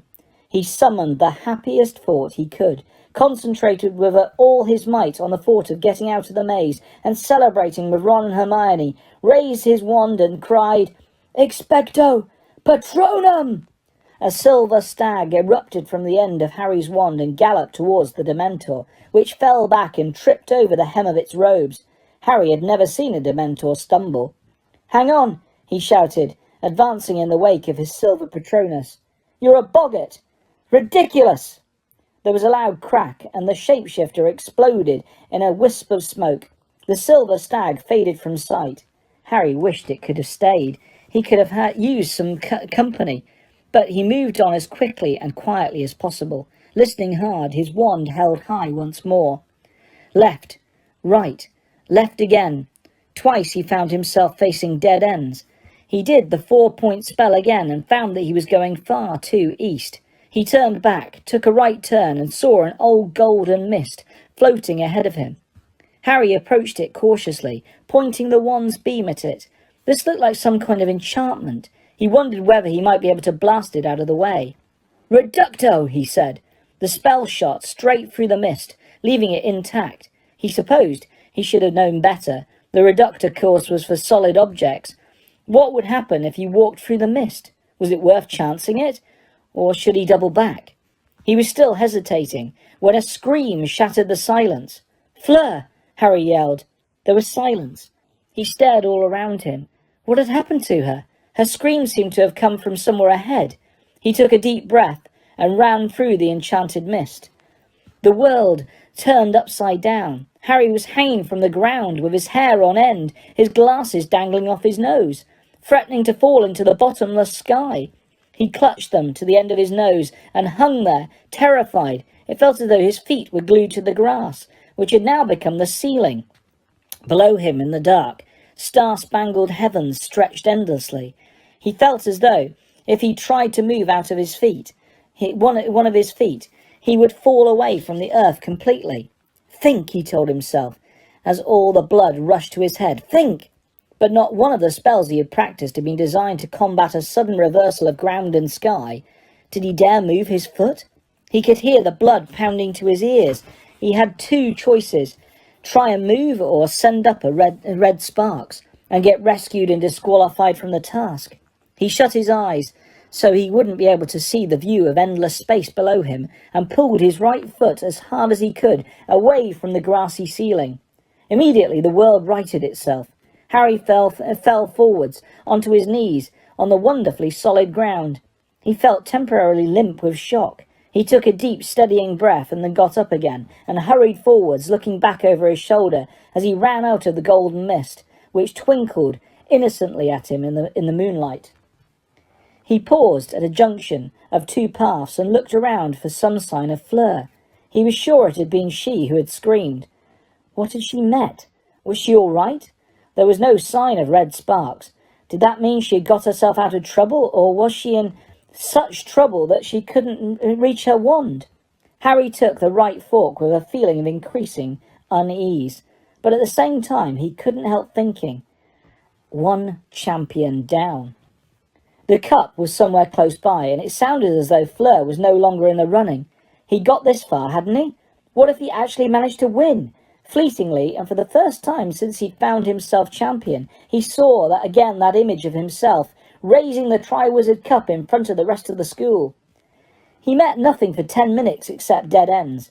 Twice he took the same wrong turning.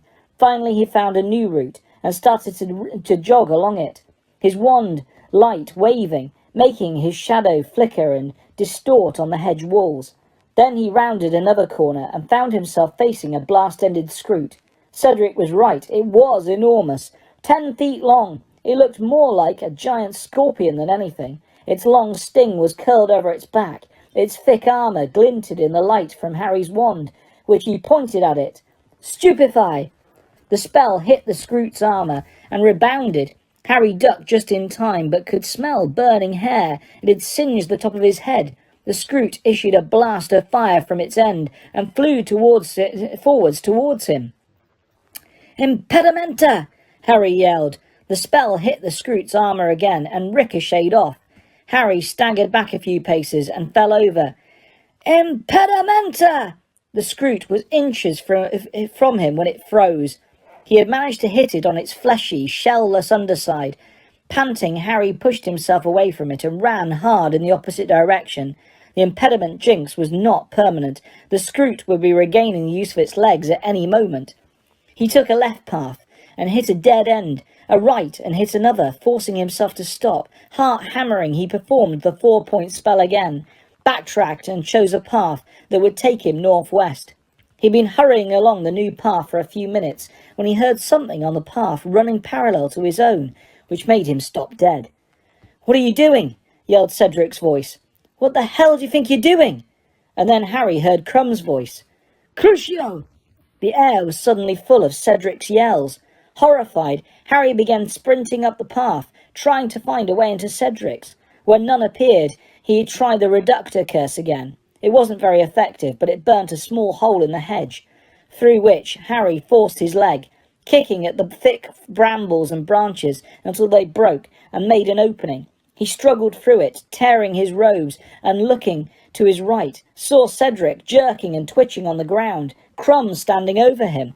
Harry pulled himself up and pointed his wand at Crumb. Just as Crumb looked up, Crumb turned and began to run. Stupefy! Harry yelled.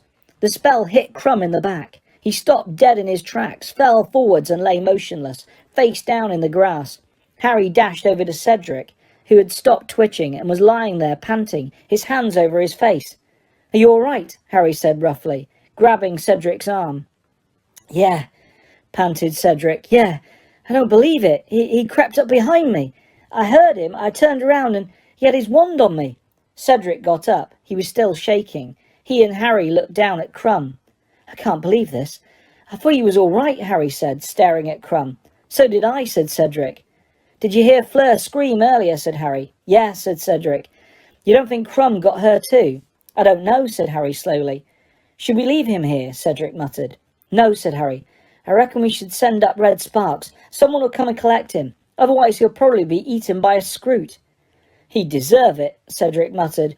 But all the same, he raised his wand and shot a power of red sparks into the air, which hovered high above Crumb, marking the spot where he lay.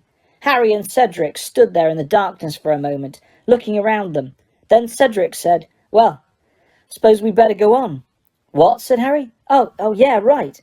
It was an odd moment. He and Cedric had been briefly united against Crumb. Now the fact they were opponents came back to them both. They proceeded up the dark path without speaking. Then Harry turned left and Cedric right. Cedric's footsteps soon died away. Harry moved on, continuing to use the 4-point spell, making sure he was moving in the right direction. It was between him and Cedric now. His desire to reach the cup first was now burning stronger than ever, but he could hardly believe what he'd just seen Crumb do. The use of an unforgivable curse on a fellow human being meant a lifetime in Azkaban. That was what Moody had told them. Crumb surely couldn't have wanted the Triwizard Cup that badly. Harry sped up. Every so often he hit more dead ends, but the increasing darkness made him feel sure he was getting nearer to the heart of the maze. Then, as he strode down a long straight path, he saw movement once again, and his beam of wand light hit an extraordinary creature, one which he had only seen in a picture form, in his monster book of monsters. It was a sphinx. It had the body of an overlarge lion, great clawed paws, and a long yellowish tail, ending in a brown tuft. Its head, however, was that of a woman. She turned her long, almond-shaped eyes upon Harry as he approached. He raised his wand, hesitating. She was not crouching as if to spring, but pacing from side to side of the path, blocking his progress. Then she spoke, in a deep, hoarse voice. "You are very near your goal. The quickest way is past me." So will you move, please?" said Harry, knowing what the answer was going to be. "No," she said, continuing to pace. "Not unless you can answer my riddle. Answer on your first guess, I let you pass. Answer wrongly, I attack. Remain silent, I will let you walk away from me unscathed." Harry's stomach slipped several notches. It was Hermione who was good at this sort of thing, not him. He weighed his chances. If the riddle was too hard, he would keep silent, get away from her unharmed, and try and find an alternative route to the creature, to the centre. "Okay," he said. "Can I hear the riddle?" The Sphinx sat down upon her hind legs in the very centre of the path and recited. "First think of the person who lives in disguise, who deals in secrets and tells naught but lies. Next, tell me what's always the last thing to mend, the middle of middle and end of the end. And finally give me the sound often heard during the search for a hard-to-find word. Now string them together and answer me this. Which creature would you be unwilling to kiss?" Harry gaped at her. Could I have it again, more slowly?" he asked tentatively. She blinked at him, smiled, and repeated the poem. "All the clues add up to a creature I wouldn't want to kiss?" Harry asked. She merely smiled her mysterious smile. Harry took that for a yes. Harry cast his mind around. There were plenty of animals he wouldn't want to kiss. His immediate thought was a blast-ended scroot, but something told him that wasn't the answer. He'd have to try and work out the clues. "A person in disguise," Harry muttered, staring at her. "Who lies? That'd be an imposter. No, that's not my guess. A spy. I'll come back to that. Could you give me the next clue again, please?" She repeated the next lines of the poem. "The last thing to mend," Harry repeated. No idea. Middle of middle. Could I have the last bit again?" She gave him the last 4 lines. "A sound often heard in the search for a hard-to-find word," said Harry. That'd be hang on, er's a sound." The Sphinx smiled at him. Spy, said Harry, pacing up and down himself. A creature I wouldn't want to kiss. A spider." The Sphinx smiled more broadly. She got up, stretched her front legs, and then moved aside for him to pass. "Thanks," said Harry, and, amazed at his own brilliance, he dashed forwards. He had to be close now. He had to be. His wand was telling him he was bang on course. As long as he didn't meet anything too horrible, he might be in with a chance. He had a choice of paths up ahead. "Point me," he whispered again. So his wand, and it spun around and pointed him to the right-hand one. He dashed up this one and saw light ahead. The Tri-Wizard Cup was gleaming on a plinth 100 yards away. Harry had just broken into a run when a dark figure hurtled out into the path in front of him. Cedric was going to get there first. Cedric was sprinting as fast as he could towards the cup, and Harry knew he would never catch up. Cedric was much taller, had much stronger legs. Then Harry saw something immense over a hedge to his left, moving quickly along a path that intersected with his own. It was moving so fast Cedric was about to run into it, and Cedric, his eyes on the cup, had not seen it. "Cedric!" Harry bellowed. "On your left!" Cedric looked around just in time to hurl himself past the thing and avoided colliding with it, but in his haste he tripped. Harry saw Cedric's wand fly out of his hand as a gigantic spider stepped into the path and began to bear down upon Cedric. "Stupefy!" Harry yelled again. The spell hit the spider's gigantic, hairy black body, but, for all the good it did, he might as well have thrown a stone at it. The spider jerked, scuttled around, and ran at Harry instead. "Stupefy! Impedimenta! Stupefy!"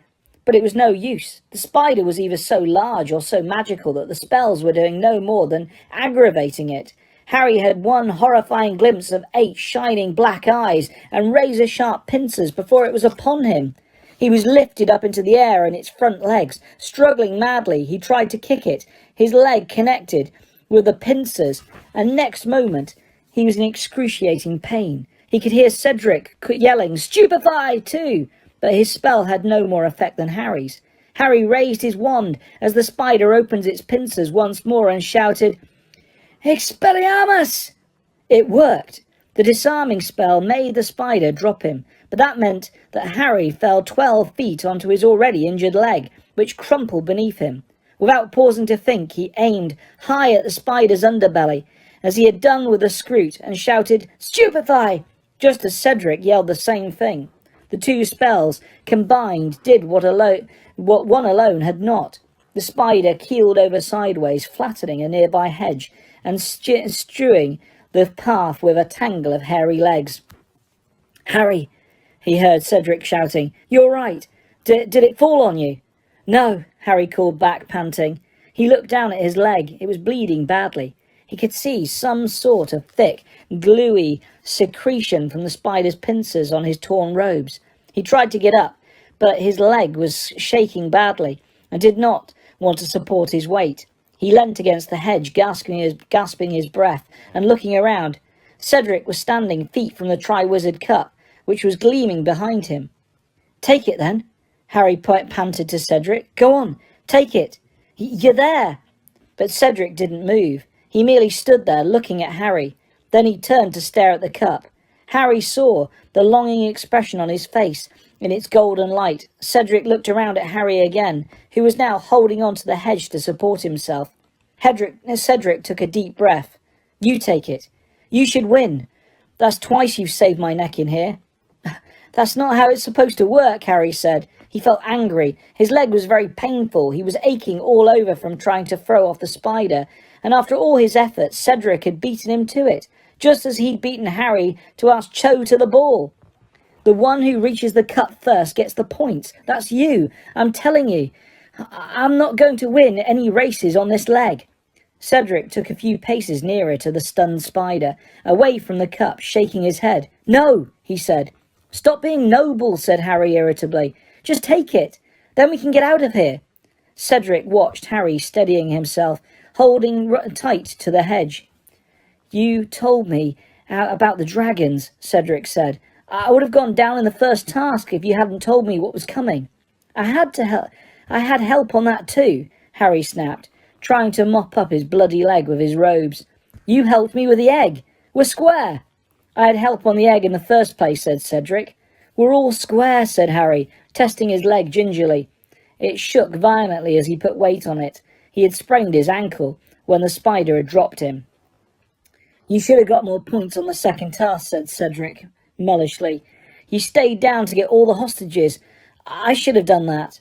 "I was the only one who was thick enough to take the song seriously," said Harry bitterly. "Just take the cup." "No," said Cedric. He stepped over the spider's tangled legs to join Harry, who stared at him. Cedric was serious. He was walking away from the sort of glory Hufflepuff House hadn't had in centuries. "Go on," Cedric said. He looked as though this was costing him every ounce of resolution he had, but his face was set. His arms were folded. He seemed decided.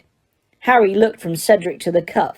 For one shining moment he saw himself emerging from the maze holding it. He saw himself holding the Triwizard Cup aloft, heard the roar of the crowd, saw Cho's face shining with admiration more clearly than he had ever seen it before, and then the picture faded, and he found himself staring at Cedric's shadowy, stubborn face. "Both of us," Harry said. "What?" "We'll take it at the same time. It's still a Hogwarts victory. We'll tie for it." Cedric stared at Harry. He unfolded his arms. You sure?" "Yeah," said Harry. "Yeah. We've helped each other out, haven't we? We both got here. Let's just take it together." For a moment, Cedric looked as though he couldn't believe his ears. Then his face split in a grin. "You're on," he said. "Come here." He grabbed Harry's arm below the shoulder and helped Harry limp towards the plinth where the cup stood. When they had reached it, They both held out a hand over one of the cup's gleaming handles. "One on three, right?" said Harry. "1, 2, 3. He and Cedric both grasped a handle. Instantly, Harry felt a jerk somewhere behind his navel. His feet had left the ground. He could not unclench the hand holding the Triwizard Cup. It was pulling him onwards, in a howl of wind and swirling colour. Cedric at his side. Harry felt his feet slam into the ground. His injured leg gave way and he fell forwards. His hand let go of the Triwizard Cup at last. He raised his head. "Where are we?" he said. Cedric shook his head. He got up, pulled Harry to his feet, and they looked around. They had left the Hogwarts grounds completely. They had obviously travelled miles, perhaps hundreds of miles, for even the mountains surrounding the castle were gone. They were standing instead in a dark and overgrown graveyard. The black outline of a small church was visible beyond a large yew tree to their right. A hill rose above them to their left. Harry could just make out the outline of a fine old house on the hillside. Cedric looked down at the Triwizard Cup and then up at Harry. "Did anyone tell you the cup was a portkey?" he asked. "Nope," said Harry. He was looking around the graveyard. It was completely silent and slightly eerie. "Is this supposed to be part of the task?" "I don't know," said Cedric. He sounded slightly nervous. "One's out, do you reckon?" "Yeah," said Harry, glad that Cedric had made the suggestion rather than him. They pulled out their wands. Harry kept looking around him. He had, yet again, the strange feeling that they were being watched. "Someone's coming," he said suddenly. Squinting tensely through the darkness, they watched the figure drawing nearer, walking steadily towards them between the graves. Harry couldn't make out a face, but from the way it was walking and holding its arms, he could tell that it was carrying something. Whoever they were short and wearing a hooded cloak pulled up over their head to obscure their face. And, several paces nearer, the space between them closing all the time, he saw that the thing in the person's arm looked like a baby, or it was merely a bundle of robes. Harry lowered his wand slightly and glanced sideways at Cedric. Cedric shot him a quizzical look. They both turned back to watch the approaching figure. It stopped beside a towering marble headstone, only 6 feet from them. For a second, Harry and Cedric and the short figure simply looked at each other. And then, without warning, Harry's scar exploded with pain. It was agony, such as he had never felt in all his life. His wand slipped from his fingers as he put his hands over his face. His knees buckled. He was on the ground and he could see nothing at all. His head was about to split open. From far away above his head, he heard a high, cold voice say, "Kill the spare." A swishing noise and a second voice, which screeched the words to the night.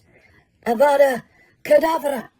A blast of green light blazed through Harry's eyelids, and he heard something heavy fall to the ground beside him. The pain in his scar reached such a pitch that he retched, and then it diminished. Terrified of what he was about to see, he opened his stinging eyes. Cedric was lying spread-eagled on the ground beside him. He was dead. For a second, that contained an eternity, Harry stared into Cedric's face, at his open grey eyes, blank and expressionless as the windows of a deserted house, at his half-open mouth, which looked slightly surprised, and then, before Harry's mind had accepted what he was seeing, before he could feel anything but numb disbelief, he felt himself being pulled to his feet. The short man in the cloak had put down his bundle, lit his wand and was dragging Harry towards the marble headstone. Harry saw the name upon it, flickering in the wand light before he was forced around and slammed against it. Tom Riddle. The cloaked man was now conjuring tight cords around Harry, tying him from neck to ankles to the headstone. Harry could hear shallow, fast breathing from the depths of the hood. He struggled, and the man hit him with a hand that had a finger missing, and Harry realised who was under the hood. It was Wormtail. "You!" he gasped. But Wormtail, who had finished conjuring the ropes, did not reply. He was busy checking the tightness of the cords, his fingers trembling uncontrollably, fumbling over the knots. Once sure that Harry was bound so tightly to the headstone that he couldn't move an inch, Wormtail drew a length of some black material from the inside of his cloak and stuffed it roughly into Harry's mouth. Then, without a word, he turned from Harry and hurried away. Harry couldn't make a sound, nor could he see where Wormtail had gone. He couldn't turn his head to see beyond the headstone. He could see only what was right in front of him. Cedric's body was lying some 20 feet away. Some way beyond him, glinting in the starlight, lay the Triwizard Cup. Harry's wand was on the ground at his feet. The bundle of robes that Harry had thought was a baby was close by, at the foot of the grave. It seemed to be stirring, fretfully. Harry watched it, and his scar seared with pain again, and he suddenly knew that he didn't want to see what was in those robes. He didn't want that bundle opened. He could hear noises at his feet. He looked down and saw a gigantic snake slithering through the grass, circling the headstone where he was tied. Wormtail's fast, wheezy breathing was growing louder again. It sounded as though he was forcing something heavy across the ground. Then he came back within Harry's range of vision, and Harry saw him pushing a stone cauldron to the foot of the grave. It was full of what seemed to be water. Harry could hear it slopping around, and it was larger than any cauldron Harry had ever used, a great stone belly large enough for a full-grown man to sit in. The thing inside the bundle of robes on the ground was stirring more persistently, and though it was trying to free itself, now Wormtail was busying himself at the bottom of the cauldron with a wand. Suddenly, there were crackling flames beneath it. The large snake slithered away into the darkness. The liquid in the cauldron seemed to heat very fast. The surface began not only to bubble, but also to send out fiery sparks, as though it was on fire. Steam was thickening, blurring the outline of Wormtail tending to the fire. The movements beneath the cloak became more agitated, and Harry heard the high, cold voice again. "Harry!" The whole surface of the water was alight and was with sparks now. It might have been encrusted with diamonds. "It is ready, Master." "Now," said the cold voice. Wormtail pulled open the robes on the ground, revealing what was inside them, and Harry let out a yell that was strangled in the wad of material blocking his mouth. It was as though Wormtail had flipped over a stone and revealed something ugly, slimy and blind, but worse, 100 times worse. The thing Wormtail had been carrying had the shape of a crouched human child, except that Harry had never seen anything less like a child. It was hairless and scaly looking, a dark, raw, reddish black. Its arms and legs were thin and feeble, and its face, no child alive ever had a face like that, was flat and snake-like, with gleaming red eyes. The thing seemed almost helpless. It raised its thin arms, put them around Wormtail's neck, and Wormtail lifted it. As he did so, his hood fell back, and Harry saw the look of revulsion on Wormtail's weak, pale face in the firelight as he carried the creature to the rim of the cauldron. For one moment, Harry saw the evil, flat face, illuminated in the sparks dancing on the surface of the potion, and then Wormtail lowered the creature into the cauldron. There was a hiss, and it vanished below the surface. Harry heard its frail body hit the bottom with a soft thud.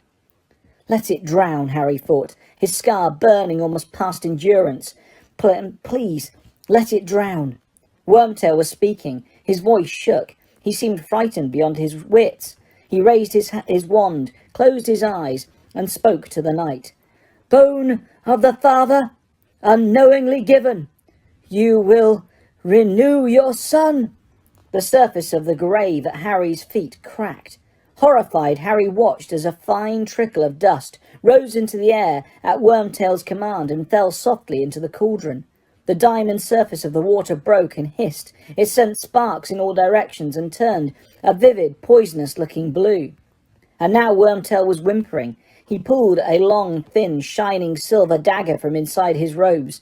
His voice broke into petrified sobs. "Flesh of the servant, willingly given, you will revive your master." He stretched his right hand out in front of him, the hand with the missing finger. He gripped the dagger very tightly in his left hand and swung it upwards. Harry realised what Wormtail was about to do a second before it happened. He closed his eyes as tightly as he could, but he could not block the scream that pierced the night, that went through Harry as though he had been stabbed with the dagger too. He heard something fall to the ground, heard Wormtail's anguished panting, then a sickening splash as something was dropped into the cauldron. Harry couldn't bear to look, but the potion had turned a burning red. The light of it shone through Harry's closed eyelids. Wormtail was gasping and moaning with agony. Next, not until Harry felt Wormtail's anguished breath on his face did he realise that Wormtail was right in front of him. Blood of the enemy, forcibly taken. You will resurrect your foe. Harry could do nothing to prevent it. He was tied too tightly. Squinting down, struggling hopelessly at the ropes binding him, he saw the shining silver dagger shaking in Wormtail's remaining hand. He felt its point penetrate the crook of his right arm, and blood seeping down the sleeve of his torn robes. Wormtail, still panting with pain, fumbled in his pocket for a glass vial and held it out to Harry's cut, so that a dribble of blood fell into it. He staggered back to the cauldron with Harry's blood. He poured it inside. The liquid within turned instantly a blinding white. Wormtail, his job done, dropped to his knees beside the cauldron, then slumped sideways and lay on the ground, cradling the bleeding stump of his arm, gasping and sobbing. The cauldron was simmering, sending its diamond sparks in all directions, so blindingly bright that it turned all else to velvety blackness. Nothing happened. Let it have drowned, Harry thought. Let it have gone wrong. And then suddenly the sparks emanating from the cauldron were extinguished. A surge of white steam billowed thickly from the cauldron instead, obliterating everything in front of Harry, so that he couldn't see Wormtail or Cedric or anything but vapour hanging in the air. It's gone wrong, he thought. It's drowned. Please let it be dead. But then, through the mist in front of him, he saw, with an icy surge of terror, the dark outline of a man, tall and skeletally thin, rising slowly from inside the cauldron. "Robe me," said the high, cold voice from behind the steam, and Wormtail, sobbing and moaning, still cradling his mutilated arm, scrambled to pick up the black robes from the ground, got to his feet, reached up and pulled them one-handed over his master's head. The thin man stepped out of the cauldron, staring at Harry, and Harry stared back into the face that had haunted his nightmares for 3 years. Whiter than a skull, with wide, livid scarlet eyes, and a nose that was as flat as a snake's, with slits for nostrils. Lord Voldemort had risen again. Chapter 33. The Death Eaters. Voldemort looked away from Harry and began examining his own body. His hands were like large pale spiders. His long white fingers caressed his own chest, his arms, his face. The red eyes, whose pupils were slits, like a cat's, gleamed still more brightly through the darkness. He held up his hands and flexed the fingers, his expression rapt and exultant. He took not the slightest notice of Wormtail, who lay twitching and bleeding on the ground, nor of the great snake which had slithered back into sight and was circling Harry again, hissing. Voldemort slipped one of those unnaturally long-fingered hands into a deep pocket and drew out a wand. He caressed it gently, too, and then he raised it and pointed it at Wormtail, who was lifted off the ground and thrown against the headstone where Harry was tied. He fell to the foot of it and lay there, crumpled up and crying. Voldemort turned his scarlet eyes upon Harry, laughing a high, mirthless laugh. Wormtail's robes were shining with blood now. He had wrapped the stump of his arm in them. "My lord," he choked, "my lord, you promised. You did promise." "Hold out your arm," said Voldemort lazily.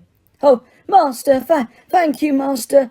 He extended the bleeding stump, but Voldemort laughed again. "The other arm, Wormtail." "Master, please, please." Voldemort bent down and pulled out Wormtail's left arm. He forced the sleeve of Wormtail's robes up past his elbow, and Harry saw something open upon the skin there, something like a vivid red tattoo, a skull with a snake protruding from its mouth, the same image that appeared in the sky in the Quidditch World Cup, the dark mark. Voldemort examined it carefully, ignoring Wormtail's uncontrollable weeping. "It is back," he said softly. "They will all have noticed it, and now we will see. Now we shall know." He pressed his long white forefinger to the brand on Wormtail's arm. The scar on Harry's forehead seared with a sharp pain again, and Wormtail let out a fresh howl. Voldemort removed his fingers from Wormtail's mark, and Harry saw that it had turned jet black. A look of cruel satisfaction on his face, Voldemort straightened up, threw back his head, and stared around at the dark graveyard. "How many will be brave enough to return when they feel it?" he whispered, his gleaming red eyes fixed upon the stars. "And how many will be foolish enough to stay away?" He began to pace up and down before Harry and Wormtail, eyes sweeping the graveyard all the while. After a minute or so, he looked down at Harry again, a cruel smile twisting his snake-like face. "You stand, Harry Potter, upon the remains of my late father," he hissed softly. "A muggle and a fool, very like your dear mother. But they both had their uses, did they not? Your mother died to defend you as a child, and I killed my father. And see how useful he has proved himself in death." Voldemort laughed again. Up and down he paced, looking all around him as he walked, and the snake continued to circle in the grass. "You see that house upon the hillside, Potter? My father lived there. My mother, a witch who lived there in the village, fell in love with him, but he abandoned her when she told him what she was. He didn't like magic, my father. He left her and returned to his muggle's parents before I was even born, Potter, and she died giving birth to me, leaving me to be raised in a muggle orphanage. But I vowed to find him. I revenged myself upon him, that fool who gave me his name, Tom Riddle." Still he paced, his red eyes darting from grave to grave. "Listen to me, reliving family history," he said quietly. "Why, I am growing quite sentimental. But look, Harry, my true family returns." The air was suddenly full of swishing of cloaks. Between graves, behind the yew tree, in every shadowy space, wizards were apparating. All of them were hooded and masked, and one by one they moved forwards, slowly, cautiously, as though they could hardly believe their eyes. Voldemort stood in silence, waiting for them. Then one of the Death Eaters fell to his knees, crawled towards Voldemort, and kissed the hem of his black robes. "Master, Master," he murmured. The Death Eaters behind him did the same, each of them approaching Voldemort on his knees and kissing his robes, before backing away and standing up, forming a silent circle, which enclosed Tom Riddle's grave. Harry, Voldemort, and the sobbing and twitching heap that was Wormtail. Yet they left gaps in the circle, as though waiting for more people.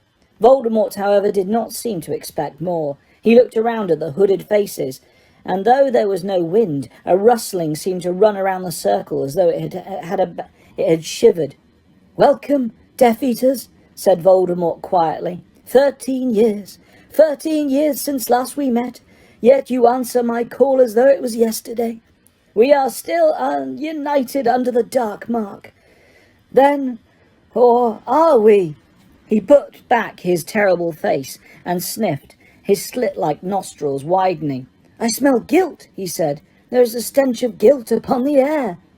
A second shiver ran around the circle, as though each member of it longed, but did not dare to step back from him.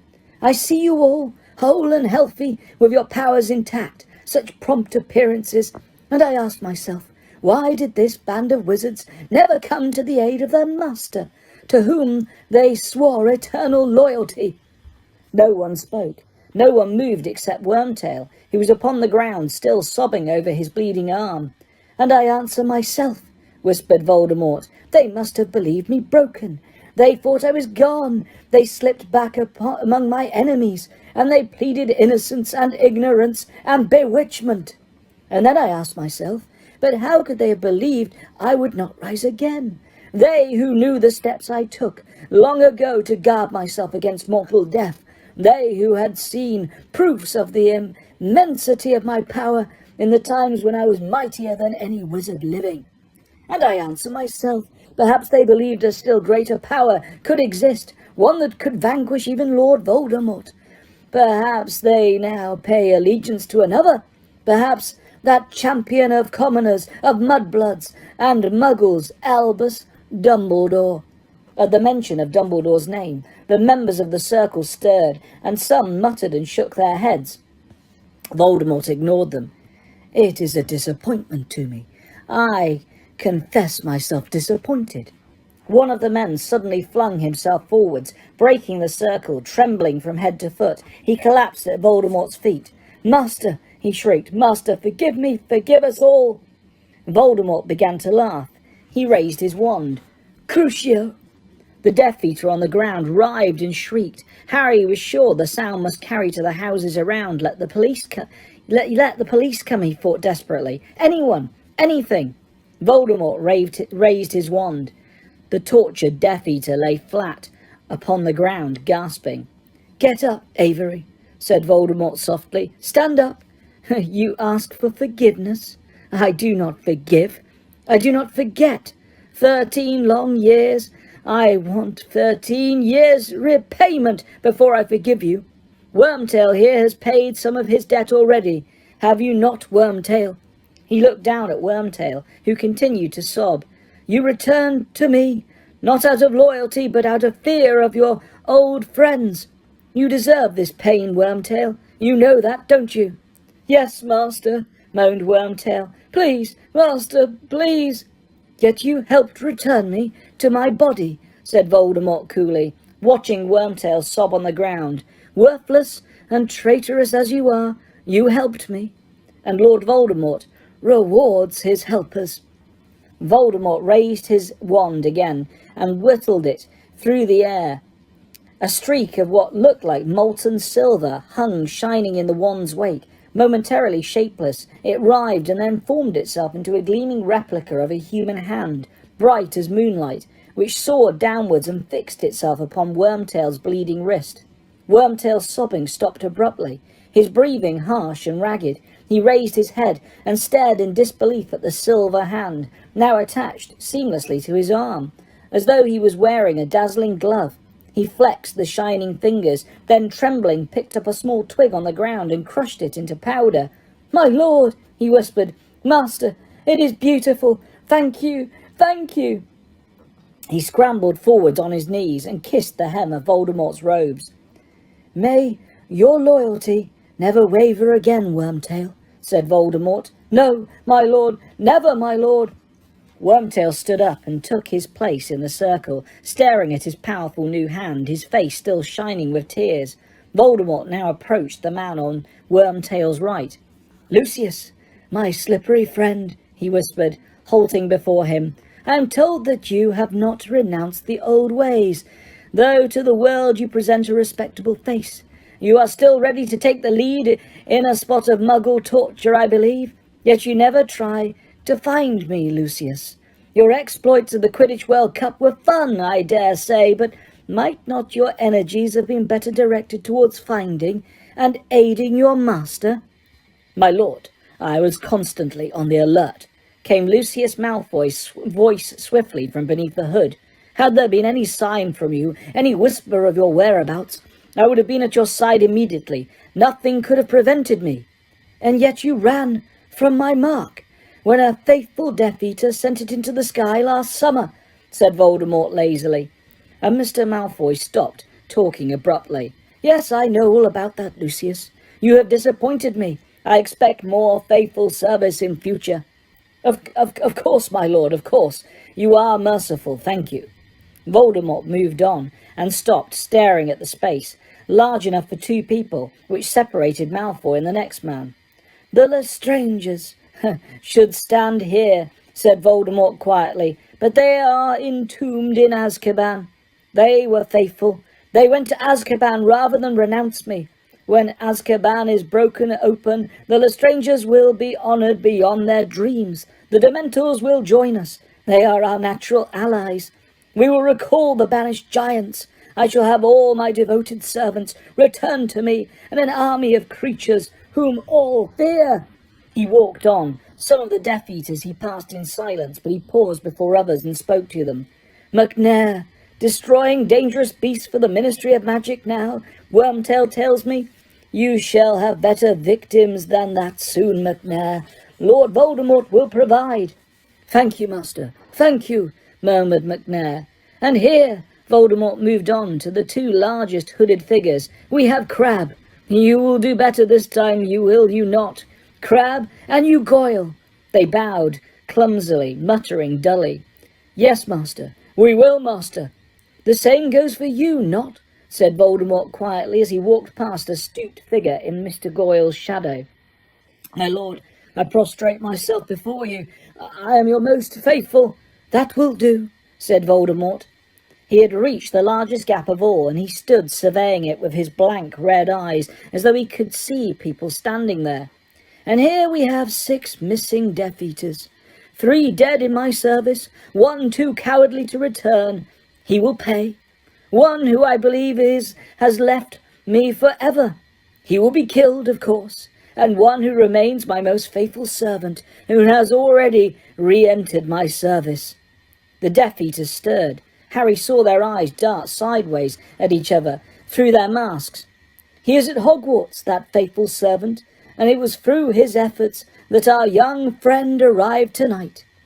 "Yes," said Voldemort, a grin curling his lipless mouth as the eyes of the circle flashed in Harry's direction.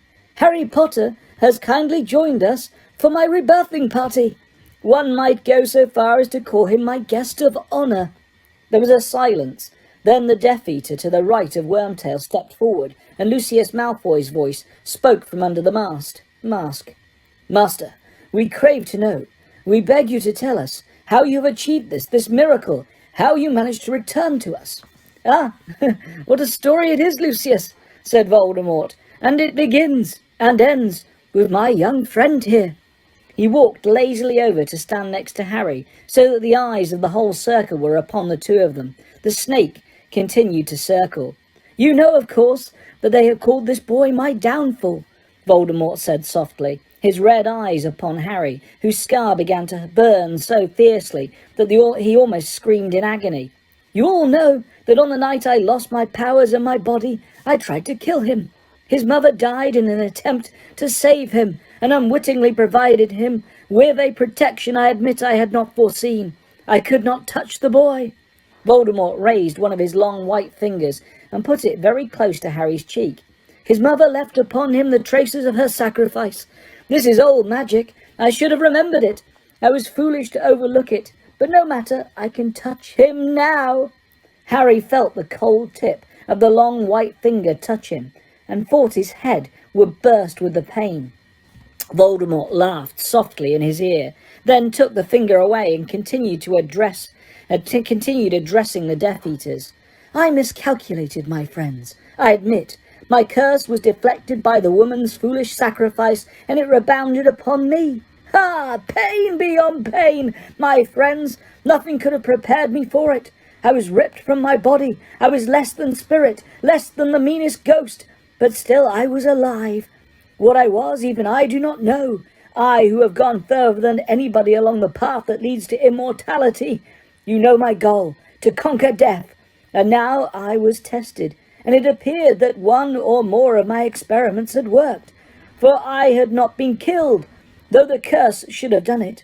Nevertheless, I was as powerless as the weakest creature alive, and without the means to help myself. For I had no body, and every spell which might have helped me required the use of a wand. I remember only forcing myself sleeplessly, endlessly, second by second to exist. I settled in a faraway place, in a forest, and I waited. Surely one of my faithful Death Eaters would try and find me. One of them would come and perform the magic I could not, to restore me to a body. But I waited in vain. The shiver ran across once more around the circle of listening Death Eaters. Voldemort let the silence spiral horribly before continuing. Only one power remained to me. I could possess the bodies of others, but I dared not go where other humans were plentiful, for I knew that the Aurors were still abroad and were searching for me.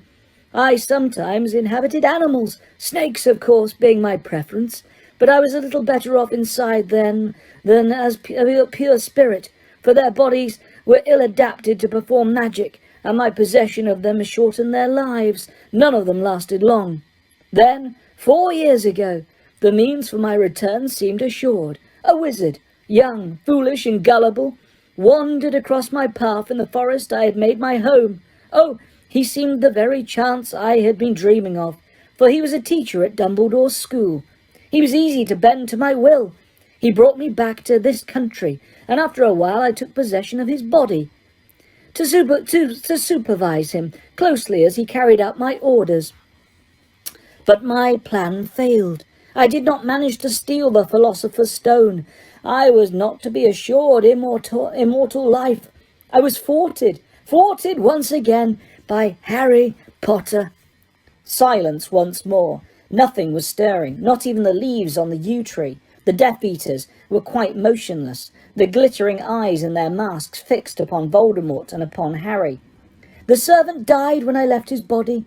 I was left as weak as ever I had been, Voldemort continued. I returned to my hiding place far away, and I will not pretend to you that I didn't fear that I might never again regain my powers. Yes, that was perhaps my darkest hour.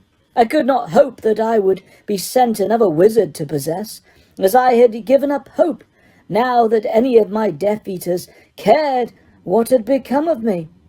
One or two of the masked figures in the circle moved uncomfortably, but Voldemort took no notice. And then, not even a year ago, when I'd almost abandoned hope, it happened at last. A servant returned to me, Wormtail here, who had faked his own death to escape justice, was driven out of hiding by those who had once counted friends, and decided to return to his master.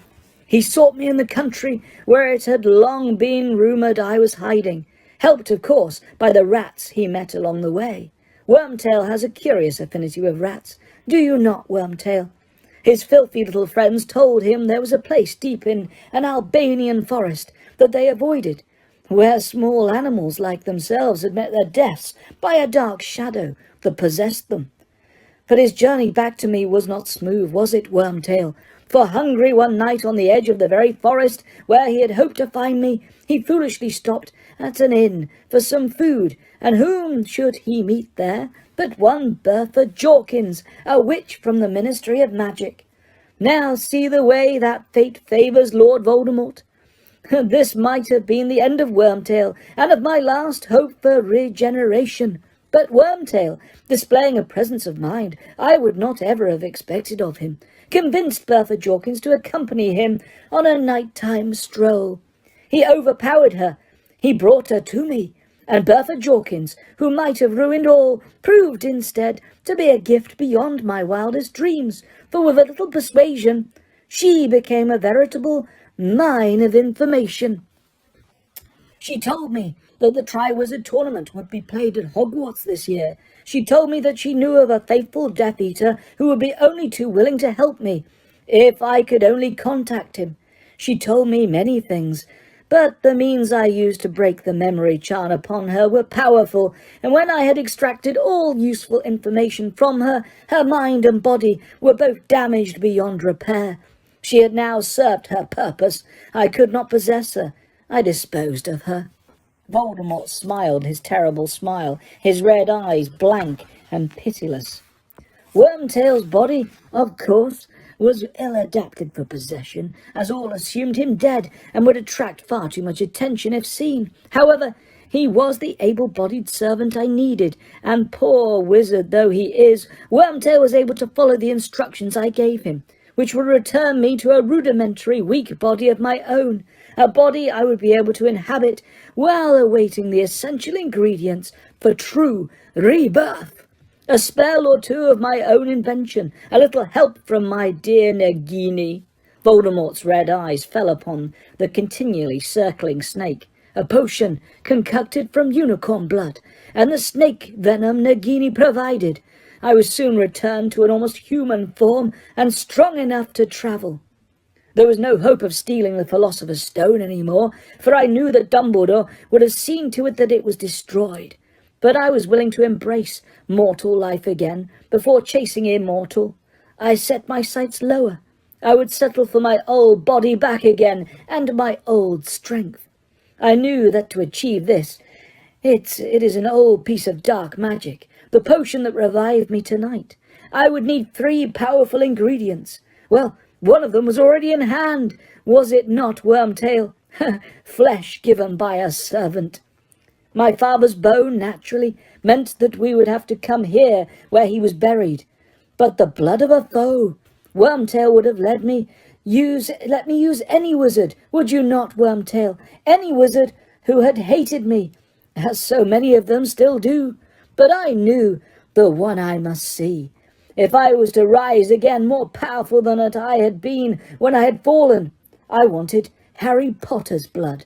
I wanted the blood of the one who had stripped me of a power 13 years ago for the lingering protection her mother once gave him, would then reside in my veins too. But how to get at Harry Potter? For he has been better protected than I think even he knows, protected in ways devised by Dumbledore long ago, when it fell to him to arrange the boy's future. Dumbledore invoked an ancient magic to ensure the boy's protection, as long as he is in his relation's care. Not even I can touch him there. Then, of course, there was the Quidditch World Cup.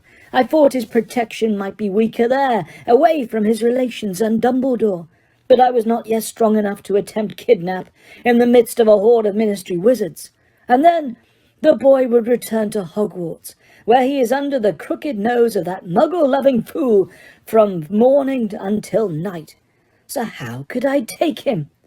Why, by using Bertha Jorkins' information, of course. Use my one faithful Death Eater stationed at Hogwarts to ensure that the boy's name was entered into the Goblet of Fire. Use my Death Eater to ensure that the boy won the tournament, that he touched the Triwizard Cup first, the cup which my Death Eater had turned into a portkey, which would bring him here, beyond the reach of Dumbledore's help and protection, and into my waiting arms. And here he is, the boy you all believed had been my downfall. Voldemort moved slowly forward and turned to face Harry. He raised his wand. Crucio! It was pain beyond anything Harry had ever experienced. His very bones were on fire. His head was surely splitting along his scar. His eyes were rolling madly in his head. He wanted it to end, to black out, to die. And then it was gone. He was hanging limply in the ropes, binding him to the headstone of Voldemort's father, looking up into those bright red eyes through a kind of mist. The night was ringing with the sound of the Death Eater's laughter. You see, I think how foolish it was to suppose that this boy could ever have been stronger than me, said Voldemort. But I want there to be no mistake in anybody's mind. Harry Potter escaped me by a lucky chance, and I am now going to prove my power by killing him, here and now, in front of you all. When there is no Dumbledore to help him and no mother to die for him, I will give him his chance. He will be allowed to fight, and you will be left in no doubt which of us is stronger. Just a little longer, Nagini, he whispered, and the snake glided away through the grass to where the Death Eaters stood watching. Now, untie him, Wormtail, and give him back his wand. Wormtail approached Harry, who scrambled to his feet to support his own weight before the ropes were untied. Wormtail raised his new silver hand, pulled out the wad of material gagging Harry, and then with one swipe cut through the bonds tying Harry to the gravestone. There was a split second, perhaps, when Harry might have considered running for it, but his injured leg shook under him as he stood on the overgrown grave. As the Death Eaters closed ranks, forming a tighter circle around him and Voldemort, so that the gaps where the missing Death Eaters should have stood were filled, Wormtail walked out of the circle to the place where Cedric's body lay, and returned with Harry's wand, which he thrust roughly into Harry's hand without looking at him. Then Wormtail resumed his place in the circle of watching Death Eaters. You have been taught how to duel, Harry Potter, said Voldemort softly, his red eyes glinting through the darkness. And these words Harry remembered as though from a former life, the dueling club at Hogwarts he had attended briefly 2 years ago. All he had learnt there was the disarming spell, Expelliarmus. And what use would it be, even if he could, to deprive Voldemort of his wand when he was surrounded by Death Eaters, outnumbered by at least 30 to 1? He had never learnt anything that could possibly fit him for this. He knew he was facing the thing against which Moody had always warned, the unblockable Avada Kedavra curse, and Voldemort was right. His mother was not here to die for him this time. He was quite unprotected. We bow to each other, Harry, said Voldemort, bending a little, but keeping his snake-like face upturned to Harry. Come, the niceties must be observed. Dumbledore would like you to show manners. Bow to death, Harry." The Death Eaters were laughing again. Voldemort's lipless mouth was smiling. Harry did not bow. He was not going to let Voldemort play with him before killing him. He was not going to give him that satisfaction. "I said bow," Voldemort said, raising his wand, and Harry felt his spine curve as though a huge, invisible hand was bending him ruthlessly forwards, and the Death Eaters laughed harder than ever. "Very good," said Voldemort softly, and as he raised his wand, the pressure bearing down upon Harry lifted too. "And now you face me like a man, straight-backed and proud, the way your father died. And now we duel." Voldemort raised his wand, and before Harry could do anything to defend himself, before he could even move, he had been hit again by the Cruciatus curse. The pain was so intense, so all-consuming, that he no longer knew where he was. White-hot knives were piercing every inch of his skin. His head was surely going to burst with pain. He was screaming more loudly than he'd ever screamed in his life. And then it stopped. Harry rolled over and scrambled to his feet. He was shaking as uncontrollably as Wormtail had done when his hand had been cut off. He staggered sideways into a wall of watching Death Eaters, and they pushed him away, back towards Voldemort. "A little break," said Voldemort, the slit-like nostrils dilating with excitement. "A little pause. That hurt, didn't it, Harry? You don't want me to do that again, do you?" Harry didn't answer. He was going to die like Cedric. Those pitiless red eyes were telling him so. He was going to die, and there was nothing he could do about it.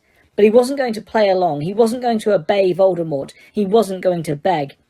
"I asked you whether you want me to do that again," said Voldemort softly. "Answer me. Imperio!" And Harry felt for the third time in his life the sensation that his mind had been wiped of all thought. Ah, it was bliss. Not to think. It was as though he was floating, dreaming. Just answer no. Say no. Just answer no. "I will not," said a stronger voice in the back of his head. "I won't answer." "Just answer no." "I won't do it. I won't say it. Just answer no." "I won't." And these words burst from Harry's mouth. They echoed through the graveyard, and the dream state was lifted as suddenly as though cold water had been thrown over him. Back rushed the aches that the Cruciatus curse had left all over his body. Back rushed the realization of where he was and what he was facing. "You won't?" said Voldemort quietly, and the Death Eaters were not laughing now. "You won't say no? Harry, obedience is a virtue I need to teach you before you die. Perhaps another little dose of pain."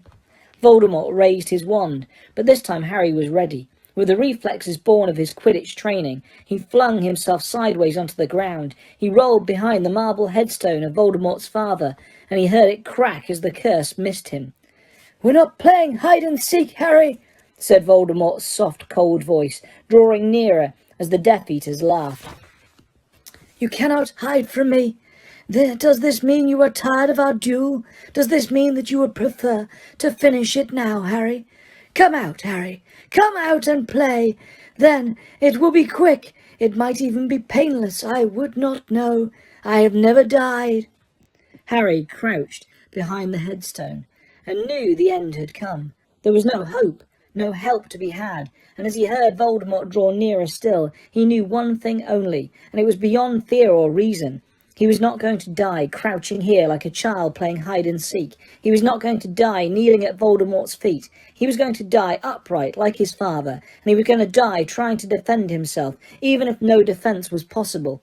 Before Voldemort could stick his snake-like face around the headstone, Harry had stood up. He gripped his wand tightly in his hand, thrust it out in front of him, and threw himself round the headstone facing Voldemort. Voldemort was ready. As Harry shouted, "Expelliarmus!" Voldemort cried, "Avada Kedavra!"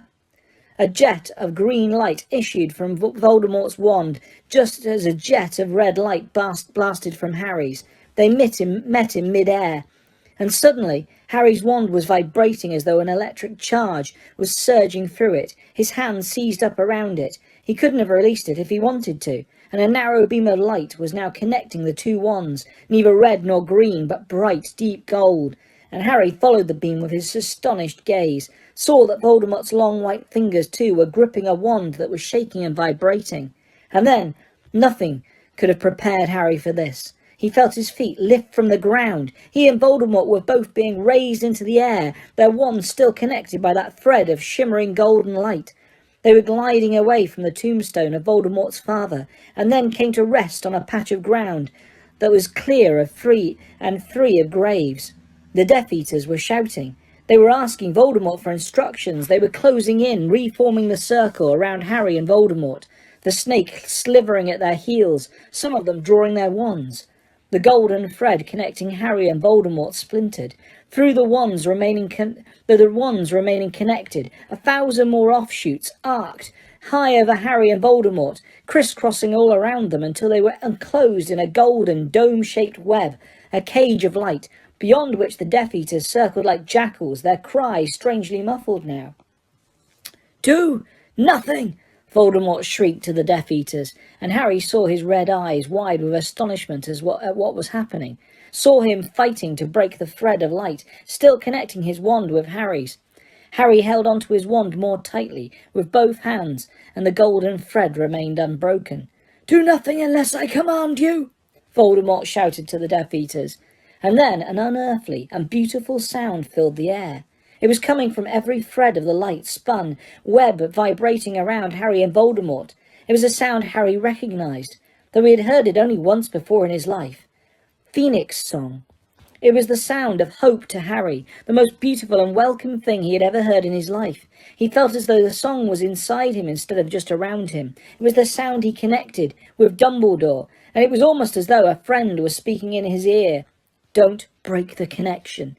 "I know," Harry told the music. "I know I mustn't." But no sooner had he thought it than the thing became much harder to do. His wand began to vibrate more powerfully than ever, and now the beam between him and Voldemort changed too.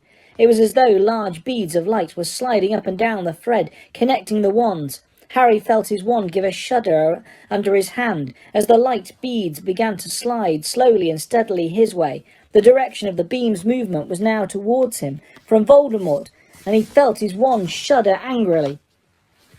As the nearest bead of light moved nearer to Harry's wand tip, the wood beneath his fingers grew so hot he feared it would burst into flame. The closer that bead moved, the harder Harry's wand vibrated. He was sure his wand would not survive contact with it. It felt as though it was about to shatter under his fingers. He concentrated every last particle of his mind upon forcing the bead backwards towards Voldemort, his ears full of Phoenix Song, his eyes furious, fixated, and slowly, very slowly, the beads quivered to a halt, and then just as slowly they began to move the other way. And it was Voldemort's wand that was vibrating extra hard now, Voldemort who looked astonished and almost fearful. One of the beads of light was quivering, inches from the tip of Voldemort's wand. Harry didn't understand why he was doing it, didn't know what it might achieve, but he now concentrated as he had never done in his life on forcing that bead of light right back into Voldemort's wand, and slowly, very slowly, it moved along the golden thread. It trembled for a moment, and then it connected. At once, Voldemort's wand began to emit echoing screams of pain. Then, Voldemort's red eyes widened with shock. A dense, smoky hand flew out of the tip of it and vanished. The ghost of the hand he had made Wormtail. More shouts of pain, and then something much larger began to blossom from Voldemort's wand. A great greyish something that looked as though it was made of the solidest, densest smoke. It was a head, now a chest, and arms, the torso of Cedric Diggory. If ever Harry might have released his wand from shock, it would have been then, but instinct kept him clutching his wand tightly so that the thread of golden light remained unbroken, even though the thick grey ghost of Cedric Diggory, was it a ghost? It looked so solid, emerged in its entirety from the end of Voldemort's wand, as though it was squeezing itself out of a very narrow tunnel, and this shade of Cedric stood up, and looked up and down the golden thread of light and spoke. "Hold on, Harry," it said. Its voice was distant and echoing. Harry looked at Voldemort. His wide red eyes were still shocked. He had no more expected this than Harry had, and very dimly Harry heard the frightened yells of the Death Eaters prowling around the edges of the golden dome. More screams of pain from the wand, and then something else emerged from its tip, the dense shadow of a second head, quickly followed by arms and torso. An old man, Harry had once seen in a dream, was now pushing himself out of the end of the wand just as Cedric had done, and his ghost, or his shadow, or whatever it was, fell next to Cedric's, and surveyed Harry and Voldemort and the golden web, and he connected the connected wands, with mild surprise, leaning on his walking stick. "He was a real wizard then," the old man said, his eyes on Voldemort. "Killed me, that one did. You fight him, boy." But already yet another head was emerging, and this head, grey as a smoky statue, was a woman's. Harry, both arms shaking now as he fought to keep his wand still, saw her drop to the ground and straighten up like the others, staring. The shadow of Bertha Jorkins surveyed the battle before her with her wide eyes. "Don't let go now," she cried, and her voice echoed like Cedric's, as though from very far away. "Don't let him get you, Harry. Don't let go." She and the other two shadowy figures began to pace around the inner walls of the golden web, while the Death Eaters flitted around the outside of it, and Voldemort's dead victims whispered as they circled the jewellers, whispered words of encouragement to Harry, and hissed words Harry couldn't hear to Voldemort. And now another head was emerging from the tip of Voldemort's wand, and Harry knew when he saw it who it would be. He knew, as though he had expected it, from the moment from Cedric that Cedric had appeared from the wand. Knew because the woman appearing was the one he'd thought of more than any other thought. The smoky shadow of a young woman with long hair fell to the ground as Bertha had done, straightened up and looked at him, and Harry, his arms shaking madly now, looked back into the ghostly face of his mother. "Your father's coming," she said quietly. "He wants to see you. It will be all right. Hold on." And he came. First his head, then his body, tall and untidy haired like Harry. The smoky, shadowy form of James Potter blossomed from the end of Voldemort's wand, fell to the ground and straightened like his wife. He walked close to Harry, looking down at him, and he spoke in the same distant, echoing voice as the others, but quietly, so that Voldemort, his face now livid with fear as his victims prowled around him, could not hear. "When the connection is broken, we will linger for only moments, but we will give you time. You must get to the portkey. It will return you to Hogwarts. Do you understand, Harry?" "Yes," Harry gasped, fighting now to keep a hold on his wand, which was slipping and sliding beneath his fingers. "Harry," whispered the figure of Cedric, "take my body back. Will you? Take my body back to my parents." "I will," said Harry, his face screwed up with the effort of holding the wand. "Do it now," whispered his father's voice. "Be ready to run. Do it now." "Now!" Harry yelled. He didn't think he could have held on for another moment anyway. He pulled his wand upwards with an almighty wrench, and the golden thread broke. The cage of light vanished. The phoenix song died, but the shadowy figures of Voldemort's victims did not disappear. They were closing in upon Voldemort, shielding Harry from his gaze. And Harry ran as he had never run in his life, knocking two stunned Death Eaters aside as he passed. He zigzagged behind headstones, feeling their curses following him. Hearing them hit the headstones, he was dodging curses and graves, pelting towards Cedric's body, no longer aware of the pain in his leg, the whole being concentrated on what he had to do. "Stun him!" he heard Voldemort scream. 10 feet from Cedric, Harry dived behind a marble angel to avoid the jets of red light, and saw the tip of its wings shatter as the spells hit it. Gripping his wand more tightly, he dashed out from behind the angel. "Impedimenta!" he bellowed, pointing his wand wildly over his shoulder at the Death Eaters running at him. From a muffled yell, he thought he had stopped at least one of them, but there was no time to turn and look. He jumped over the cup and dived as he heard more and more blasts behind him. More jets of light flew over his head as he fell, stretching out his hand to grab Cedric's arm. "Stand aside! I will kill him! He is mine!" shrieked Voldemort. Harry's hand had closed in on Cedric's wrist. One tombstone stood between him and Voldemort, but Cedric was too heavy to carry, and the cup was out of reach. Voldemort's red eyes flamed in the darkness. Harry saw his mouth curl into a smile and him raise his wand. "Hatsu!"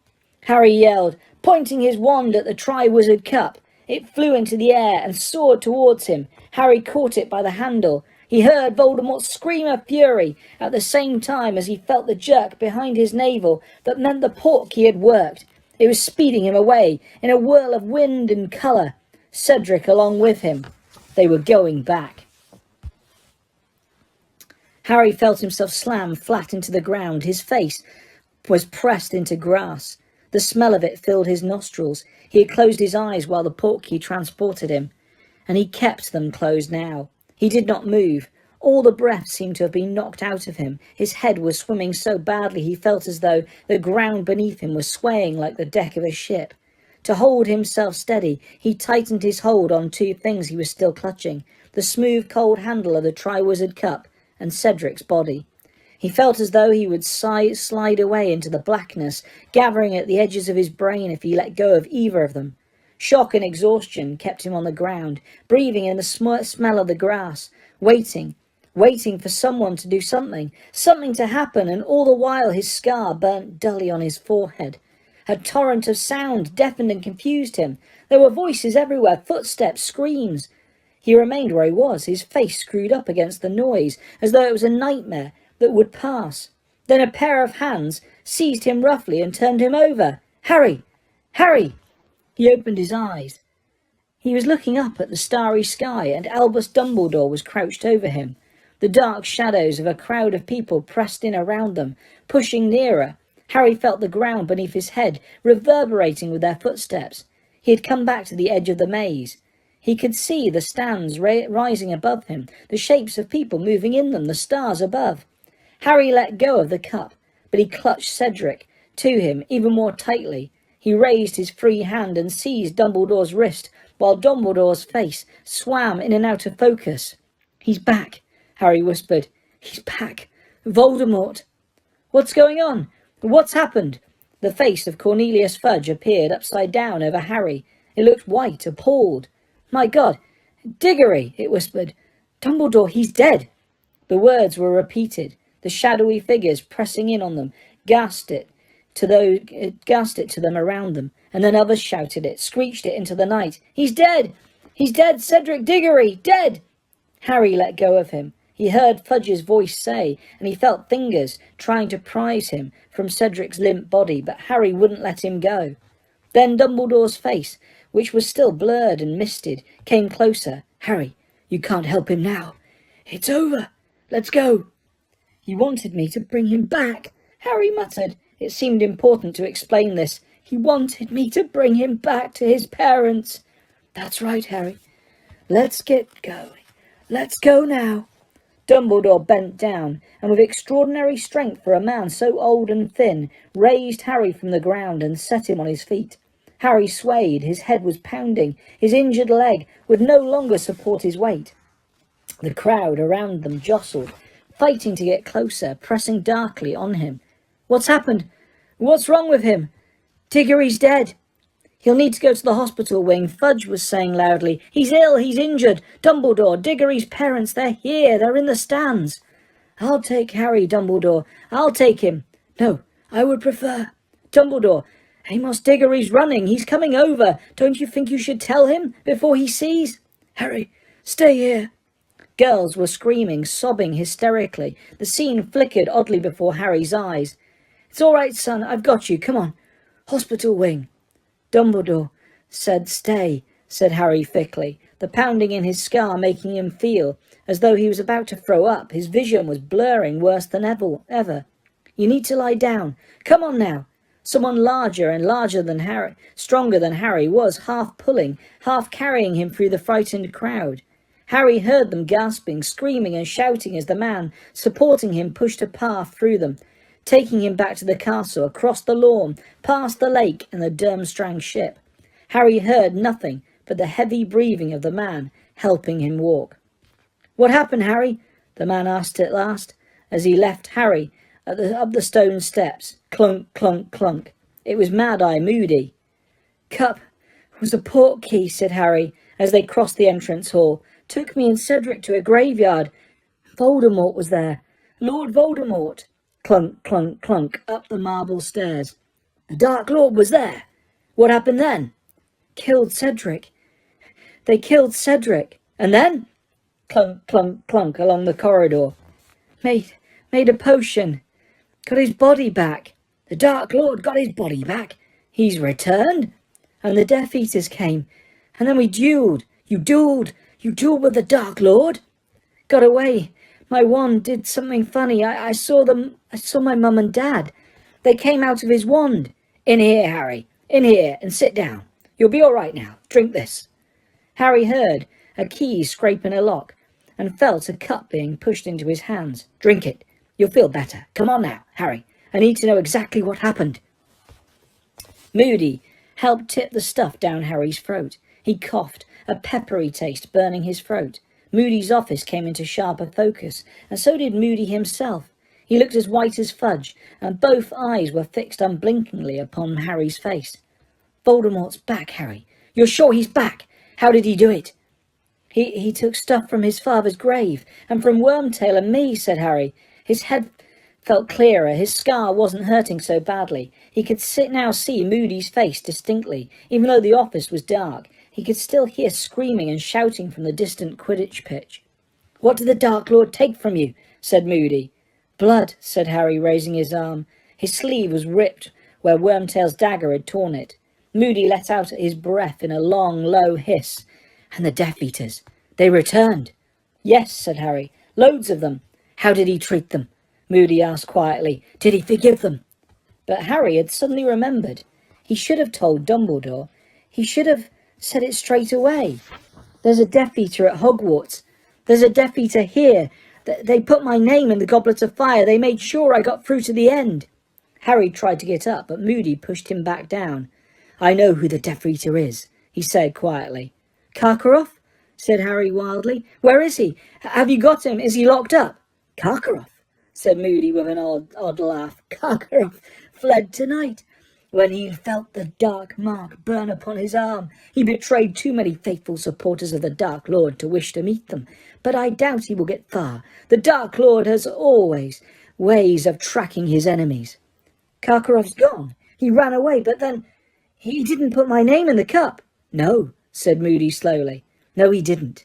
It was I who did that. Harry heard, but didn't believe. No, you didn't, he said. You didn't do that. You can't have done. I assure you I did, said Moody, and his magical eyes swung around and fixed upon the door, and Harry knew he was making sure that there was no one outside it. At the same time, Moody drew out his wand and pointed it at Harry. He forgave them then, he said, the Death Eaters who went free, the ones who escaped Azkaban. What? Said Harry. He was looking at the wand Moody was pointing at him. This was a bad joke, it had to be. I asked you, said Moody quietly, whether he forgave the scum who never even went to look for him, those treacherous cowards who wouldn't even brave Azkaban for him, the faithless, worthless bits of filth who were brave enough to cavort in masks at the Quidditch World Cup, but fled at the sight of the dark mark when I fired into the sky. You fired? What are you talking about? I told you, Harry, I told you. If there's one thing I hate more than any other, it's a Death Eater who walked free. They turned their backs on my master when he needed them most. I expected him to punish them. I expected him to torture them. Tell me he hurt them, Harry.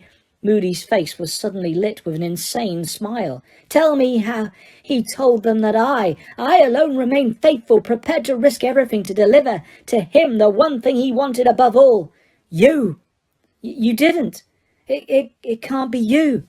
Who put your name in the Goblet of Fire under the name of a different school? I did. Who frightened off every person I thought might try to hurt you or prevent you winning the tournament? I did. Who nudged Hagrid into showing you the dragons? I did. Who helped you see the only way you could beat the dragon? I did.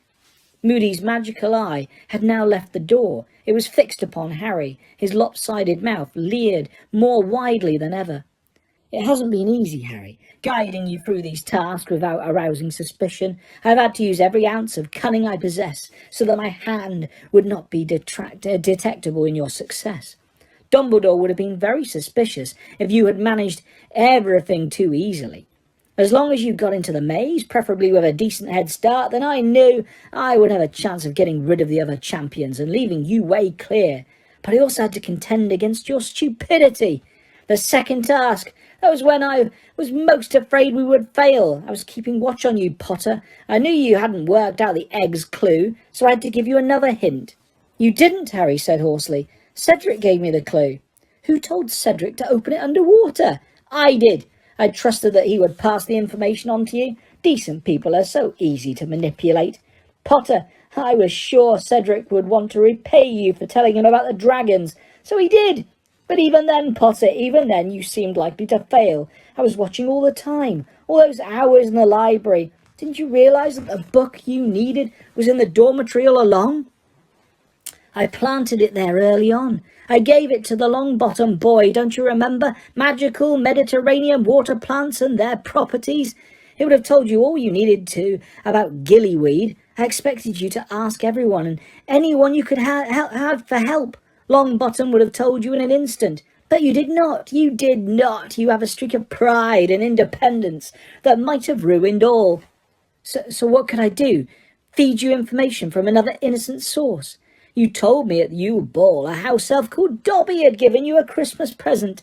I called the elf to the staff room to collect some robes for cleaning. I staged a loud conversation with Professor McGonagall about the hostages who had been taken and whether Potter would think to use gillyweed. And your little elf friend ran straight to Snape's store cupboard and hurried to find you. Moody's wand was still pointing directly at Harry's heart. Over his shoulder, foggy shapes were moving in the faux glass on the wall. You were so long in that lake, Potter. I thought you drowned, but luckily Dumbledore took your idiocy for nobility and marked you high for it. I breathed again. You had an easier time of it then than you should have done in that maze. Tonight, of course, said Moody. That was because I was patrolling around it, able to see through the outer hedges, able to curse many obstacles out of the way. I stunned Fleur Delacour as she passed. I put the imperious curse on Crumb so that he would finish Diggory and leave your path to the cup clear. Harry stared at Moody. He just didn't see how this could be. Dumbledore's friend, the famous Auror, the one who had caught so many Death Eaters. It made no sense. No sense at all. The foggy shapes in the faux glass were sharpening, had become more distinct. Harry could see the outlines of 3 people over Moody's shoulder, moving closer and closer, but Moody wasn't watching them. His magical eye was upon Harry. The Dark Lord didn't manage to kill you, Potter, and he so wanted to, whispered Moody. Imagine how he will reward me when he finds I have done it for him. I gave you to him, the thing he needed above all to regenerate, and then I killed you for him. I will be honoured beyond all other Death Eaters. I will be the dearest, his closest supporter, closer than a son. Moody's normal eye was bulging, the magical eye fixed upon Harry. The door was barred, and Harry knew he would never reach his own wand in time. The Dark Lord and I, said Moody, and he looked completely insane now, towering over Harry, leering down at him, have much in common. Both of us, for instance, had very disappointing fathers, very disappointing indeed. Both of us suffered the indignity, Harry, of being named after those fathers, and both of us had the pleasure, the very great pleasure, of killing our fathers to ensure the continued rise of the Dark Order. You're mad, Harry said. He couldn't stop himself. You're mad. Mad, am I? Said Moody, his voice rising uncontrollably. We'll see. We'll see who's mad now that the Dark Lord has returned with me at his side. He is back, Harry Potter. You did not conquer him, and now I conquer you. Moody raised his wand. He opened his mouth. Harry plunged his own hand into his robes. Stupefy! There was a blinding flash of red light, with a great splintering and crashing. The door of Moody's office was blasted apart. Moody was thrown backwards onto the office floor. Harry, still staring at the place where Moody's face had been, saw Albus Dumbledore, Professor Snape and Professor McGonagall looking back at him out of the faux glass. He looked around and saw the 3 of them standing in the doorway, Dumbledore in front, his wand outstretched. At that moment, Harry fully understood for the first time why people said Dumbledore was the only wizard Voldemort had ever feared. The look upon Dumbledore's face as he stared down at the unconscious form of Mad-Eye Moody was more terrible than Harry could ever have imagined. There was no benign smile upon Dumbledore's face, no twinkle in the eyes behind the spectacles. There was a cold fury in every line of the ancient face. A sense of power radiated from Dumbledore as though he was giving off burning heat. He stepped into the office, placed a foot underneath Moody's unconscious body and kicked him over onto his back so that his face was visible. Snape followed him, looking into the faux glass where his own face was still visible, glaring into the room. Professor McGonagall went straight to Harry. "Come along, Potter," she whispered. The thin line of her mouth was twitching as though she was about to cry. "Come along, hospital wing." "No," said Dumbledore sharply. "Dumbledore, he ought to. Look at him. He's been through enough tonight." "He will stay, Minerva, because he needs to understand," said Dumbledore curtly. "Understanding is the first step to acceptance, and only with acceptance can there be bravery. He needs to know who has put him through the ordeal he has suffered tonight, and why." "Moody," Harry said. He was still in a state of complete disbelief. "How can it have been Moody?" "This is not Alistair Moody," said Dumbledore quietly. "You have never known Alistair Moody. The real Moody would not have removed you from my sight after what happened tonight. The moment he took you, I knew, and I followed." Dumbledore bent down over Moody's limp form and put a hand right inside his robes. He pulled out Moody's hip flask and a set of keys on a ring. Then he turned to Professor McGonagall and Snape. "Severus, please fetch me the strongest truth potion you possess, and then go down to the kitchens and bring up the house elf called Winky. Minerva, kindly go down to Hagrid's house, where you will find a large black dog sitting in the pumpkin patch. Take the dog up to my office. Tell him I will be with him shortly. Then come back here." If either Snape or McGonagall found these instructions peculiar, they hid their confusion. Both turned at once and left the office. Dumbledore walked over to the trunk with 7 locks, fitted the first key in the lock and opened it. It contained a mass of spell books. Dumbledore closed the trunk, placed a second key in the second lock and opened the trunk again. The spell books had vanished. This time it contained an assortment of broken sneakoscopes, some parchment and quills, and what looked like a silvery invisibility cloak. Harry watched, astounded, as Dumbledore placed the 3rd, 4th, 5th and 6th keys into the respective locks, reopened the trunk, and each time revealing different contents. Then he placed the 7th key in the lock, threw open the lid, and Harry let out a cry of amazement. He was looking down into a kind of pit, an underground room, and lying on the floor some 10 feet below, apparently fast asleep, thin and starved in appearance, was the real Mad-Eye Moody. His wooden leg was gone. The socket, which should have held the magical eye, looked empty beneath its lid, and chunks of his grizzled hair were missing.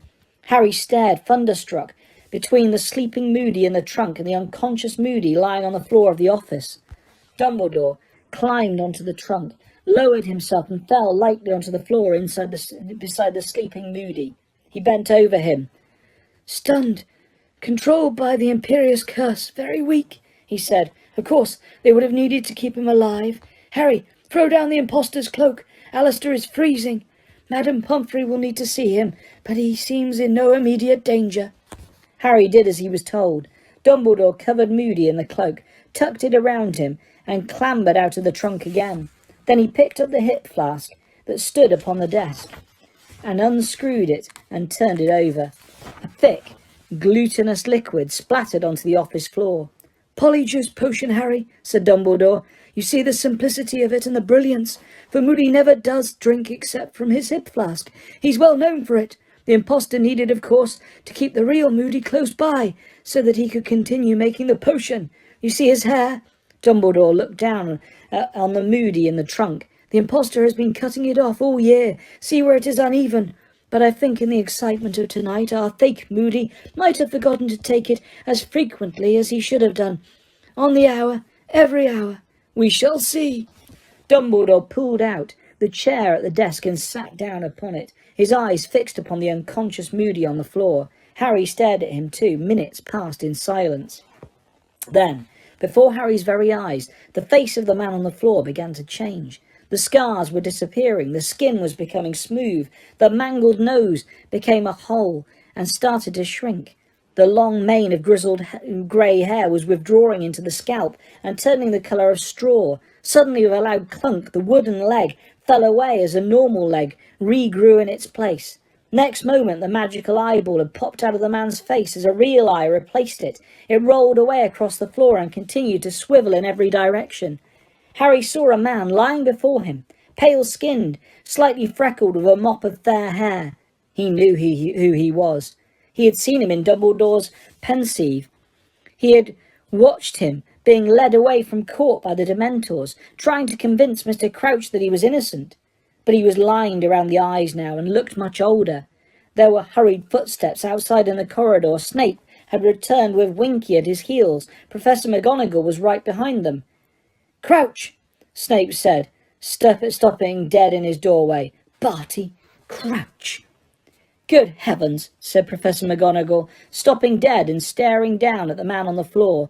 Filthy, dishevelled, Winky peered around Snape's legs. Her mouth opened wide and she let out a piercing shriek. Master Barty, what is you doing here?" She flung herself forwards onto the young man's chest. "You has killed him! You has killed him! You has killed Master's son!" "He is simply stunned, Winky," said Dumbledore. "Step aside, please. Severus, you have the potion." Snape handed Dumbledore a small glass bottle of completely clear liquid, the Veritaserum with which he had threatened Harry in class. Dumbledore got up, bent over the man on the floor and pulled him into a sitting position against the wall beneath the faux glass, in which the reflections of Dumbledore, Snape and McGonagall were all glaring down upon them all. Winky remained on her knees, trembling, her hands over her face. Dumbledore forced the man's mouth open and poured 3 drops inside it. Then he pointed his wand at the man's chest and said, "Renovate!" Crouch's son opened his eyes. His face was slack, his gaze unfocused. Dumbledore knelt before him, so that their faces were level. "Can you hear me?" Dumbledore asked quietly. The man's eyelids flickered. "Yes," he muttered. "I would like you to tell us," said Dumbledore softly, "how you came to be here. How did you escape from Azkaban?" Crouch took a deep, shuddering breath, then began to speak in a flat, expressionless voice. "My mother saved me. She knew she was dying. She persuaded my father to rescue me as a last favour to her. He loved her as he had never loved me. He agreed. They came to visit me. They gave me a draught of Polyjuice potion containing one of my mother's hairs. She took a draught of Polyjuice potion containing one of my hairs. We took on each other's appearance." Winky was shaking her head trembling. "Say no more, Master Barty. Say no more. You is getting your father into trouble." But Crouch took another deep breath and continued in the same flat voice. "The Dementors are blind. They sensed one healthy, one dying person entering Azkaban. They sensed one healthy, one dying person leaving it. My father smuggled me out, disguised as my mother in case any prisoners were watching through their doors. My mother died a short while afterwards in Azkaban. She was careful to drink Polyjuice potion until the end. She was buried under my name and bearing my appearance. Everyone believed her to be me." The man's eyelids flickered. "And what did your father do with you when he had got you home?" said Dumbledore quietly. "Staged my mother's death, a quiet private funeral. That grave is empty. The house elf nursed me back to health. Then I had to be concealed, I had to be controlled. My father had to use a number of spells to subdue me. When I had recovered my strength, I thought only of finding my master, of returning to his service." "How did your father subdue you?" said Dumbledore. "The imperious curse," Crouch said. "I was under my father's control. I was forced to wear an invisibility cloak day and night. I was always with the house elf. She was my keeper and carer. She pitied me. She persuaded my father to give me occasional treats, rewards for my good behaviour." Master Barty, sobbed Winky through her hands. "You isn't ought to tell them. We is getting into trouble." "Did anybody ever discover that you were still alive?" said Dumbledore softly. "Did anyone know except your father and the house elf?" "Yes," said Crouch, his eyelids flickering again. "A witch in my father's office, Bertha Jorkins. She came to the house with papers for my father's signature. He was not at home. Winky showed her inside and returned to the kitchen for me, but Bertha Jorkins heard Winky talking to me. She came to investigate. She heard enough to guess who was hiding under the invisibility cloak. My father arrived home and she confronted him. He put a very powerful memory charm on her to make her forget what she'd found out. Too powerful. He said it damaged her memory permanently." "Why is she coming to nose in my master's private business?" sobbed Winky. "Why isn't she leaving us be?" "Tell me about the Quidditch World Cup," said Dumbledore. "Winky talked my father into it," said Crouch, still in the same monotonous voice. "She spent months persuading him. I had not left the house for years. I had loved Quidditch. Let him go, she said. He will be in his invisibility cloak. He can watch. Let him smell fresh air for once. She said my mother would have wanted it. She told my father that my mother had died to give me freedom. She had not saved me for a life of imprisonment. He agreed in the end. It was carefully planned. My father led myself and Winky up to the top box early in the day. Winky was to say that she was saving a seat for my father. I was to sit there invisible. When everyone had left the box, we would emerge. Winky would appear to be alone. Nobody would ever know. But Winky didn't know that I was growing stronger. I was starting to fight my father's imperious curse. There were times when I was almost myself again. There were brief periods when I seemed outside his control. It appeared there, in the top box. It was like waking from a deep sleep. I found myself out in public, in the middle of a match, and I saw a wand sticking out of a boy's pocket in front of me. I had not been allowed a wand since Azkaban. I stole it. Winky didn't know. Winky is frightened of heights. She had her face hidden. Master Barty, you bad boy, whispered Winky, tears trickling between her fingers. So you took the wand, said Dumbledore. And what did you do with it? We went back to the tent, said Crouch. Then we heard them. We heard the Death Eaters, the ones who had never been to Azkaban, the ones who had never suffered for my master. They had turned their backs on him. They were not enslaved as I was. They were free to seek him, but they did not. They were merely making sport of muggles. The sound of their voices awoke me. My mind was clearer than it had been in years. I was angry. I had the wand. I wanted to attack them for their disloyalty to my master. My father had left the tent. He had gone to free the muggles. Winky was afraid to see me so angry. She used her own brand of magic to bind me to her. She pulled me from the tent, pulled me into the forest away from the Death Eaters. I tried to hold her back. I wanted to return to the campsite. I wanted to show those Death Eaters what loyalty to the Dark Lord meant, and to punish them for their lack of it. I used the stolen wand to cast the dark mark into the sky. Ministry wizards arrived. They shot stunning spells everywhere. One of the spells came through the trees where Winky and I stood. The bond connecting us was broken. We were both stunned. When Winky was discovered, my father knew I must be nearby. He searched the bushes where she had been found and felt me lying there. He waited until the other ministry members had left the forest. He put me back under the Imperious curse and took me home. He dismissed Winky. She had failed him. She had let me acquire a wand. She had almost let me escape. Winky let out a wail of despair. Now it was just father and I, alone in the house, and then... Crouch's head rolled on his neck, and an insane grin spread across his face. My master came for me. He arrived at our house late one night, in the arms of his servant Wormtail. My master had found out that I was still alive. He had captured Bertha Jorkins in Albania. He had tortured her. She told him a great deal. She told him about the Triwizard Tournament. She told him the old aura Moody was going to teach at Hogwarts. He tortured her until he broke through the memory charm my father had placed upon her. She told him I had escaped from Azkaban. She told him my father kept me in prison to prevent me seeking my master, and so my master knew that I was still his faithful servant, perhaps the most faithful of all. My master conceived a plan based upon the information Bertha had given him. He needed me. He arrived at our house near midnight. My father answered the door. The smile spread wider over Crouch's face, as though recalling the sweetest memory of his life. Winky's petrified brown eyes were visible through her fingers. She seemed too appalled to speak.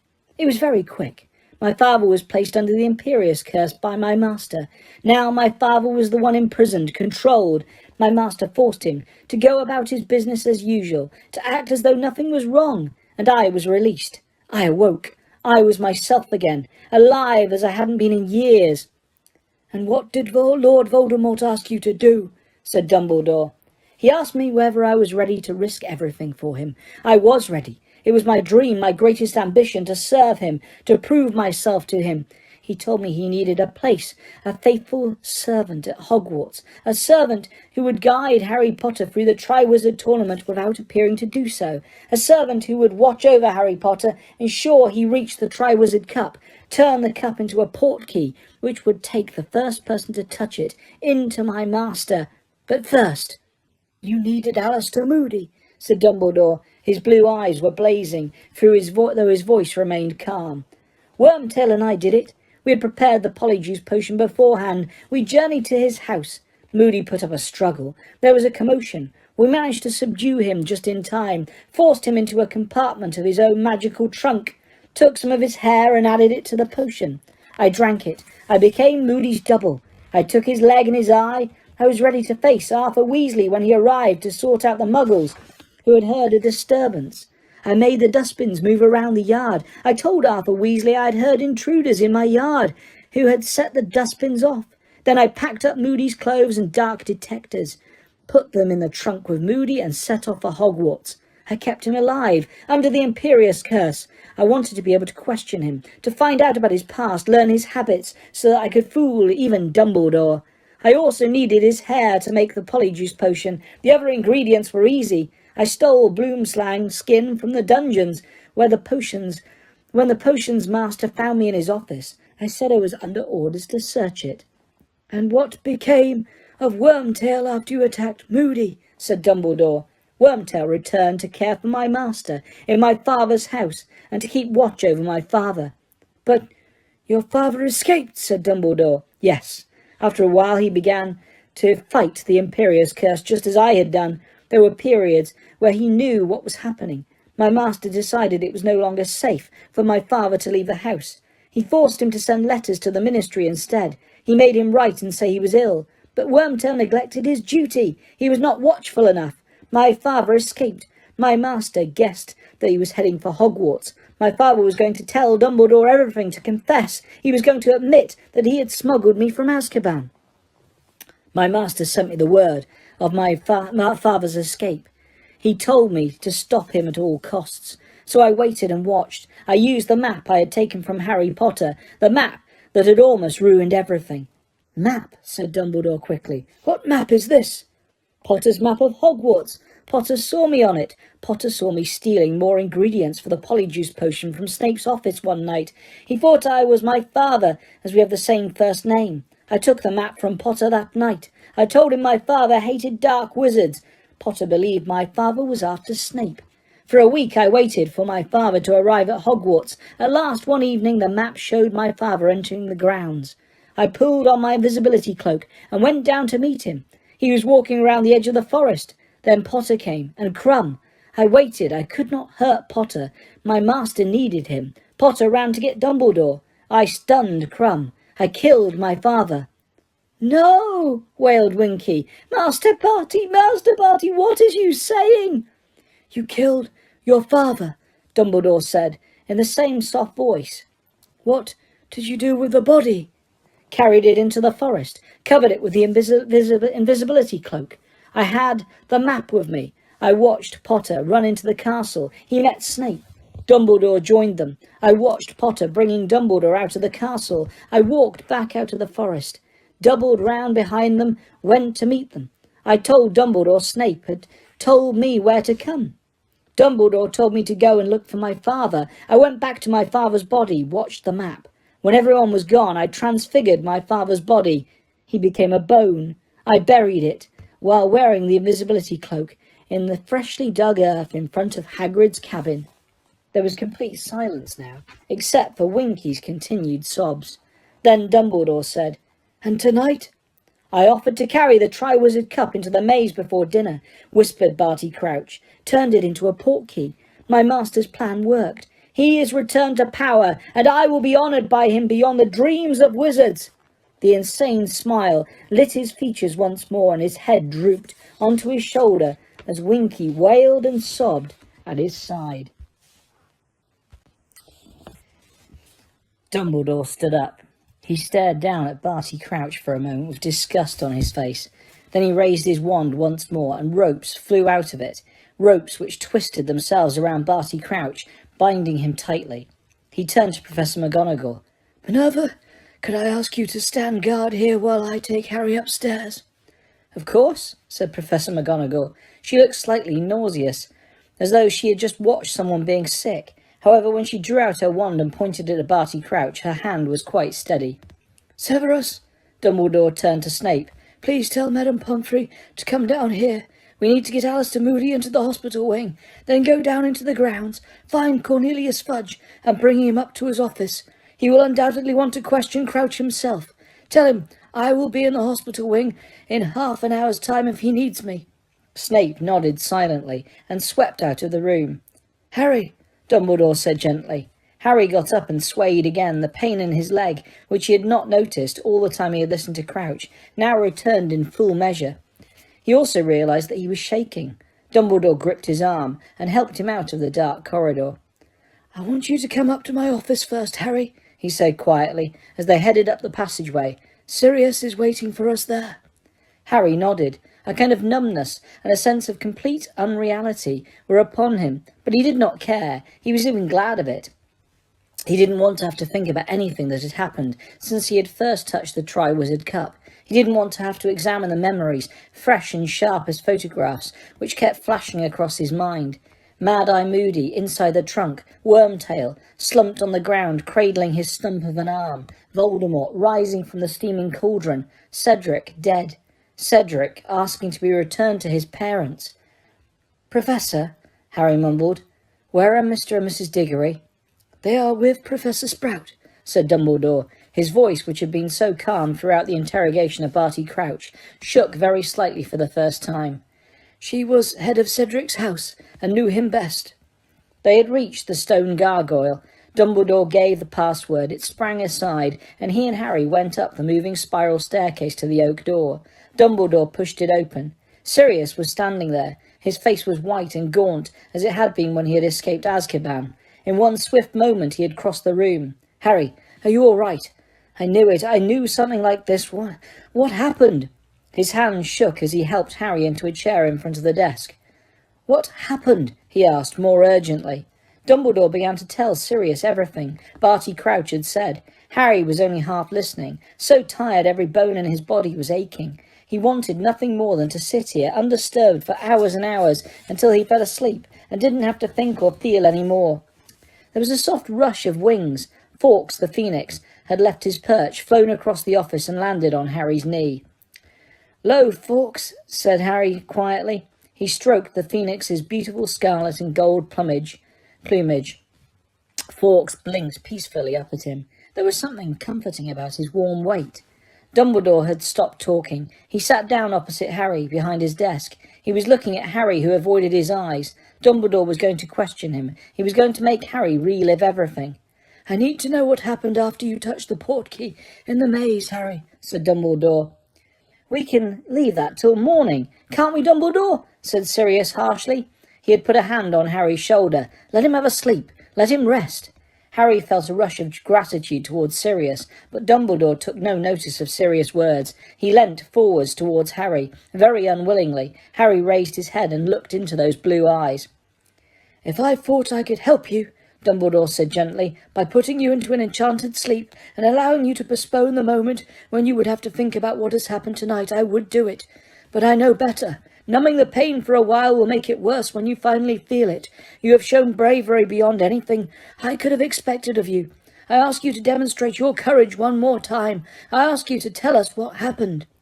The phoenix let out one soft, quavering note. It shivered in the air, and Harry felt as though a drop of hot liquid had slipped down his throat into his stomach, warming him and strengthening him. He took a deep breath and began to tell them. As he spoke, visions of everything that had passed that night seemed to rise before his eyes. He saw the sparkling surface of the potion which had revived Voldemort. He saw the Death Eaters appearing between the graves around them. He saw Cedric's body lying on the ground beside the cup. Once or twice Sirius made a noise, as though about to say something, his hand still tight on Harry's shoulder, but Dumbledore raised his hand to stop him, and Harry was glad of this, because it was easier to keep going now that he had started. It was even a relief. He felt almost as though something poisonous was being extracted from him. It was costing him every bit of determination. He had to keep talking, yet he sensed that once he had finished he would feel better. When Harry told of Wormtail piercing his arm with a dagger, however, Sirius let out a vehement exclamation, and Dumbledore stood up so quickly that Harry started. Dumbledore walked around the desk and told Harry to stretch out his arm. Harry showed them both the place where his robes were torn and the cut beneath them. "He said my blood would make him stronger than if he'd used someone else's," Harry told Dumbledore. "He said the protection my mother left in me, he'd have it too. And he was right. He could touch me without hurting himself. He touched my face. For a fleeting instant, Harry thought he saw a gleam of something like triumph on Dumbledore's eyes, but next second Harry was sure he had imagined it, for when Dumbledore had returned to his seat behind the desk, he looked as old and weary as Harry had ever seen him. "Very well," he said, sitting down again. "Voldemort has overcome that particular barrier. Harry, continue, please." Harry went on. He explained how Voldemort had emerged from the cauldron and told him all he could remember of Voldemort's speech to the Death Eaters. Then he told how Voldemort had untied him, returned his wand to him and prepared to duel. But when he reached the part where the golden beam of light had connected his and Voldemort's wands, he found his throat obstructed. He tried to keep talking, but the memories of what had come out of Voldemort's wand were flooding into his mind. He could see Cedric emerging, see the old man, Bertha Jorkins, his mother, his father. He was glad when Sirius broke the silence. "The wand's connected," he said, looking from Harry to Dumbledore. "Why?" Harry looked up again at Dumbledore, on whose face there was an arrested look. "Priori incantatum," he muttered. His eyes gazed into Harry's, and it was almost as though an invisible beam of understanding shot between them. "The reverse spell effect?" said Sirius sharply. "Exactly," said Dumbledore. "Harry's wand and Voldemort's wand share cores. Each of them contains a feather from the tail of the same phoenix. This phoenix, in fact," he added, and he pointed at the scarlet and gold bird, perching peacefully on Harry's knee. "My wand's feather came from Fawkes," Harry said, amazed. "Yes," said Dumbledore. "Mr. Ollivander wrote to tell me you had brought the second wand the moment you left this shop 4 years ago." "So what happens when a wand meets its brother?" said Sirius. "Well, they will not work properly against each other," said Dumbledore. "If, however, the owners of the wands force the wands to do battle, a very rare effect will take place. One of the wands will force the other to regurgitate spells it has performed in reverse, the most recent first, and then those which preceded it." He looked interrogatively at Harry, and Harry nodded.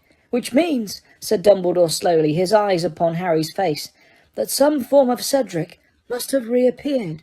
Harry nodded again. "Diggory came back to life," said Sirius sharply. "No spell can reawaken the dead," said Dumbledore heavily. "All that would have happened is a kind of reverse echo. A shadow of the living Cedric would have emerged from the wand. Am I correct, Harry?" "He spoke to me," Harry said. He was suddenly shaking again. The ghost Cedric, or whatever he was, spoke. "An echo," said Dumbledore, "which retained Cedric's appearance and character. I'm guessing other forms appeared, less recent, victims of Voldemort's wand." "An old man," Harry said, his throat still constricted. "Bertha Jorkins and—" "Your parents," said Dumbledore quietly. "Yes," said Harry. Sirius' grip on Harry's shoulder was now so tight it was painful. "The last murders the one performed," said Dumbledore, nodding, "in reverse order. More would have appeared, of course, had you maintained the connection. Very well, Harry, these echoes, these shadows, what did they do?" Harry described how the figures which had emerged from the wand had prowled the edges of the golden web, how Voldemort had seemed to fear them, how the shadow of Harry's father had told him what to do, how Cedric's had made its final request. At this point, Harry found he could not continue. He looked around at Sirius and saw that he had his face in his hands. Harry suddenly became aware that Fawkes had left his knee. The phoenix had fluttered to the floor. It was resting its beautiful head against Harry's injured leg, and thick, pearly tears were falling from its eyes onto the wound left by the spider. The pain vanished. The skin mended. His leg was repaired. "I will say it again," said Dumbledore, as the phoenix rose onto the air and resettled itself upon the perch beside the door. "You have shown bravery beyond anything I could have expected of you tonight, Harry. You have shown bravery equal to those who died, fighting Voldemort at the height of his powers. You have shouldered a grown wizard's burden, and found yourself equal to it, and you have now given us all that we have a right to expect. You will come with me to the hospital wing. I do not want you returning to the dormitory tonight. A sleeping potion and some peace. Sirius, would you like to stay with him?" Sirius nodded and stood up. He transformed back into the great black dog and walked with Harry and Dumbledore out of the office, accompanying them down a flight of stairs to the hospital wing. When Dumbledore pushed open the door, Harry saw Mrs. Weasley, Bill, Ron and Hermione grouped around a harassed-looking Madame Pomfrey. They appeared to be demanding to know where Harry was and what had happened to him.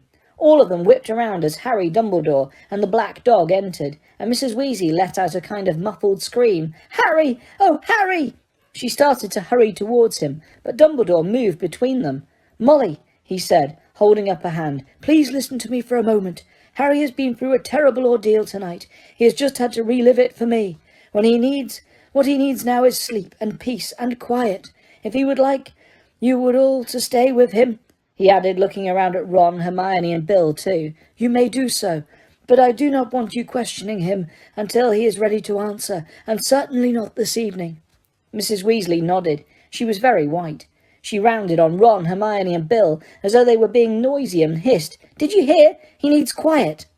"Headmaster," said Madame Pomfrey, staring at the great black dog that was Sirius, "may I ask what—" "This dog will be remaining with Harry for a while," said Dumbledore simply. "I assure you he is extremely well trained. Harry, I will wait while you get into bed."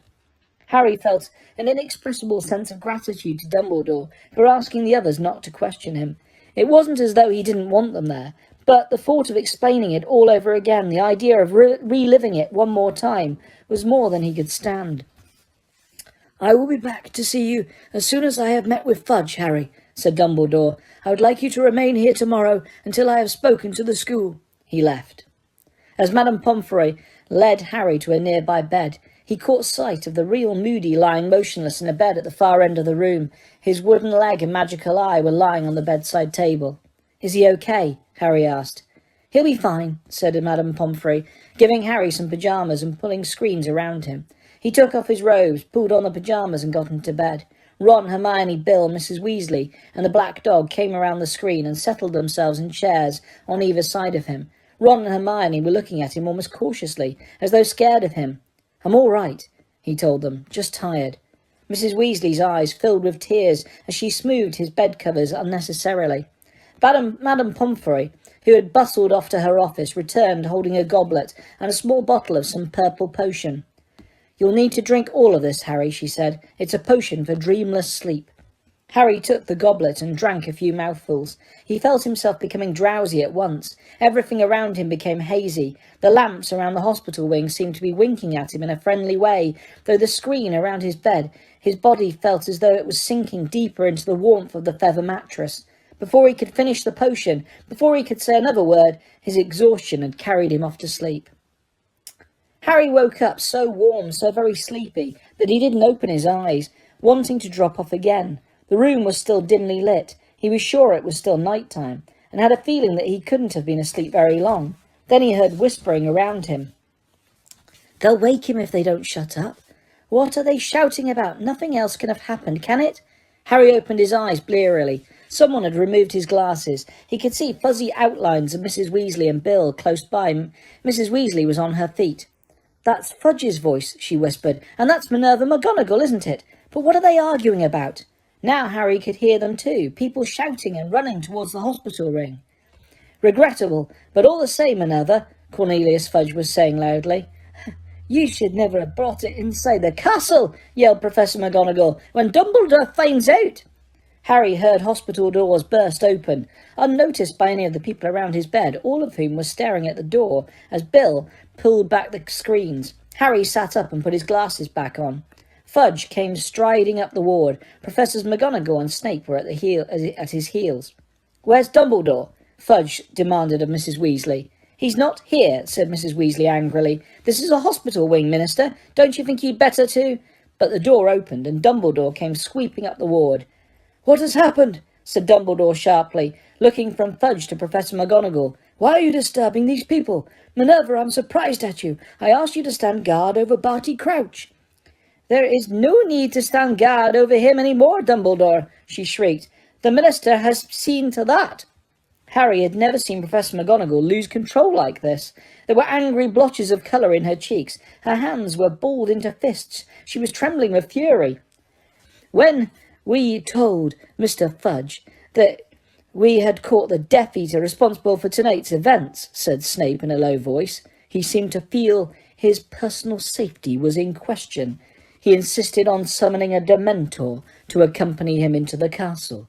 He brought it up to the office, where Barty Crouch— "I told him you would not agree, Dumbledore," stormed Professor McGonagall. "I told him you would never allow Dementors to set foot inside the castle, but—" "My dear woman," roared Fudge, who likewise looked angrier than Harry had ever seen him. "As Minister for Magic, it is my decision whether I wish to bring protection with me when interviewing a possibly dangerous—" But Professor McGonagall's voice drowned Fudge's.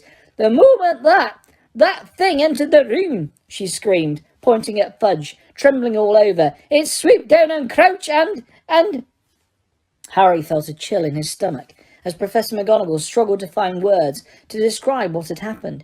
He did not need her to finish her sentence. He knew what the Dementor must have done. It had administered its fatal kiss to Barty Crouch. It had sucked his soul out through his mouth. He was worse than dead, by all accounts. "He is no loss," blustered Fudge. "It seems he has been responsible for several deaths." "But he cannot now give testimony, Cornelius," said Dumbledore. He was staring hard at Fudge, as though seeing him plainly for the first time. "He cannot give evidence about why he killed those people." "Why he killed them? Well, that's no mystery, is it?" blustered Fudge. "He was a raving lunatic. From what Minerva and Severus have told me, he seems to have thought he was doing it all on you-know-whose instructions." "Lord Voldemort was giving him instructions, Cornelius," Dumbledore said. "Those people's deaths were mere by-products of a plan to restore Voldemort to full strength again. The plan succeeded. Voldemort has been restored to his body." Fudge looked as though someone had just swung a heavy weight into his face. Dazed and blinking, he stared back at Dumbledore as if he couldn't quite believe what he just heard. He began to splutter, still goggling at Dumbledore. "You know who? Returned? Preposterous! Come now, Dumbledore." "As Minerva and Severus have doubtless told you," said Dumbledore, "we heard Barty Crouch confess, under the influence of Veritaserum. He told us how he was smuggled out of Azkaban, and how Voldemort, learning of his continued existence from Bertha Jorkins, went to free him from his father, and used him to capture Harry. The plan worked, I tell you. Crouch has helped Voldemort to return." "See here, Dumbledore," said Fudge, and Harry was astonished to see a slight smile dawning on his face. You can't seriously believe that you-know-who back? Come now, certainly. Crouch may have believed himself to be acting upon you-know-whose orders, but to take the word of a lunatic like that, Dumbledore! "When Harry touched the Triwizard Cup tonight, he was transported straight to Voldemort," said Dumbledore steadily. "He witnessed Lord Voldemort's rebirth. I will explain it all to you if you will step to my office." Dumbledore glanced around at Harry and saw that he was awake, but shook his head and said, "I'm afraid I cannot permit you to question Harry tonight." Fudge's curious smile lingered. He too glanced at Harry, then looked back at Dumbledore and said, "You are, prepared to take Harry's word on this, are you, Dumbledore?" This was a moment's silence, which was broken by Sirius growling. His hackles were raised, and he was baring his teeth at Fudge. "Certainly I believe Harry," said Dumbledore. His eyes were blazing now. "I heard Crouch's confession. I heard Harry's account of what happened after he touched the Triwizard Cup. The two stories make sense. They explain everything that has happened since Bertha Jorkins disappeared last summer." Fudge still had that strange smile on his face. Once again he glanced at Harry before answering, "You are prepared to believe that Lord Voldemort has returned on the word of a lunatic murderer and a boy who, well—" Fudge shot Harry another look, and Harry suddenly understood. "You've been reading Rita Skeeter, Mr. Fudge," he said quietly. Ron, Hermione, Mrs. Weasley and Bill all jumped. None of them had realised that Harry was awake. Fudge reddened slightly, but a defiant and obstinate look came over his face. "And if I have?" he said, looking at Dumbledore. "If I have discovered that you've been keeping certain facts about the boy very quiet, a parcel-mouth, eh, and having funny turns all over the place." "I assume that you are referring to the pains Harry has been experiencing in his scar," said Dumbledore coolly. "You admit that he has been having those pains, then?" said Fudge quickly. "Headaches, nightmares, possibly hallucinations." "Listen to me, Cornelius," said Dumbledore, taking a step towards Fudge, and once again he seemed to radiate that indefinable sense of power that Harry had felt after Dumbledore had stunned young Crouch. "Harry is as sane as you or I. That scar upon his forehead has not addled his brains. I believe it hurts him when Voldemort is close by, or feeling particularly murderous." Fudge had taken half a step back from Dumbledore, but he looked no less stubborn. "You'll forgive me, Dumbledore, but I've never heard of a curse scar acting as an alarm bell before." "Look, I saw Voldemort come back," Harry shouted. He tried to get out of bed again, but Mrs. Weasley forced him back. "I saw the Death Eaters. I can give their names. Lucius Malfoy." Snape made a sudden movement, but as Harry looked at him, Snape's eyes flew back to Fudge. "Malfoy was cleared," said Fudge, visibly affronted. "A very old family. Donations to excellent causes." "McNair," Harry continued, "also cleared, now working for the Ministry. Avery, Knott, Crabbe, Goyle." "You are merely repeating the names of those who were acquitted of being Death Eaters 13 years ago," said Fudge angrily. "You could have found those names in old reports of the trials. For heaven's sake, Dumbledore, the boy was full of some crackpot story at the end of last year, too. His tales are getting taller, and you're still swallowing them. The boy can talk to snakes, Dumbledore, and you still think he's trustworthy." "You fool!" Professor McGonagall cried. "Cedric Diggory! Mr. Crouch, those deaths were not random work of a lunatic." "I see no evidence to the contrary," shouted Fudge, now matching her anger, his face purpling. "It seems to me that you were all determined to start a panic that will destabilise everything we have worked for these last 13 years. Harry couldn't believe what he was hearing. He had always thought of Fudge as a kindly figure, a little blustering, a little pompous, but especially good-natured. But now a short, angry wizard stood before him, refusing point-blank to accept the prospect of disruption in his comfortable and ordered world, to believe that Voldemort could have risen. "Voldemort has returned," Dumbledore repeated. "If you accept the fact straight away, Fudge, and take the necessary measures, we may still be able to save the situation. The first and most essential step is to remove Azkaban from the control of the Dementors." "Preposterous!" shouted Fudge again. "Remove the Dementors? I'd be kicked out of office for suggesting it. Half of us only feel safe in our beds at night because we know the Dementors are standing guard at Azkaban." "The rest of us sleep less soundly in our beds, Cornelius, knowing that you have put Lord Voldemort's most dangerous supporters in the care of creatures who will join him instant he asks them," said Dumbledore. "They will not remain loyal to you, Fudge. Voldemort can offer them much more scope for their powers and their pleasures than you can. With the Dementors behind him and his old supporters returning to him, you will be hard-pressed to stop him regaining the sort of power he had 13 years ago." Fudge was opening and closing his mouth, as though no words could express his outrage.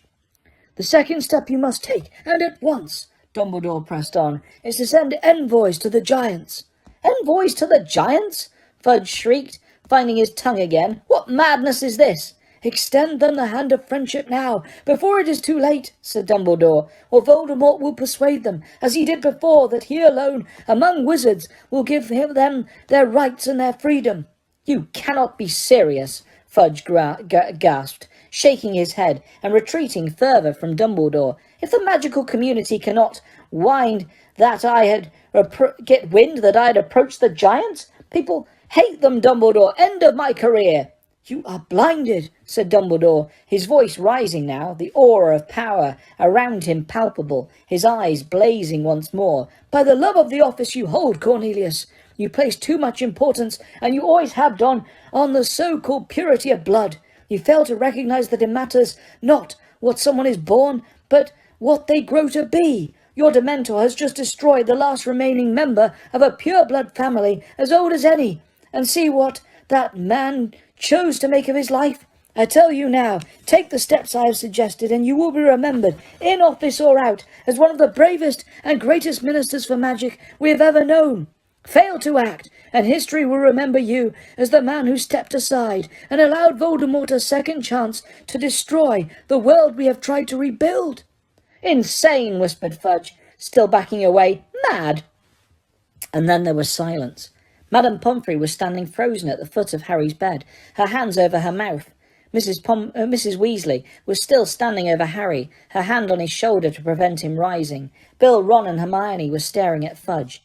"If your determination to shut your eyes will carry you as far as this, Cornelius," said Dumbledore, "we have reached a parting of the ways.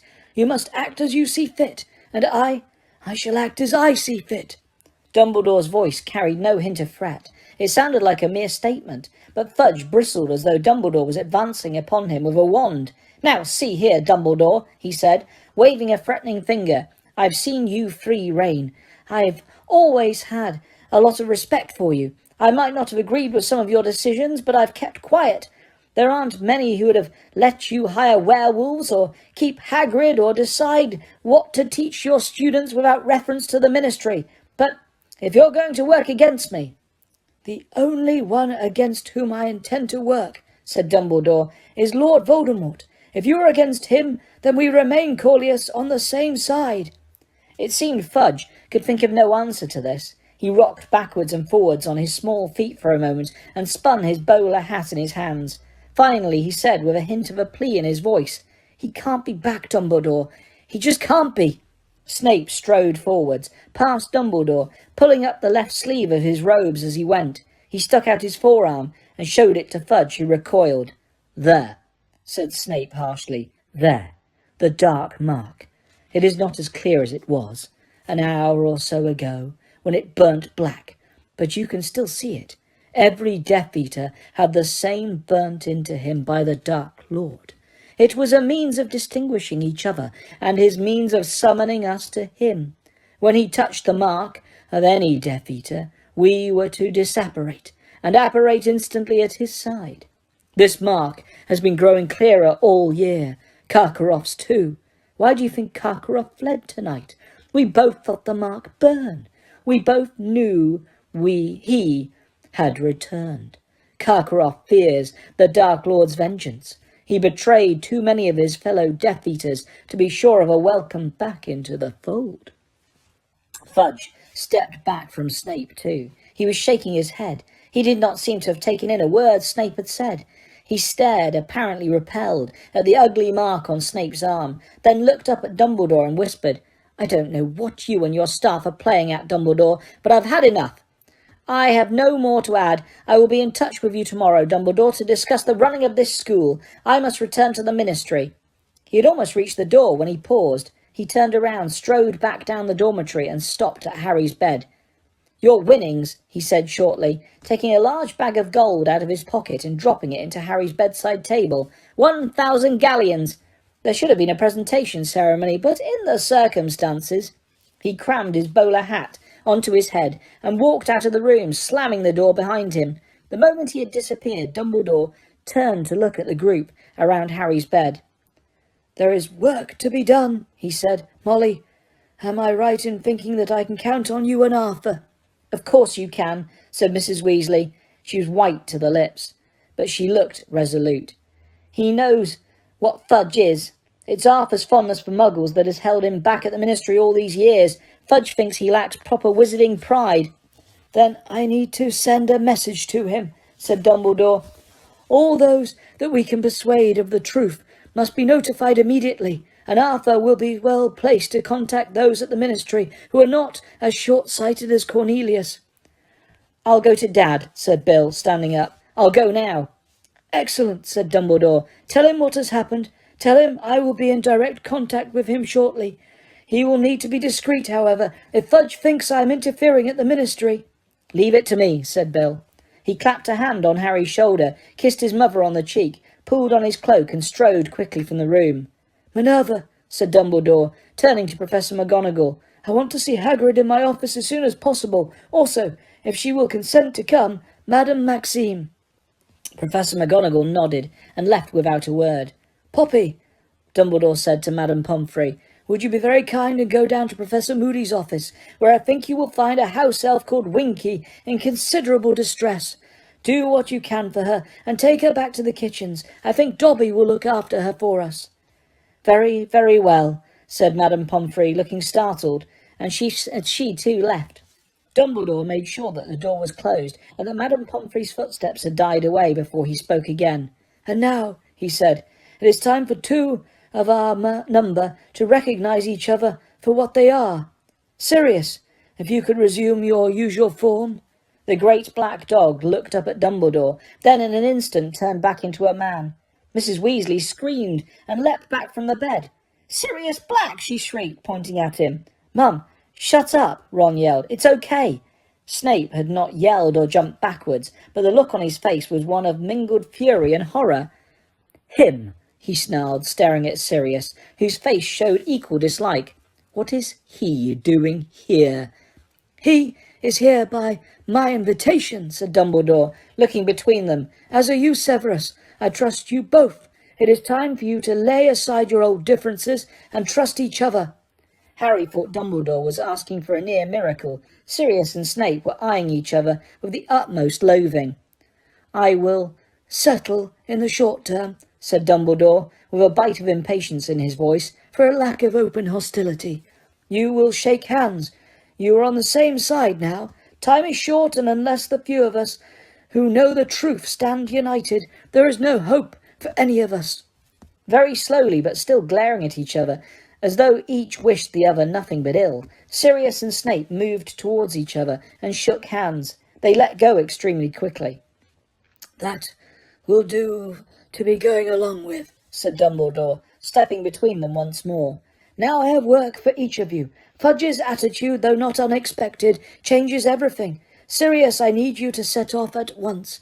You are to alert Remus Lupin, Arabella Figg, Mundungus Fletcher, the old crowd. Lie low at Lupin's for a while. I will contact you there." "But," said Harry. He wanted Sirius to stay. He did not want to say goodbye again so quickly. "You'll see me very soon, Harry," said Sirius, turning to him. "I promise you. But I must do what I can. You understand, don't you?" "Yeah," said Harry. Yeah, of course I do." Sirius grasped his hand briefly, nodded to Dumbledore, transformed again into the black dog, and ran the length of the room to the door, whose handle he turned with a paw. Then he was gone. "Severus," said Dumbledore, turning to Snape, "you know what I must ask you to do if you are ready, if you are prepared." "I am," said Snape. He looked slightly paler than usual, and his cold black eyes glittered strangely. "Then, good luck," said Dumbledore, and he watched with a trace of apprehension on his face as Snape swept wordlessly after Sirius. It was several minutes before Dumbledore spoke again. "I must go downstairs," he said finally. "I must see the Diggories. Harry, take the rest of your potion. I will see all of you later." Harry slumped back against his pillows as Dumbledore disappeared. Hermione, Ron and Mrs. Weasley were all looking at him. None of them spoke for a very long time. "You've got to take the rest of your potion, Harry," Mrs. Weasley said at last. Her hand nudged the sack of gold on his bedside cabinet as she reached to the bottle and the goblet. "You have a good long sleep. Try and think about something else for a while. Think about what you're going to buy with your winnings." "I don't want that gold," said Harry in an expressionless voice. "You have it. Anyone can have it. I shouldn't have won it. It should have been Cedric's." The thing against which he had been fighting on and off ever since he had come out of the maze was threatening to overpower him. He could feel a burning, prickling feeling in the inner corners of his eyes. He blinked and stared up at the ceiling. "It wasn't your fault, Harry," Mrs. Weasley whispered. "I told him to take the cup with me," said Harry. Now the burning feeling was in his throat too. He wished Ron would look away. Mrs. Weasley set the potion down on the bedside cabinet, bent down and put her arms around Harry. He had no memory of ever being hugged like this, as though by a mother. The full weight of everything he had seen that night seemed to fall in upon him as Mrs. Weasley held him to her. His mother's face, his father's face, the sight of Cedric dead on the ground, all started spinning in his head until he could hardly bear it, until he was screwing up his face against the howl of misery, fighting to get out of him. There was a loud slamming noise, and Mrs. Weasley and Harry broke apart. Hermione was standing by the window. She was holding something tight in her hand. "Sorry," she whispered. "Your potion, Harry," said Mrs. Weasley quickly, wiping her eyes on the back of her hand. Harry drank it in one. The effect was instantaneous. Heavy, irresistible waves of dreamless sleep broke over him. He fell back into his pillows and thought no more. When he looked back, even a month later, Harry found he had few memories of the following days. It was as though he had been through too much to take in any more. The recollections he did have were very painful. The worst, perhaps, was the meeting with the Diggories that took place the following morning. They did not blame him for what had happened. On the contrary, both thanked him for returning Cedric's body to them. Mr. Diggory sobbed through most of the interview. Mrs. Diggory's grief seemed to be beyond tears. "He suffered very little then," she said when Harry told her how Cedric had died. "And after all, Amos, he died just when he'd won the tournament. He must have been happy." When they had got to their feet, she looked down at Harry and said, "You look after yourself now." Harry seized the sack of gold on the bedside table. "You take this," he muttered to her. "It should have been Cedric's. He got there first. You take it." But she backed away from him. "Oh no, it's yours, dear. We couldn't. You keep it." Harry returned to Gryffindor Tower the following evening. From what Hermione and Ron told him, Dumbledore had spoken to the school that morning at breakfast. He had merely requested that they leave Harry alone, that nobody ask him questions or badger him to tell the story of what had happened in the maze. Most people, he noticed, were skirting him in the corridors, avoiding his eyes. Some whispered behind their hands as he passed. He guessed that many of them had believed Rita Skeeter's article about how disturbed and possibly dangerous he was. Perhaps they were formulating their own theories about how Cedric had died. He found he didn't care very much. He liked it best when he was with Ron and Hermione, and they were talking about other things, or else letting him sit in silence while they played chess. He felt as though all three of them had reached an understanding they didn't need to put into words, that each was waiting for some sign, some word of what was going on outside Hogwarts, and it was useless to speculate about what might be coming until they knew anything for certain. The only time they touched upon the subject was when Ron told Harry about a meeting Mrs. Weasley had had with Dumbledore before going home. "She went to ask him if you could come straight to us this summer," he said, "but he wants you to go back to the Dursleys, at least at first." "Why?" said Harry. "She said Dumbledore's got his reasons," said Ron, shaking his head darkly. "I suppose we've got to trust him, haven't we?" The only person apart from Ron and Hermione that Harry felt able to talk to was Hagrid. As there was no longer a defence against the dark arts teacher, they had those lessons free. They used the one on Thursday afternoon to go down and visit him in his cabin. It was a bright and sunny day. Fang bounded out of the open door as they approached, barking and wagging his tail madly. "Who's that?" called Hagrid, coming to the door. "Harry?" He strode out to meet them, pulled Harry into a one-armed hug, ruffled his hair and said, "Good to see you, mate, good to see you." They saw 2 bucket-sized cups and saucers on the wooden table in front of the fireplace when they entered Hagrid's cabin. "Been having a cuppa with Olympa," Hagrid said. She's just left." "Who?" said Ron curiously. "Madame Maxine, of course," said Hagrid. "You two made it up, have you?" said Ron. "Dunno what you're talking about," said Hagrid airily, fetching more cups from the dresser. When he had made tea and offered around a plate of doughy biscuits, he leant back in his chair and surveyed Harry closely through his beetle-black eyes. "You all right?" he said gruffly. "Yeah," said Harry. "No, you're not," said Hagrid. "Course you're not, but you will be." Harry said nothing. "Knew he was going to come back," said Hagrid, and Harry, Ron and Hermione looked at him, shocked. "Known it for years, Harry. Knew he was out there biding his time. It had to happen. Well, now it has, and we'll just have to get on with it. We'll fight. Might be able to stop him before he gets hold. That's Dumbledore's plan anyway. Great man, Dumbledore. As long as we've got him, I'm not too worried." Hagrid raised his bushy eyebrows at the disbelieving expressions on their faces. "No good sitting around about it," he said. "What's coming will come, and we'll meet it when it does. Dumbledore told me what you did, Harry." Hagrid's chest swelled as he looked at Harry.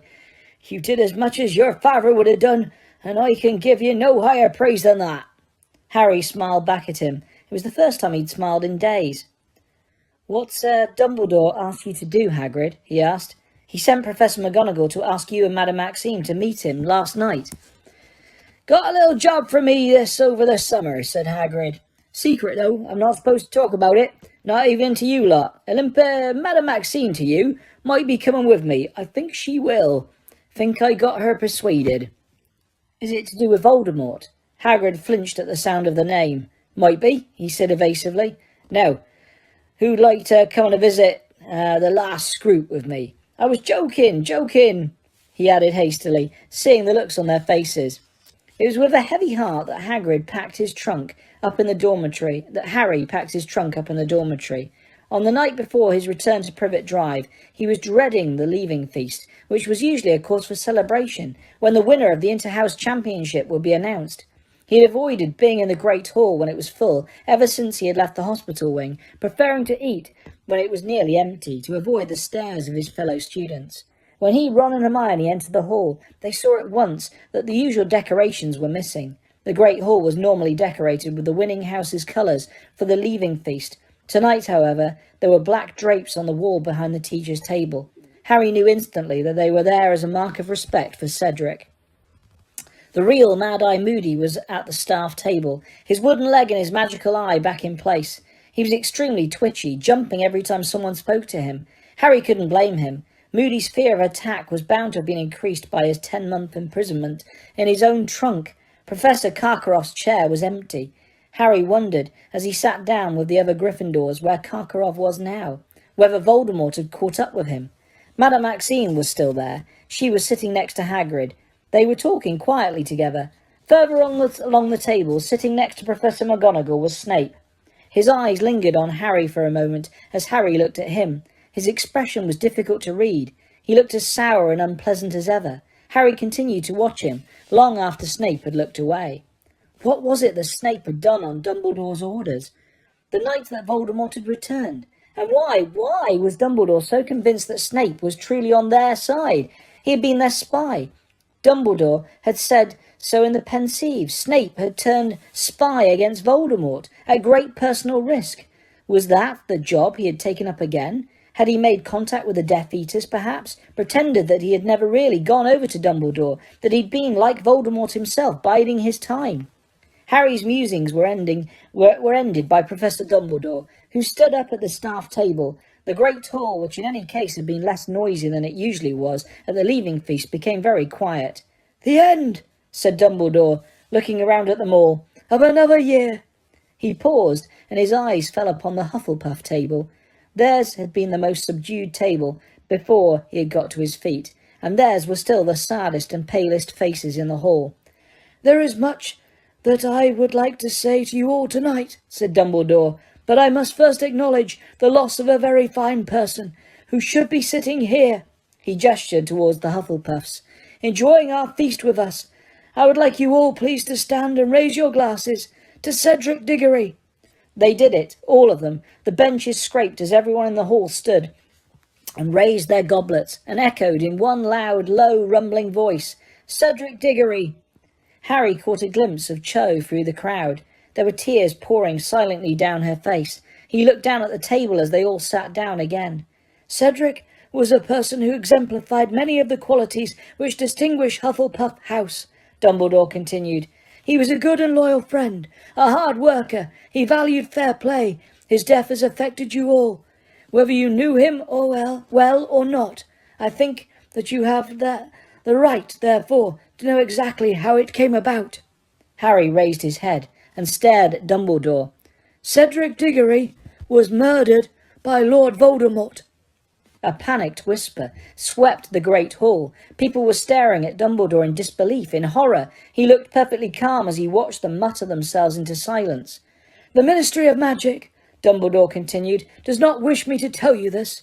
It is possible that some of your parents will be horrified that I have done so, either because they will not believe that Lord Voldemort has returned, or because they think I should not tell you, so young as you are.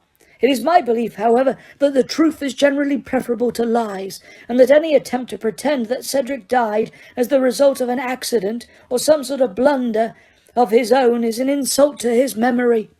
Stunned and frightened, every face in the hall was turned towards Dumbledore now, or almost every face. Over at the Slytherin table, Harry saw Draco Malfoy muttering something to Crabbe and Goyle. Harry felt a hot, sick swoop of anger in his stomach. He forced himself to look back at Dumbledore. "There is somebody else who must be mentioned in connection with Cedric's death," Dumbledore went on. "I am talking, of course, about Harry Potter." A kind of ripple crossed the great hall as a few heads turned in Harry's direction before flicking back to face Dumbledore. "Harry Potter managed to escape Lord Voldemort," said Dumbledore. "He risked his own life to return Cedric's body to Hogwarts. He showed in every respect the sort of bravery that few wizards have ever shown in facing Lord Voldemort, and for this I honour him." Dumbledore turned gravely to Harry and raised his goblet once more. Nearly everyone in the great hall followed suit. They murmured his name, as they had murmured Cedric's, and drank to him. But, though through a gap in standing figures, Harry saw that Malfoy, Crabbe and Goyle and many of the other Slytherins had remained defiantly in their seats, their goblets untouched. Dumbledore, who after all possessed no magical eye, did not see them. When everyone had once again resumed their seats, Dumbledore continued. The Triwizard Tournament's aim was to further and promote magical understanding. In the light of what has happened, of Lord Voldemort's return, such ties are more important than ever before. Dumbledore looked from Madame Maxime and Hagrid to Fleur Delacour and her fellow Beauxbatons students, to Victor Crumb and the Durmstrang at the Slytherin table. Crumb, Harry saw, looked wary, almost frightened, as though he expected Dumbledore to say something harsh. Every guest in this hall, said Dumbledore, and his eyes lingered upon the Durmstrang students, will be welcomed back here at any time, should they wish to come. I say to you all once again, in the light of Lord Voldemort's return, we are only as strong as we are united, as weak as we are divided. Lord Voldemort's gift for spreading discord and enmity is very great. We can fight it only by showing an equally strong bond of friendship and trust. Differences of habit and language are nothing at all if our aims are identical and our hearts are open. It is my belief, and never have I so hoped that I am mistaken, that we are all facing dark and difficult times. Some of you in this hall have already suffered directly at the hands of Lord Voldemort. Many of your families have been torn asunder. A week ago a student was taken from our midst. Remember, Cedric, remember, if the time should come when you have to make a choice between what is right and what is easy, remember what happened to a boy who was good and kind and brave, because he strayed across the path of Lord Voldemort. Remember, Cedric Diggory. Harry's trunk was packed. Hedwig was back in her cage on top of it. He, Ron and Hermione were waiting in the crowded entrance hall with the rest of the fourth years for the carriages that would take them back to Hogsmeade Station. It was another beautiful summer's day. He supposed that Privet Drive would be hot and leafy, its flower beds a riot of colour, when he arrived there that evening. The thought gave him no pleasure at all. Harry! He looked around. Harry! Harry! Fleur Delacour was hurrying up the stone steps into the castle. Beyond her, far across the grounds, Harry could see Hagrid helping Madame Maxime to back two of the giant horses into their harness. The Beauxbatons carriage was about to take off. We will see each other again, I hope, said Fleur, as she reached him, holding out her hand. I am hoping to get a job here to improve my English. It's very good already, said Ron, in a strangled sort of voice. Fleur smiled at him. Hermione scowled. Goodbye, Harry, said Fleur, turning to go. It has been a pleasure meeting you. Harry's spirits couldn't help but lift slightly as he watched Fleur hurry back across the lawns to Madame Maxime, her silvery hair rippling in the sunlight. Wonder how the Durmstrang students are getting back, said Ron. Do you reckon they can steer that ship without Karkaroff? Karkaroff did not steer, said a gruff voice. He stayed in his cabin and let us do the work. Crumb had come to say goodbye to Hermione. Could I have a word? He asked her. Oh, yes, all right, said Hermione, looking slightly flustered and following Crumb through the crowd and out of sight. You better hurry up, Ron called loudly after her. The carriages will be here in a minute. He let Harry keep a watch for the carriages, however, and spent the next few minutes craning his neck over the crowd to try and see what Crumb and Hermione might be up to. They returned quite soon. Ron stared at Hermione, but her face was impassive. I liked Diggory, said Crumb abruptly to Harry. He was always polite to me, always, even though I was from Durmstrang, with Karkaroff, he added, scowling. Have you got a new headmaster yet? Said Harry. Crumb shrugged. He held out his hand as Fleur had done, shook Harry's hand, and then Ron's. Ron looked as though he was suffering some sort of painful internal struggle. Crumb had already started walking away when Ron burst out. Can I have your autograph? Hermione turned away, smiling at the horseless carriages, which were now trundling towards them up the drive, as Crumb, looking surprised but gratified, signed a fragment of parchment for Ron. The weather would not have been more different on the journey back to King's Cross than it had been on their way to Hogwarts the previous September. There wasn't a single cloud in the sky. Harry, Ron and Hermione had managed to get a compartment to themselves. Pigwidgeon was once again hidden under Ron's dress robes to stop him hooting continually. Hedwig was dozing, her head under her wing, and Crookshanks was curled up in a spare seat like a large furry ginger cushion. Harry, Ron and Hermione talked more fully and freely than they had done all week as the train sped them southwards. Harry felt as though Dumbledore's speech at the leaving feast had unblocked him somehow. It was less painful to discuss what had happened now. They broke off their conversation about what action Dumbledore might be taking even now to stop Voldemort, only when their lunch trolley arrived. When Hermione returned from the trolley and put her money back into her school bag, she dislodged a copy of the Daily Prophet, which she had been carrying in there. Harry looked at it, unsure whether he really wanted to know what it might say, but Hermione, seeing him looking at it, said calmly, "There's nothing in there. You can look for yourself, but there's nothing at all. I've been checking every day, just a small piece for the day after the third task saying you won the tournament. They didn't even mention Cedric. Nothing about any of it. If you ask me, Fudge is forcing them to keep quiet." "He'll never keep Rita quiet," said Harry. "Not on a story like this." "Oh, Rita hasn't written anything at all since the third task," said Hermione, in an oddly constrained voice. "As a matter of fact," she added, her voice now trembling slightly, "Rita Skeeter isn't going to be writing anything at all for a while, not unless she wants me to spill the beans on her." "What are you talking about?" said Ron. "I found out she was listening in on private conversations when she wasn't supposed to be coming into the grounds," said Hermione in a rush. Harry had the impression that Hermione had been dying to tell them this for days, but that she had restrained herself in the light of everything else that had happened. "How was she doing it?" said Harry at once. "How did you find out?" said Ron, staring at her.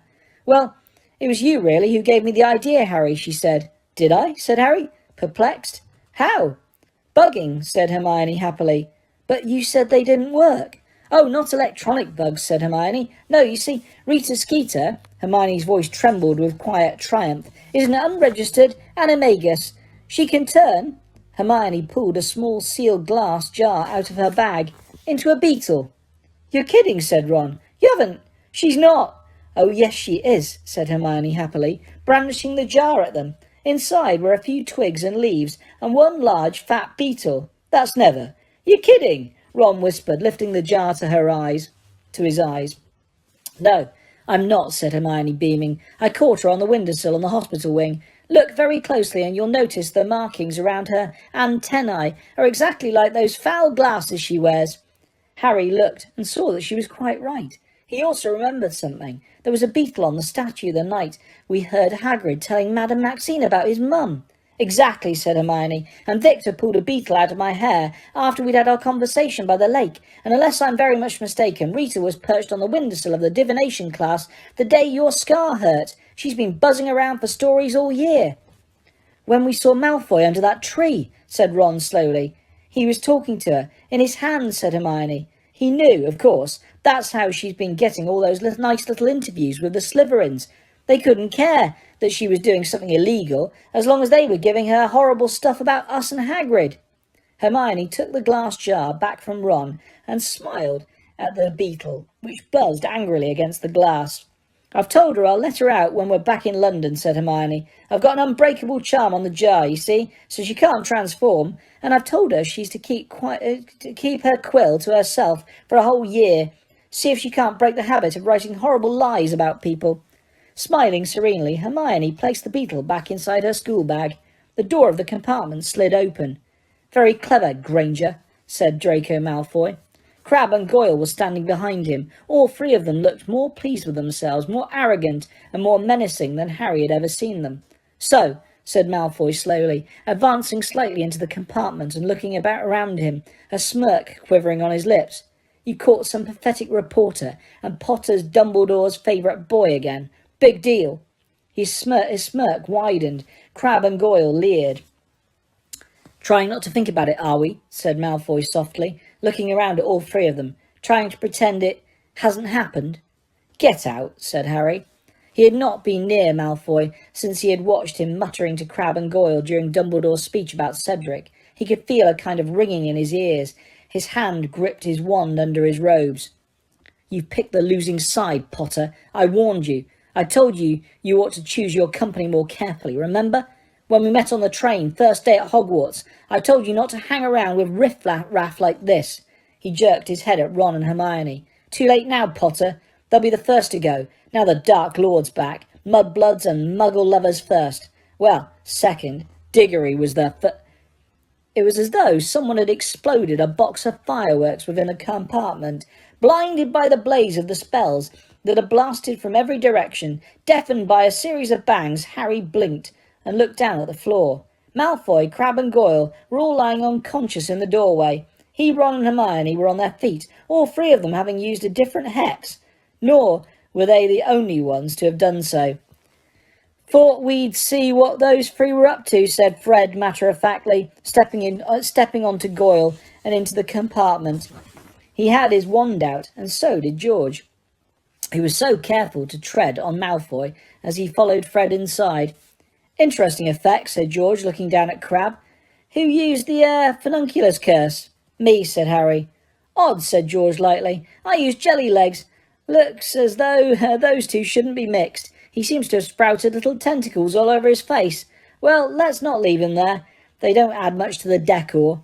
Ron, Harry and George kicked, rolled and pushed the unconscious Malfoy, Crabbe and Goyle, each of them whom looked distinctly the worse for the jumble of jinxes with which they had been hit, out into the corridor, then came back into the compartment and rolled the door shut. "Exploding snap, anyone?" said Fred, pulling out a pack of cards. They were halfway through their fifth game when Harry decided to ask them. "You going to tell us, then," he said to George, "who you were blackmailing?" "Oh," said George darkly, "that." "Doesn't matter," said Fred, shaking his head impatiently. "Wasn't anything important. Not now, anyway." "We've given up," said George, shrugging. But Harry, Ron and Hermione kept on asking, and finally Fred said, All right. If you really want to know, it was Ludo Bagman." "Bagman?" said Harry sharply. "Are you saying he was involved in—" "Nah," said George gloomily. "Nothing like that, stupid git. He wouldn't have the brains." "Well, what then?" said Ron. Fred hesitated and then said, "You remember that bet we had with him at the Quidditch World Cup about how Ireland would win, but Crumb would get the snitch?" "Yeah," said Harry and Ron slowly. "Well, the git paid us in leprechaun gold he caught from the Irish mascots." "So?" "So," said Fred impatiently. "It vanished, didn't it? By next morning it had gone." "But it must have been an accident, mustn't it?" said Hermione. George laughed very bitterly. "Yeah, that's what we thought at first. We thought we just wrote to him and told him he'd made a mistake. He'd cough up, but nothing doing, ignored our letter. We kept trying to talk to him about it at Hogwarts, but he was always making some excuse to get away from us. In the end, he turned pretty nasty," said Fred. "Told us we were too young to gamble, and he wasn't giving us anything. So we asked for our money back," said George, glowering. He didn't refuse," gasped Hermione. "Right in one," said Fred. "But that was all your savings," said Ron. "Tell me about it," said George. "Course, we found out what was going on in the end. Lee, Jordan's dad, had a bit of trouble getting money off Bagman as well. Turns out he's in big trouble with the goblins. Borrowed loads of gold off them. A gang of them cornered him in the woods after the World Cup and took all the gold he had, and it still wasn't enough to cover all the debts. They followed him all the way to Hogwarts to keep an eye on him. He's lost everything gambling, hasn't got 2 galleons to rub together, and you know how the idiot tried to pay the goblins back?" "How?" said Harry. "He put a bet on you, mate," said Fred. "Put a big bet on you to win the tournament. Bet against the goblins." "So, that's why he kept trying to help me win," said Harry. "Well, I did win, didn't I? So he can pay your gold." "Nope," said George, shaking his head. "The goblins play as dirty as him. They say you drew with Diggory, and Bagman was betting you'd win outright. So Bagman had to run for it. He made a run for it right after the third task." George sighed deeply and started dealing out the cards again. The rest of the journey passed pleasantly enough. Harry wished it could have gone all summer. In fact, and that he would never arrive at King's Cross. But as he had learnt the hard way that year, time will not slow down when something unpleasant lies ahead, and all too soon the Hogwarts Express was slowing down at platform 9 3/4. The usual confusion and noise filled the corridors, and the students began to disembark. Ron and Hermione struggled out past Malfoy, Crabbe and Goyle, carrying their trunks. Harry, however, stayed put. "Fred, George, wait a moment." The twins turned. Harry pulled open his trunk and drew out his Triwizard Winnings. "Take it," he said, and he thrust the sack into George's hands. "What?" said Fred, looking flabbergasted. Take it, Harry repeated firmly. I don't want it. You're mental, said George, trying to push it back at Harry. No, I'm not, said Harry. You take it, and get inventing. It's for the joke shop. He is mental, Fred said, in an almost awed voice. Listen, said Harry firmly. If you don't take it, I'm throwing it down the drain. I don't want it, and I don't need it. But I could do with a few laughs. We could all do with a few laughs. I've got a feeling we're going to need them more than usual before long. Harry, said George weakly, weighing the money bag in his hands. There's got to be 1,000 galleons in here. Yes, said Harry, grinning. How about canary creams, that is? Think how many canary creams that is. The twins stared at him. Just don't tell your mum where you got it, although she might not be so keen for you to join the ministry any more, come to think of it. Harry, Fred began, but Harry pulled out his wand. Look, he said flatly, take it or I'll hex you. I know some good ones now. Just do me a favour, okay? Buy Ron some different dress robes and say they're from you. He left the compartment before they could say another word, stepping over Malfoy, Crabbe and Goyle, who was still lying on the floor covered in hex marks. Uncle Vernon was waiting beyond the barrier. Mrs. Weasley was close by him. She hugged Harry very tightly when she saw him and whispered in his ear, I think Dumbledore will let you come to us later in the summer. Keep in touch, Harry. See you, Harry, said Ron, clapping him on the back. Bye, Harry, said Hermione, and she did something she had never done before and kissed him on the cheek. Harry. Thanks, George muttered, while Fred nodded fervently at his side. Harry winked at them, turned to Uncle Vernon, and followed him silently from the station. There was no point worrying yet, he told himself, as he got into the back of the Dursleys' car. As Hagrid had said, what would come, and he would have to meet it when it did.